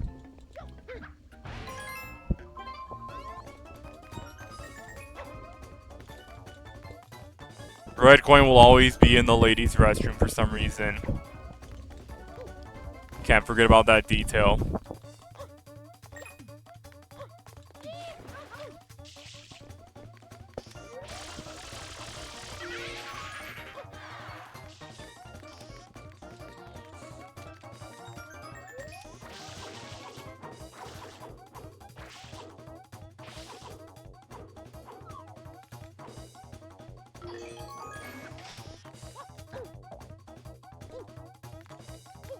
Normally you would not be able to get up here, but you can just use hover burst to get up here normally.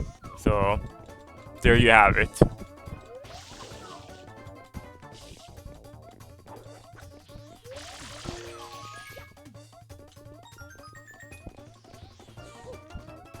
Then we can just break this. Run over here, grab this one. We might have to go through the... Oh wait, no. There's one right here. And I think there might be one upstairs. I was gonna say we might have to use the fence to get to a certain point, but I feel like... Yeah, that's one's inside the pool room. Let's go grab it.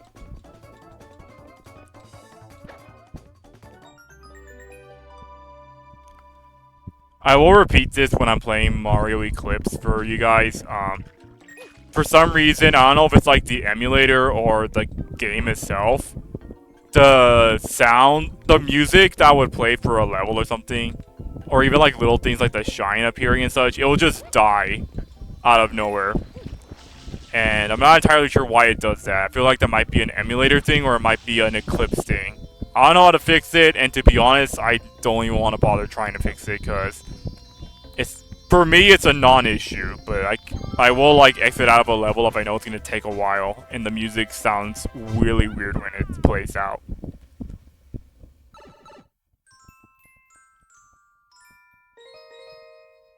We want to be outside the hotel, so let's just, be outside.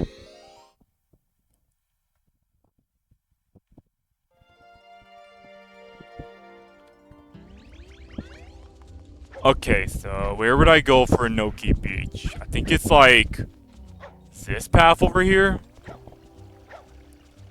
This might actually just take me to a new area. I don't like know I don't know what the topography of the island is. I just know that Noki Bay is somewhere near Serena Beach. Well, let's take this area. I haven't shown it off yet. Oh yeah, Noki Bay is over here.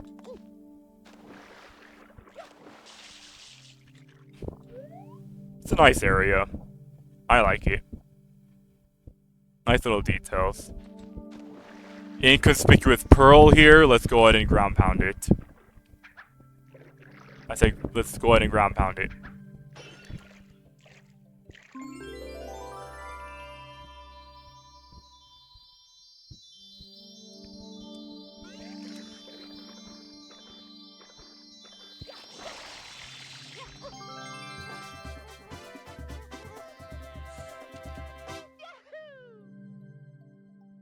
How many secrets or secret shrines have those been so far? Let's see. 5 out of 9. I know there's the path that connects to Corona Mountain, both like the volcano area and the area outside of it. And then there's one more path that like wait, no, that's 4 shrines. There's 2 more paths. There's one that connects to Pianta Village and another one that connects there too. Those 4 should have the shrines. But we're not gonna think about that right now. Let's just do Noki Bay.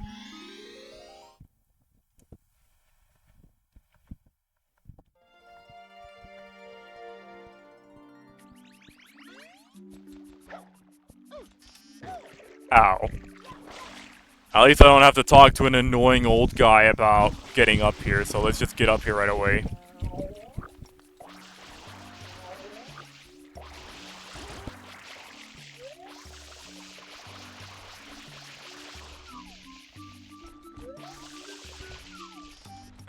I'll just go up normally.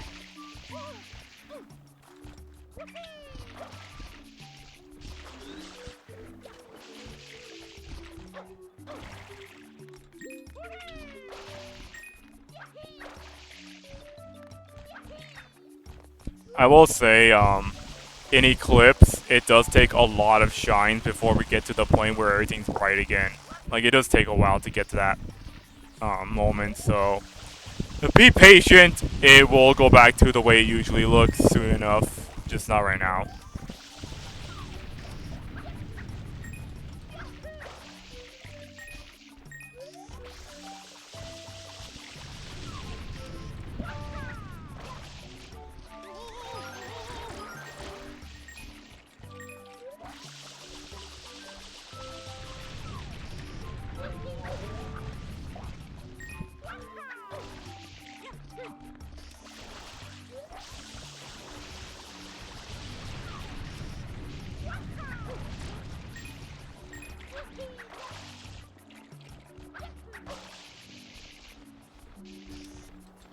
So let me think while I'm doing this.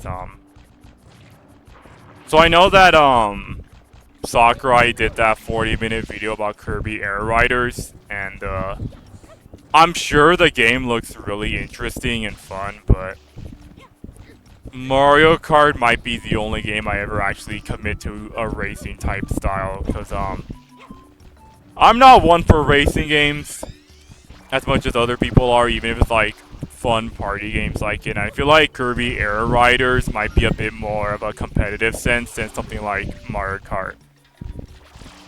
So I'm not as inclined to play it as other people are. Not to say like I don't think the game is bad or anything, but I'm sure it could be. I know it's gonna be a great game because it's like Sakurai's passion project in a sense. I'm pretty sure it's gonna come out great. But those type of games just don't do it for me, so I'm probably not gonna buy it.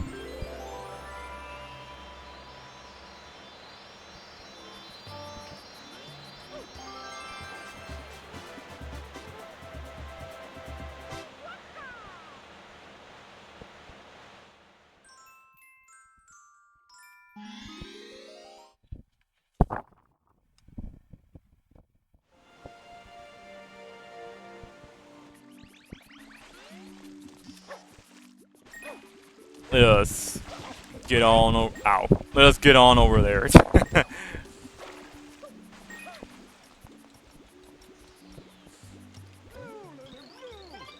What else, Oh yeah. So apparently, apparently Bubsy is back. Yeah. Bubsy 4D is a thing that exists. And like, awesome, I guess. I feel like we're now going to be in the point where people are going to start hyping up the old Bubsy games as though they were like misunderstood masterpieces. And like people hated a game because it was different or something stupid like that.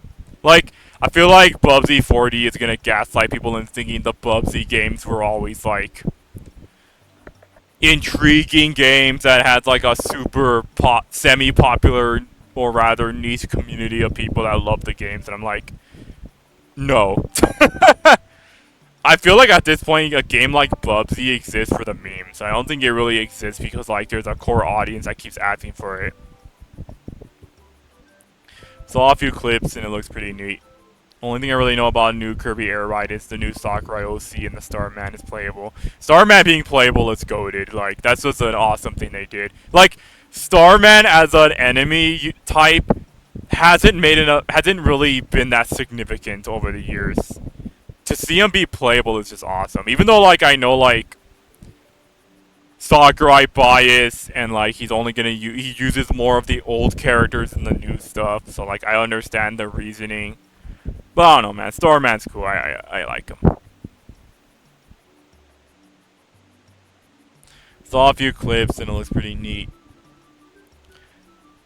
Oh god, Bubsy with more relevance than Mega Man. Bubsy 3D is under.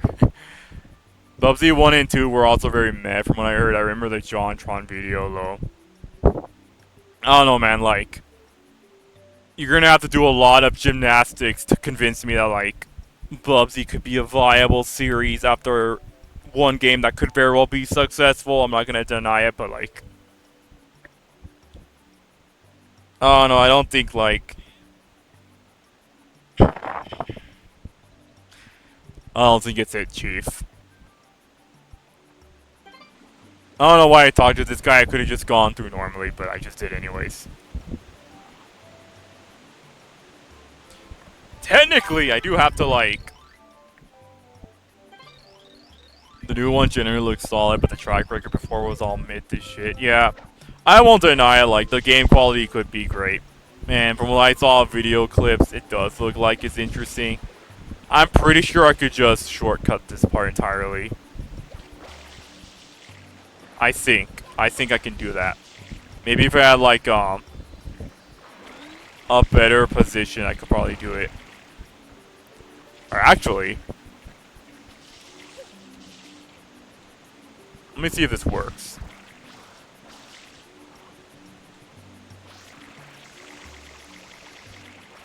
I feel like they wouldn't just wall that off. If they did, then alright, then I'll just do it normally.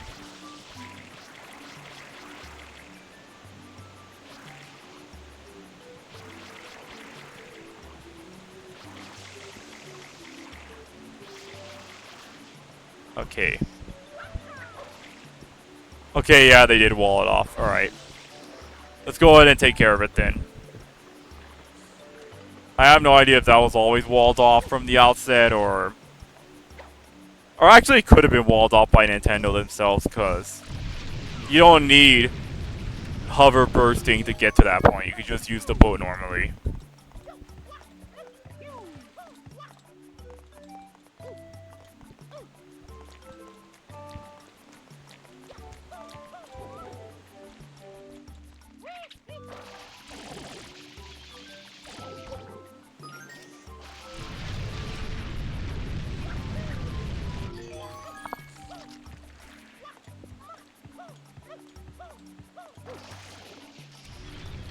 It will always be so interesting to me how, like, people say that, like, Mario Sunshine is one of the worst mainline Mario games of all time. And I say it's interesting because, like, a lot of the identity of future Mario games are built off of Sunshine, funny enough. Like, think about how many things have appeared from Sunshine in other mainline other Mario games in general. And then think about how many things from Mario Galaxy or Mario Odyssey showed up in future Mario games. Like, I really do feel like a mass majority of stuff came out of Mario Sunshine of all things.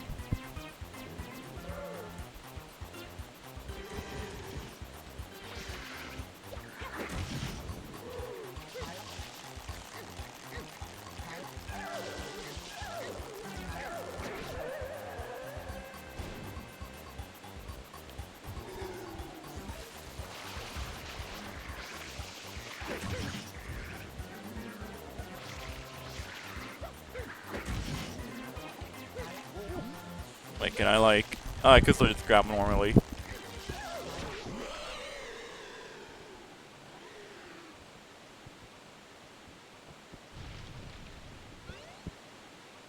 Let's grab that shine.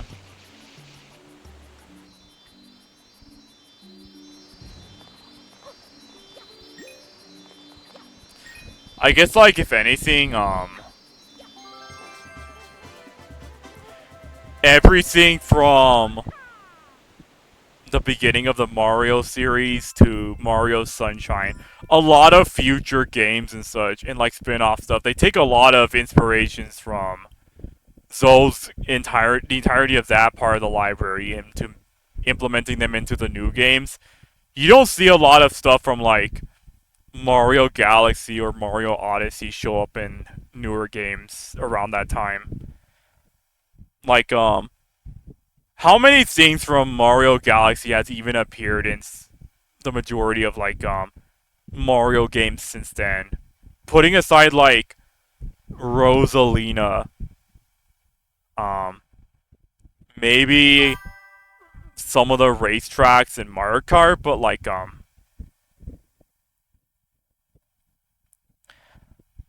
but there's not that for a game that people say is the best Mario game of all time, the best 3D Mario game.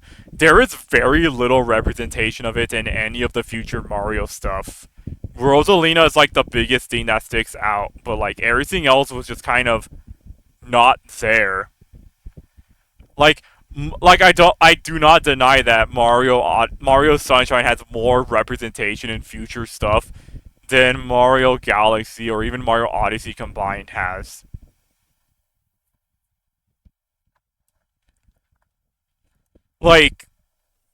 Sunshine has the Piantas that show up in the spin-off contents. They have the Cataquacks. They have I know for some areas they have the Nokis, but that's very small minority stuff.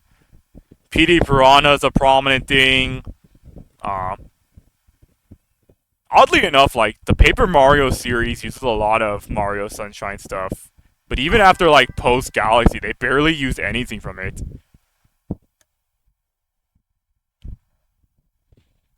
Piantas and Flood Nozzles are even in Galaxy 1 and 2. Yeah!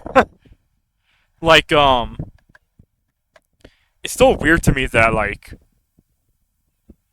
it's just so weird. The most hated, quote-unquote, 3D Mario game of all time has more representation than the most beloved 3D Mario game of all time.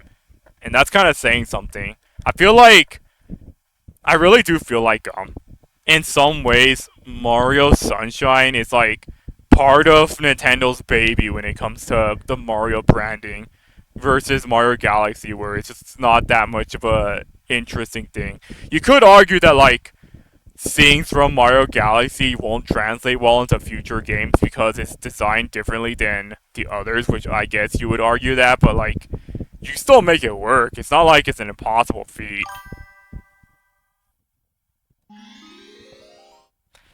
I'd even say 3D Land got more representation after its release with the enemies and mechanics coming back. Okay, so a great example of this is the argument I made that Mario World is a celebration of Mario as a whole. There are more characters in Mario World's roster that are from Mario Sunshine than there are from Mario Galaxy. And Mario Odyssey, for that matter.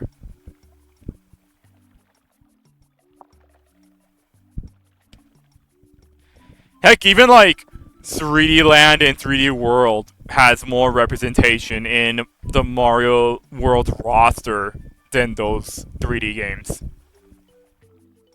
I do like how Unique Galaxy feels though with its exclusive stuff, but I definitely would like to see more come back. Yeah. And I feel like we're reaching the point where Rosalina and Luma, to an extent, are starting to fall into obscurity. Not in like the sense of like they're going to be forgotten, but like Nintendo no longer really prioritizes them as much as they prioritize other aspects of Sunshine and other games around that time period. Because like you can only do so much with Rosalina and Luma as a concept when they're not like important characters, which they haven't been since Galaxy 1 and 2. Things like the Piantas, the Flood stuff, the Cataquacks, other elements of that game, those can easily translate into like background stuff or side stuff, because the games themselves are just designed with that very idea in mind. Rosalina started off as an important character. You can't really do much with her after a certain point, unless you make her important again. Which they're not gonna do, because unless like for some reason they want to make a Galaxy 3, they really won't have much of an incentive to do much with Rosalina.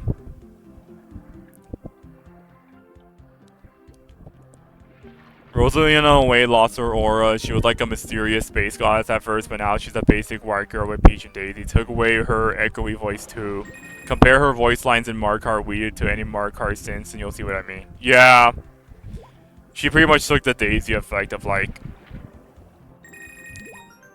they needed someone detailed enough to represent something in Mario Kart, and that was enough to get people interested in that character outside of just like the main game. Rosalina had more going for her than Daisy does at first, but ever since like Daisy officially appearing in a mainline Mario game, she has now had more mainline presence. She's now actually getting to a point where she's going to have more mainline presence than Rosalina does, and that's kind of saying something.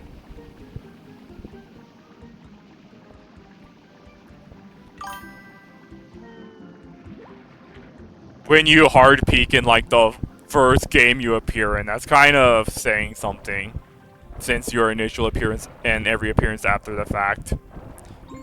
Like, it even says something that Rosalina doesn't even appear as a character in Paper Mario of all things. But then again, this was like the era when like Miyamoto didn't want to do creative stuff, but even post that era, Rosalina still gets shafted into like being a unimportant role of a character. Like, yeah, Rosalina was a novelty in 3D World, but she's not in Wonder as far as I'm aware, so I feel like she will slowly get pushed out over time and just become like side content stuff at most. Like, her being in Mario Kart World feels more like a novelty than it does something important. Like, it's so weird. Daisy has a more prominent presence than Rosalina does. Maybe, like, the Mario movies will make her important again, but even if that happens, I don't think it's going to be enough. I don't think it's going to spark a surge of Nintendo wanting to do more with the character. I feel like what she has now is it, which is the unfortunate thing about her reality.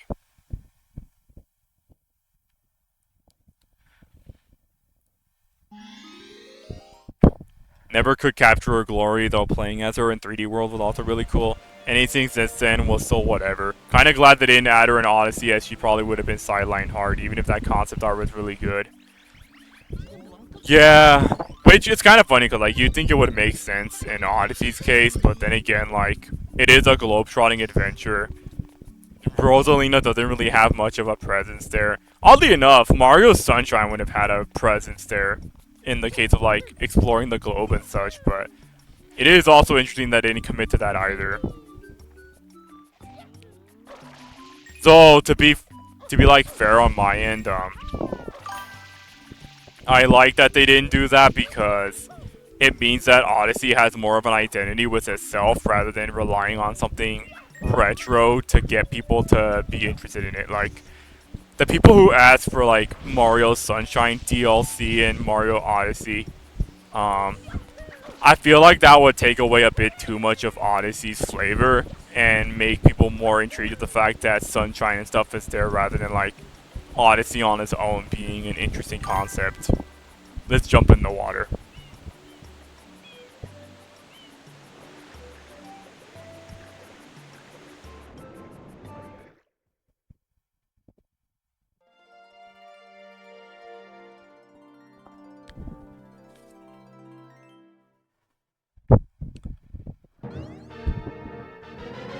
I guess that's another thing, like, I appreciate Odyssey because it actually made Pauline a lot more relevant of a character than she was in the past, where she was just kind of sidelined in being Mario vs. Donkey Kong games. That weren't really that interesting at the concept after like the first game. Let's deal with Elay right here. I'm sure this thing may or may not have given some kids involuntary nightmares. I'm pretty sure I wasn't really scared of it when I was a kid, because RE4 was a game I had and that made me more scared than this thing.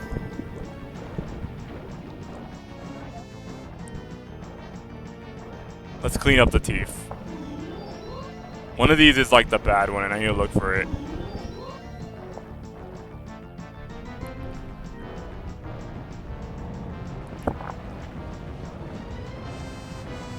I just like that the detail that the Elay has. There's one. I just like the detail that Elay has some gold teeth in its mouth, or like has a gold tooth in its mouth, which turns out to be the shine. I think that's nice. Some weird like Saint dentists do.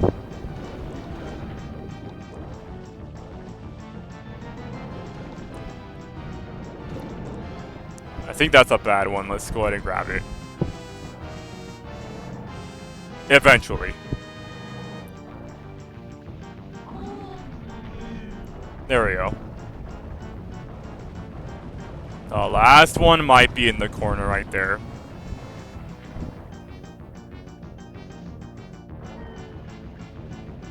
Okay, no, never mind it.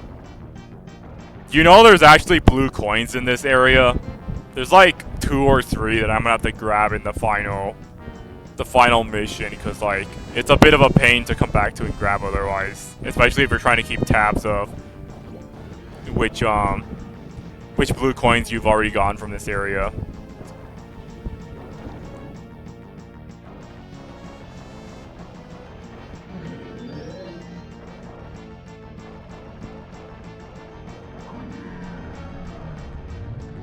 That should do it.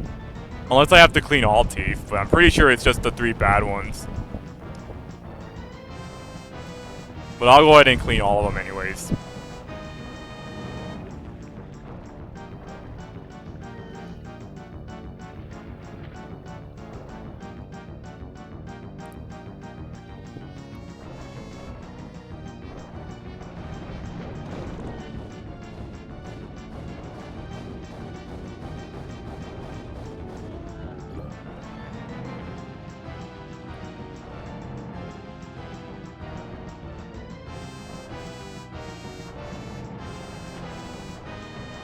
One, and then the last one.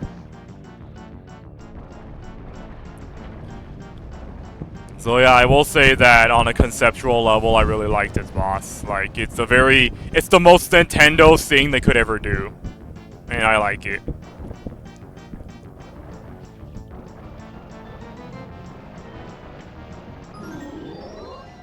Remember to take proper care of your teeth.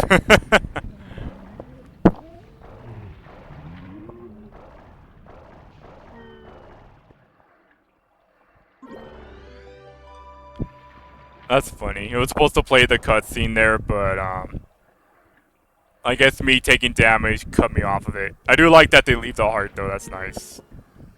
Let's go ahead and grab this and get out of here.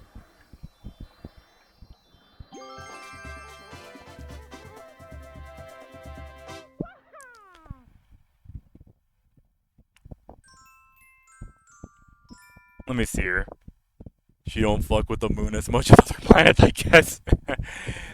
Same, I like how they modernized Pauline and gave us a bunch of new races of creatures. The Steam Guardian robots were great, and the four guys in Legend King. I really like, I don't think Odyssey gets enough praise for how creative a lot of the areas are. Like, I really love all of them. Like, they all just have their own, like, Odyssey is such a beautiful game in terms of how every area is designed. Like, I love every aspect of it because you could tell that a lot of the passion went into designing those areas because everything just fits. It really does. Like, the costumes everyone wears, including Mario, the locations themselves being very distinct from one another, the race of the creature just adding extra flavor of scenery to everything, like the music's being very on par with what you would expect to hear of those areas. Everything was just great. The worst areas were the worst because there wasn't enough for them ruining Clown Kingdom. Yeah, I really wish they did more with Ruined Kingdom. I feel like having a medieval setting would be so awesome. I feel like they could have done more with it, but I can also kind of understand that they wanted to cut something short, but like I don't know, like for the most part, I could tell like a lot of love went into designing those areas, and it really shows. Like, yeah, the boss arena was great. I really like how out of pocket it was to fight a realistic looking dragon as freaking Mario of all things. Like, that's again another Nintendo thing they would do.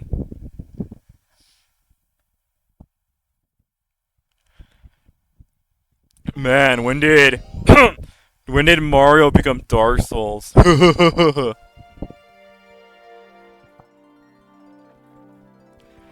anyways, I don't know, like Odyssey does not get enough credit even after the initial. Like, I know that it got a lot of praise when it came out, but I feel like post Odyssey launch, not many people really talk about it as much as like.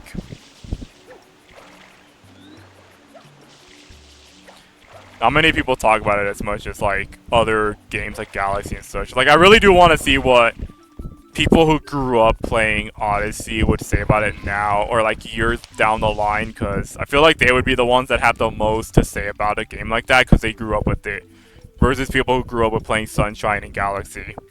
Let's go ahead and take care of whatever this is. Oh, the race. Let's do the race. I could go get the gray box, but I'm too lazy to do that.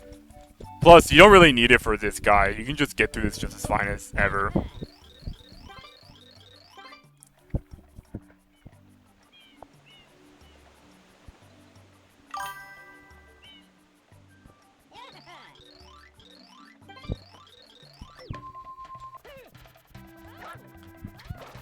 Long jumping makes this part so much easier, I swear.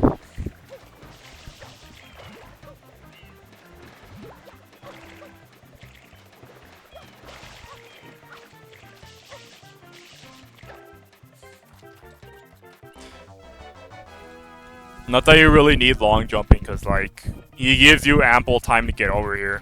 You have to try to let him win.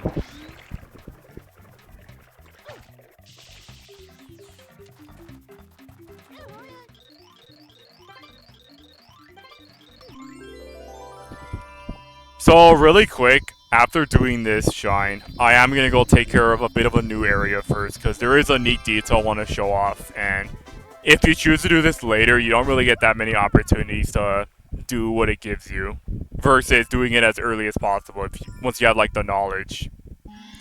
So we'll go on this, and then we'll back out really quick.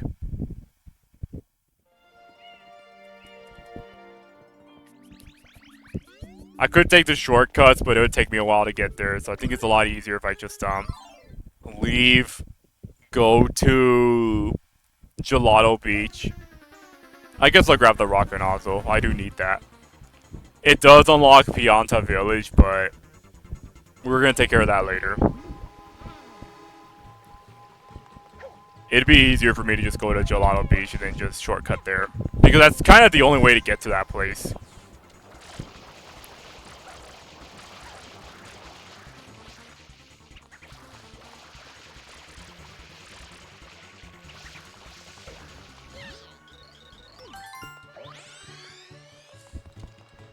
Alright, let's get in here. Dark Eater, Miter, and Mario was a crazy twist. I could see that. People that grew up with 3D World are already making vids about that game. Give it time. I'm sure people are going to start making, like, retrospectives of Mario Odyssey, or, like, younger people making their perspectives on it. And I feel like they would have interesting things to say versus what I would probably say about it. Alright, let's head here. So, I'll just show this off, even though I already got the shine, but to get the shine in this area, just ground pound this conspicuous looking mushroom. It's entirely possible I might not be able to do it because I already got the shine, but I'll keep trying.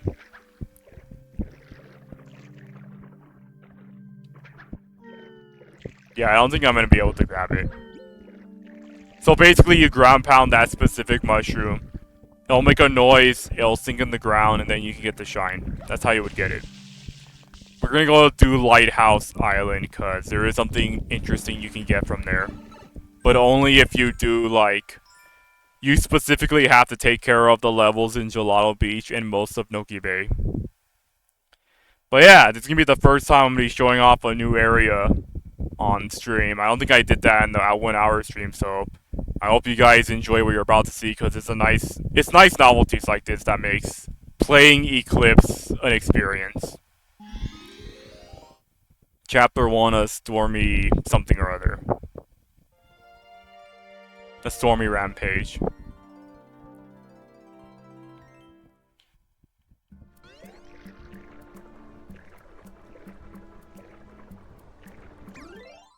So yeah, every new area they added, it does have 11 shines. The 8 that you would get normally, the 2 secret shines, and then the 100 coin shine. And the blue coin counter is, I think, the same as the base game. It might be less. I'd have to check again.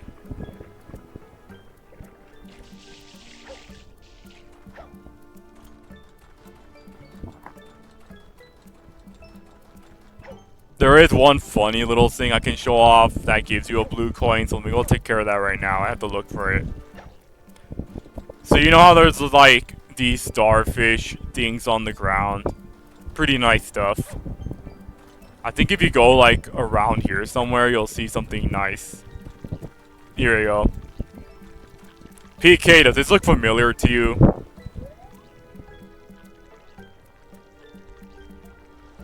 I don't know, man. I feel like there's something suspicious about this particular setup, but I could be wrong. In any case, I don't think those guys made it to Shell City.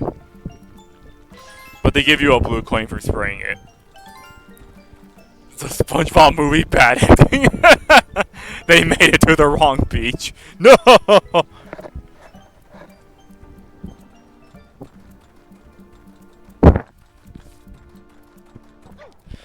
Alright, but let's head into the lighthouse, because that's where we need to go. We could explore. You'll get more notice of these areas as we run around and do things. But I guess I can talk to these guys. It's dry here, but what about the others? What do you say? The way the roof rattles and shakes, if the wind gets any worse, I'm worried the roof will fly off. I don't think Eclipse added any, like modern trendy stuff. I think it's like on par with what you would expect Mario Sunshine's dialogue to be like. So I could be wrong. It could have cringy stuff in it, but I'm pretty sure they kept the dialogue at least as faithful as what the Mario Sunshine dialogue would be like. I was hoping to have a relaxing day drinking fruit smoothies, but the bar is closed due to the inclement weather.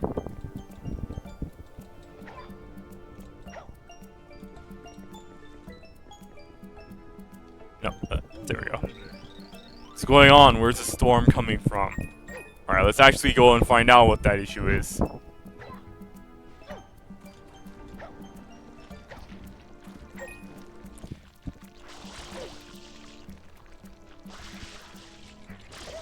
Ow. So what's interesting about these piranha plants that you can't actually kill them this way, for some reason. You could jump on them though, but you take damage for it, so I don't know why you would. Here's the guy in question. What do you have to say? Hey you, I need your help. As the keeper of this lighthouse, it is my duty to keep it safe. However, when I left for my sun-drenched lunch break, something strange broke into the lighthouse. And to add on to it all, it created all this horrible weather. Please, for the sake of my lunch, I mean the lighthouse, stop the intruder and bring back the sunshine. Thanks a bundle. Mario. 6 shine? Alright then. Also, it's a nice detail, but like the ink around here forms of shine sprite.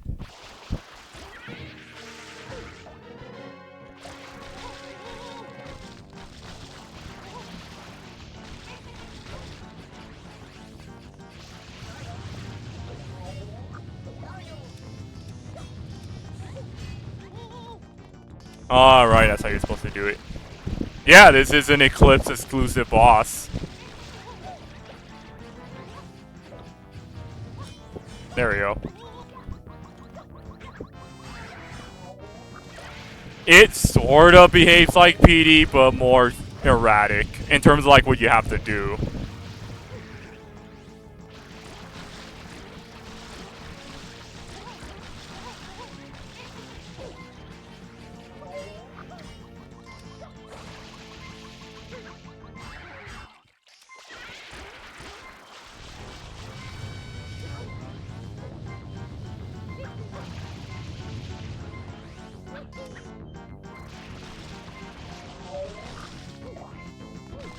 Ow.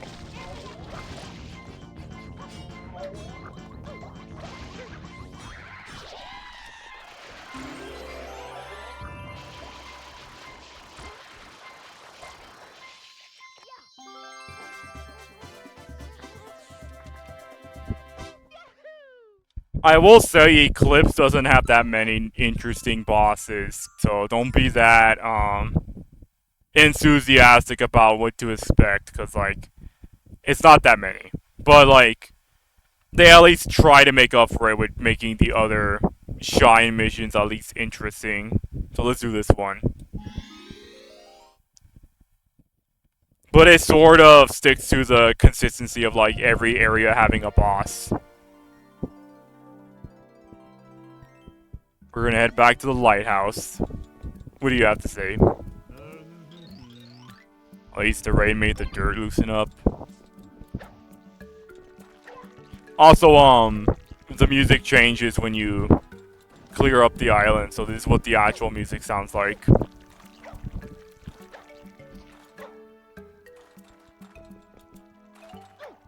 I think I could actually grab the box, the red and gray box. So let me see. Let me just do that right now.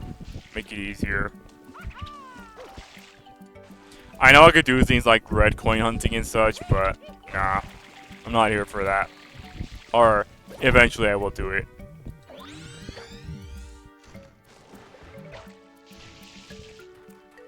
The gray one is in like a different high up area, and I think you need the rocket for that one in particular. Yeah, it's right there.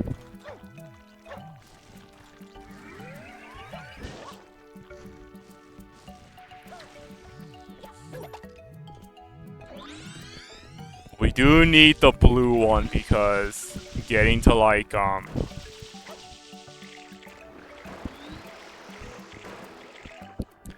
getting to the top of the lighthouse is not easy when you don't have the hover nozzle to take care of things. I think I tried it before, but rocket nozzle will not get you that high up. I think.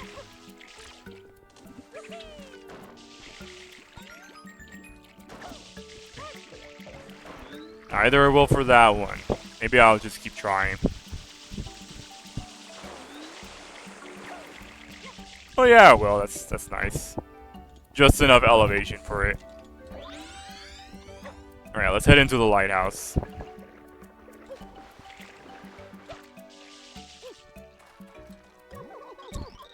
Now that the rain is gone, I'm on the hunt for sea critters again.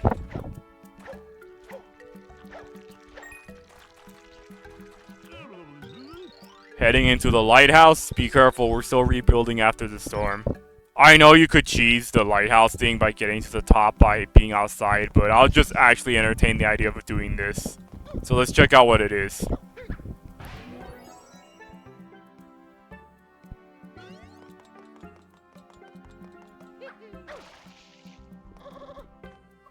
It is worth noting, like, the new areas are sort of designed with the knowledge that you're gonna use, like,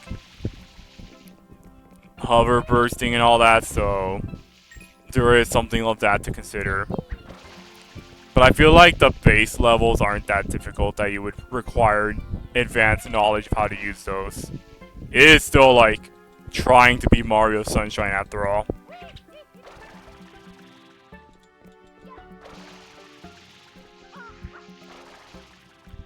So I guess doing that is not a fun thing.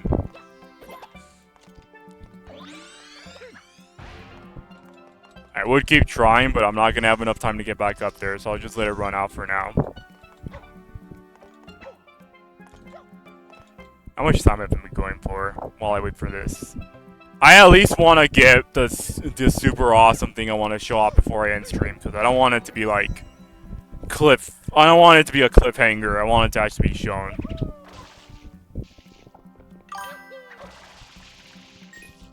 That's good. Never was a fan of those hacks mods specifically made for people with 12,000 hours of speedrunning experience. Yeah. Like I really do think that not a lot of modders do something like that where they will make a mod for the express purpose of casual people who just play the game casually. Like, most of Eclipse never really asks for anything hyper specific, and the stuff that do could be argued as like in post-game content if anything. Base game stuff is still stays true to what Mario Sunshine's design is.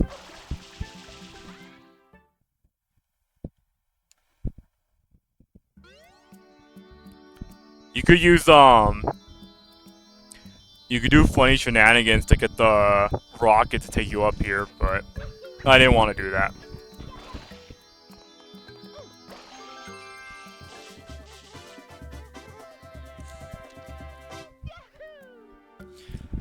And since we're still here, we might as well take care of one other Shine mission, which is the red coin one. Red coins all over the island. Let's look for them. Or rather, I guess we can do the secret.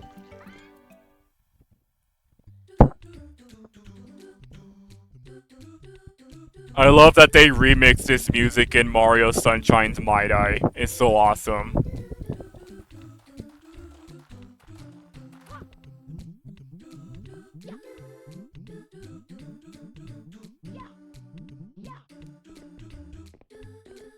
Okay, I said it before, like, they make this stuff for more casual stuff. I could see this one being a bit tricky for people who are casuals. Because I actually struggle a bit doing this part. That's because part of me just didn't know that, like, these donuts, the center holes aren't actually holes, they're just platforms.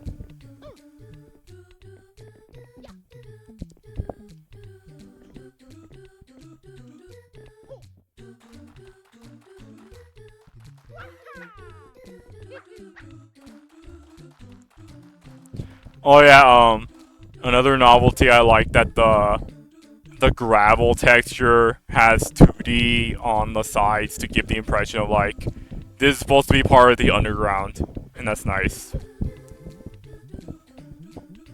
Oh, nope, don't kill me, Drift. Don't kill me.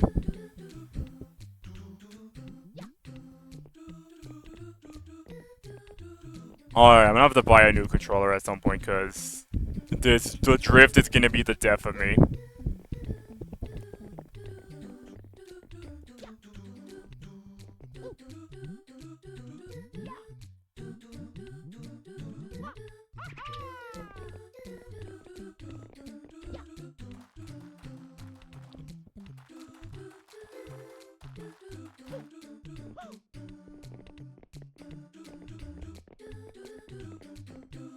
Gotta wait for the donut to do a proper turnaround before I make that jump.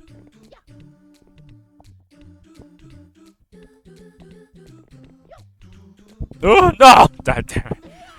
It actually happened. I hesitated, the drifts turning. But no, this... In retrospect, this area isn't bad. You just gotta be patient. And not have drift. That's the important thing. Just don't have drift.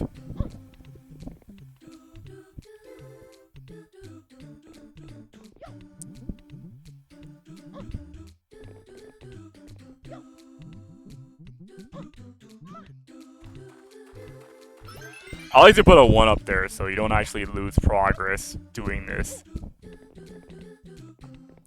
At least for the people who have the 1-ups on. I know you can turn it off in settings, but that kind of defeats the purpose, so I kept it on. Plus, getting lives in this game isn't that difficult of a task. Like, you don't really need to do like infinite 1-up tricks here, because it's that easy.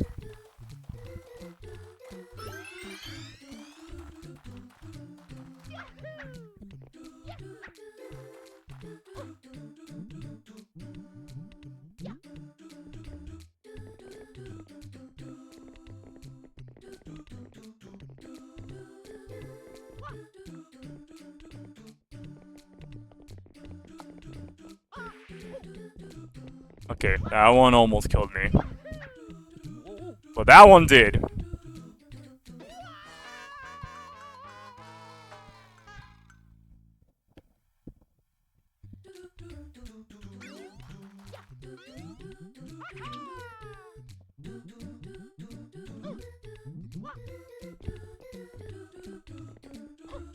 Okay, the drift killed me. That one was drift.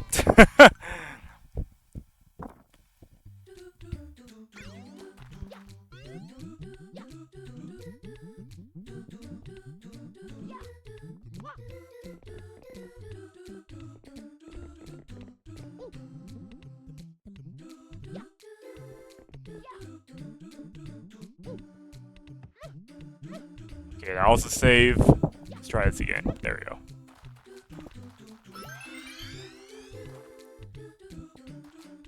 It's kind of unfortunate for me because like this is the only controller that actually lets me do like proper. Oh, there we go.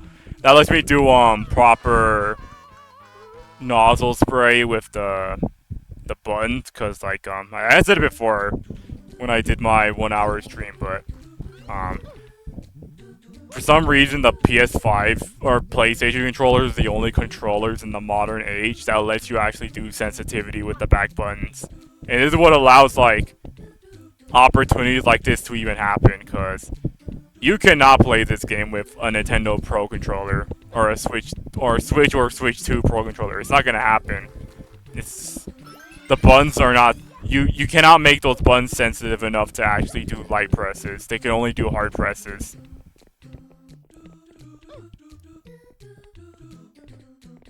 I could probably circumvent some areas by just long jumping, but this area is kind of cramped enough that doing so may not be the smartest idea. Unless I'm like a hyper speedrunner, but I'm not.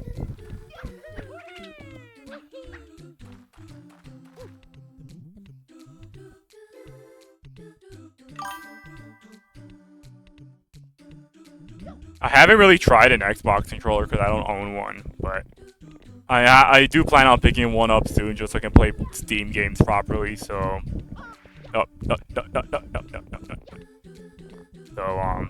I'll be seeing it soon enough. It happened again. I overshot. Didn't even think about that considering I was wanting to play this mod. I guess if you wanna try it out, just download the emulator and try playing normal Sunshine with the controller. If you're able to do light presses, then you'll have your answer of whether or not you can play the mod.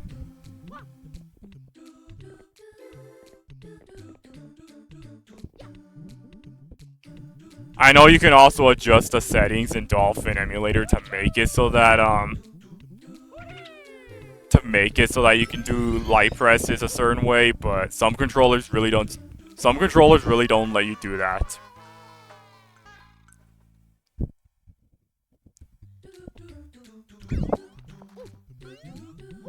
No, no, maybe Nintendo's like the weird oddity where they were able to do that kind of thing before, and then they just stopped doing it post like, I'm gonna say Wii era or Wii U era. That's when they, around after that point is when they stopped trying to do like light presses and buttons.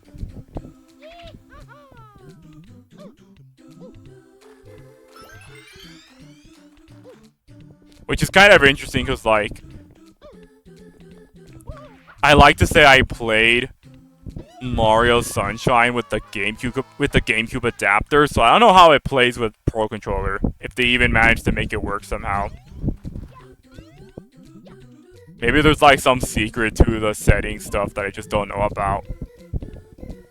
Which could very well be the case, because like I don't know much about modifying emulator stuff. I just turn on the game and play it.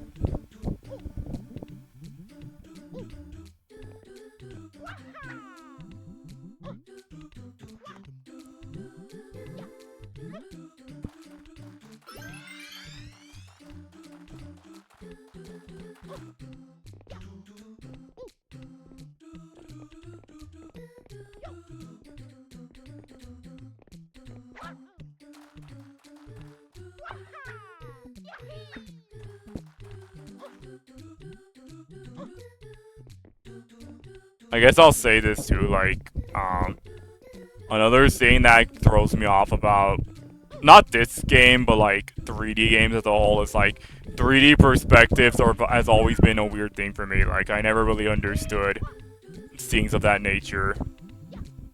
Like, either I will overshoot my throws or I'll undershoot my throws. My jumps sometimes, and I'm not entirely sure what I could do to make, like, right there, like, I overshot my throw. Or, I overdid my jump, and that's what killed me.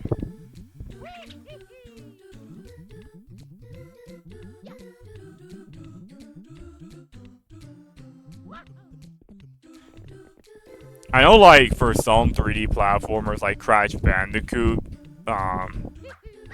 it took me a good while to even get adjusted to things like that, because the platforming aspect was just something that was semi-difficult for me to get adjusted to, because of, like, I lack, the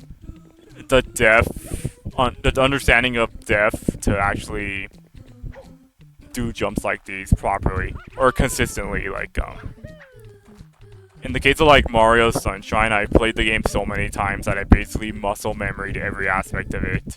But even then, I still make mistakes here and there.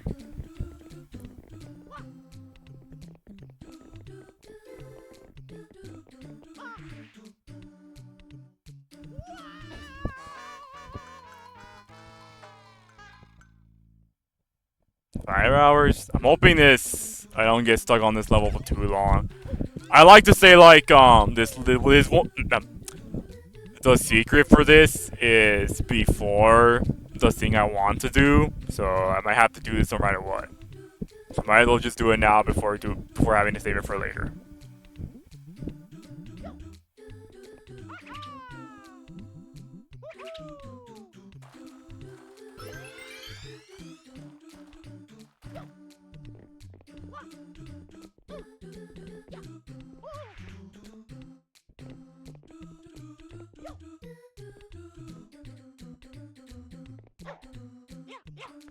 I don't remember if my stick had drift when I first did this area. It could have been there, but it might have been like very light drift, so it didn't make that much of an impact. But I really did die as many times as I did now, so this is as consistent as it gets with how good I am with this area. I'm sure, like, if I was a bit more patient, I could probably just breeze through this just as fine, but the drift is making me concerned.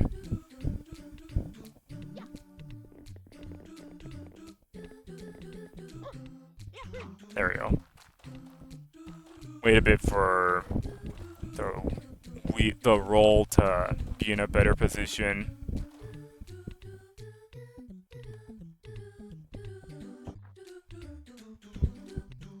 Alright, I think right now would be it. And then I can just jump on this. And I can jump on this. And then this. And then we did it.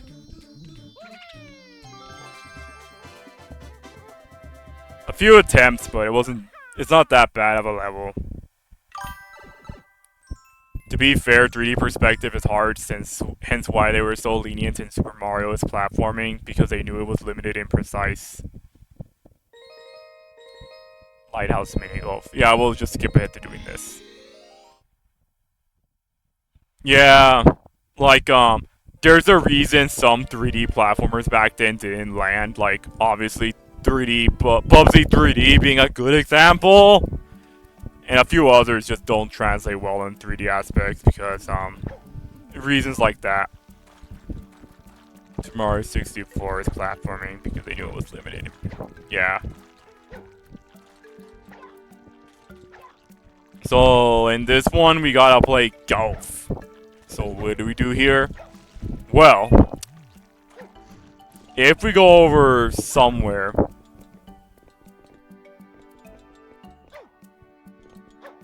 Right here. A conspicuous golf ball. A golf ball that has soccer ball properties, funny enough. So, we gotta get this ball all the way to the hole. Pizza Tower reference. Damn, I gotta play golf. It'd be funny if, like, if they modified the final Bowser fight to make it so that in between battles, they force you to play one round of golf.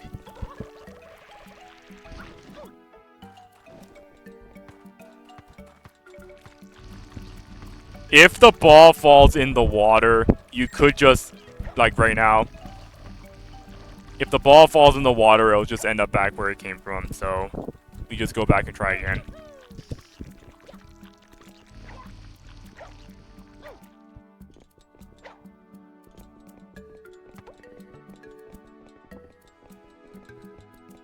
The funny thing about the golf thing is that this isn't the only time you're going to be doing something like this to get, like, a blue coin or a shine, so... Consider this as, like, practice for when you have to do this for later. We just push this right here. We could push it on, like, the road right here. And then, like, find a way to get it into that greenery area without having it fall over.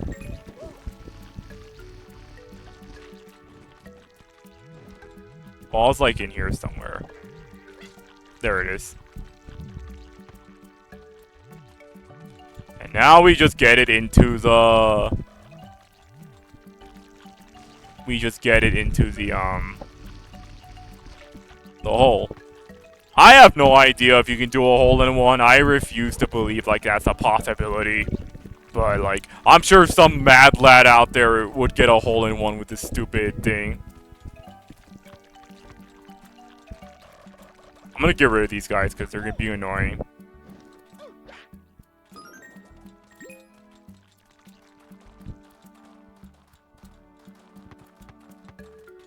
If we just keep kicking like this, the ball will not fall off bounds. Then it's just a light kick in and we're good. Ta-da! That's not even a birdie. That's like the worst thing ever, but I don't care.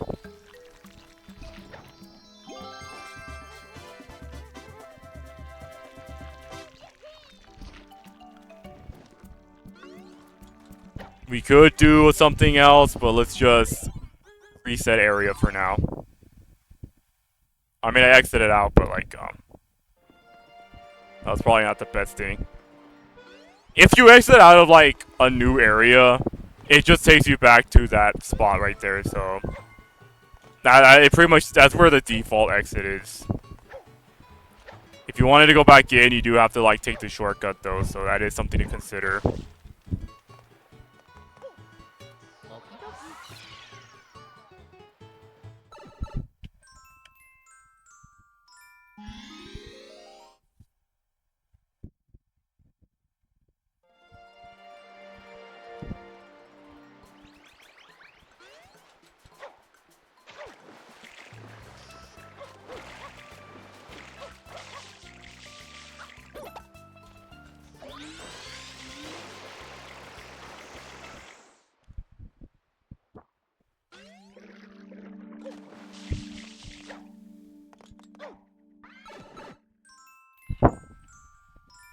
Here we go.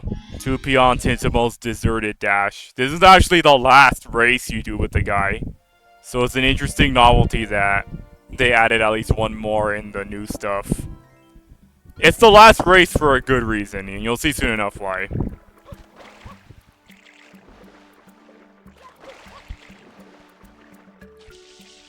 The guy is over there. You could cheese this by getting the rocket nozzle and then just going all the way to the other side as fast as possible, but I'm gonna see if I can do this without it. Shouldn't be that hard. It's still like about as vanilla as it gets. Once again, we meet Bouncy Flipper. I'm 2P Autismo, as you know, and we shall race the flag, which is over by the drink stand that I was at to get the golf ball. Can you beat me? I think not. And I meant to do a long jump, but I failed miserably. At the very least, like, I can do long jumping, but he can't, so you can still, like, just do this and then get to the end.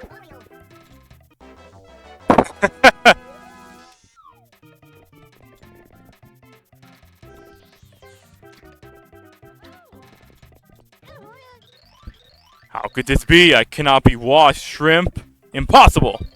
You win this time, but I shall surpass you once again. So, we're gonna grab this shine, and I think we're gonna exit out of the area. I think it'll, like, put me back into the selection screen, but we're gonna exit out, cause, we gotta go somewhere else. So let's enter an area, and then we're gonna leave.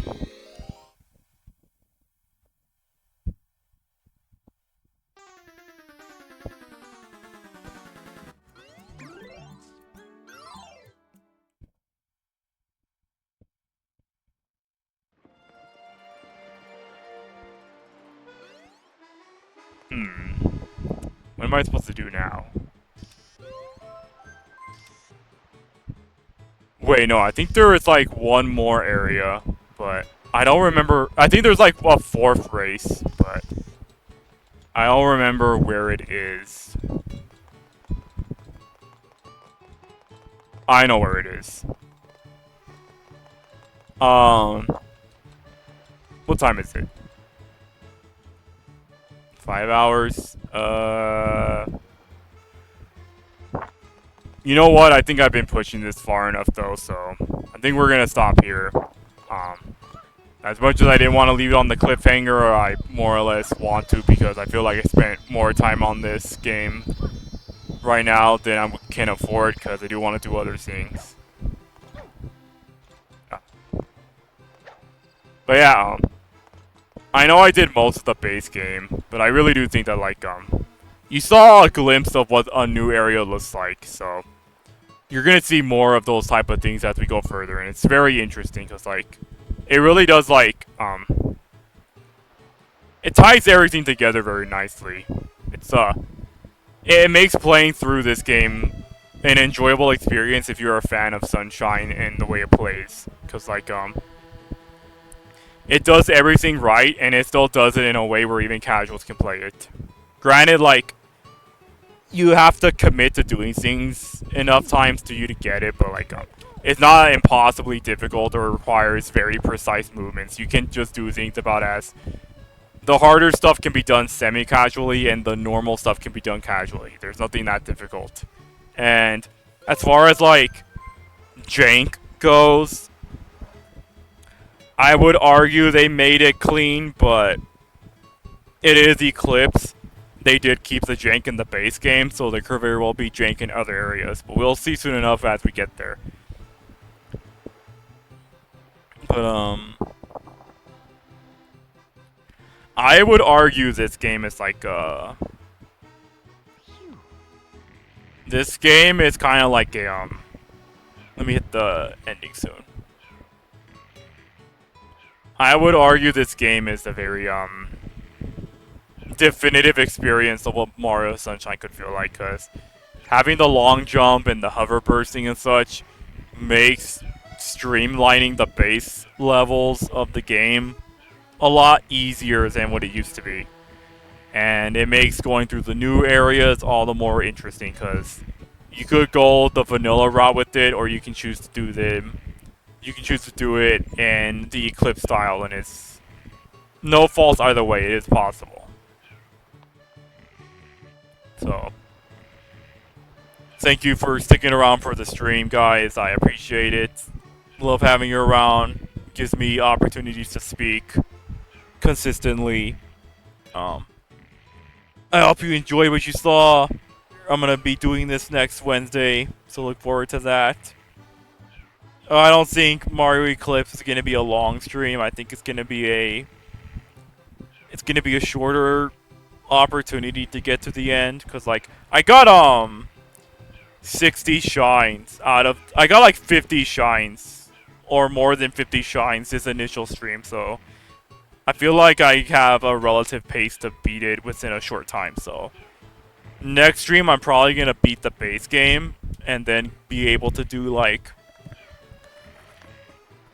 post-game shenanigans, but I'm probably gonna save the post-game stuff for a stream on its own in 2, because I want a way for people. I would like people to get a digestible experience of like the entirety of post game all at once, rather than in chunks. So look forward to that when it happens, because it's awesome in its own right. But we'll get to that when we get to that. So once again, thank you for being here. I'm gonna sign off now. Hope you guys have a great rest of your week. Don't let work stress you out. Be sure to keep yourself hydrated. The days are going to get cooler soon enough, so you don't have to worry too much about that. And just stay safe. See you guys next Wednesday for the next stream. As for UPK, I'll be talking to you again real soon. So see you then. And for the rest of you guys, see you next time. Bye.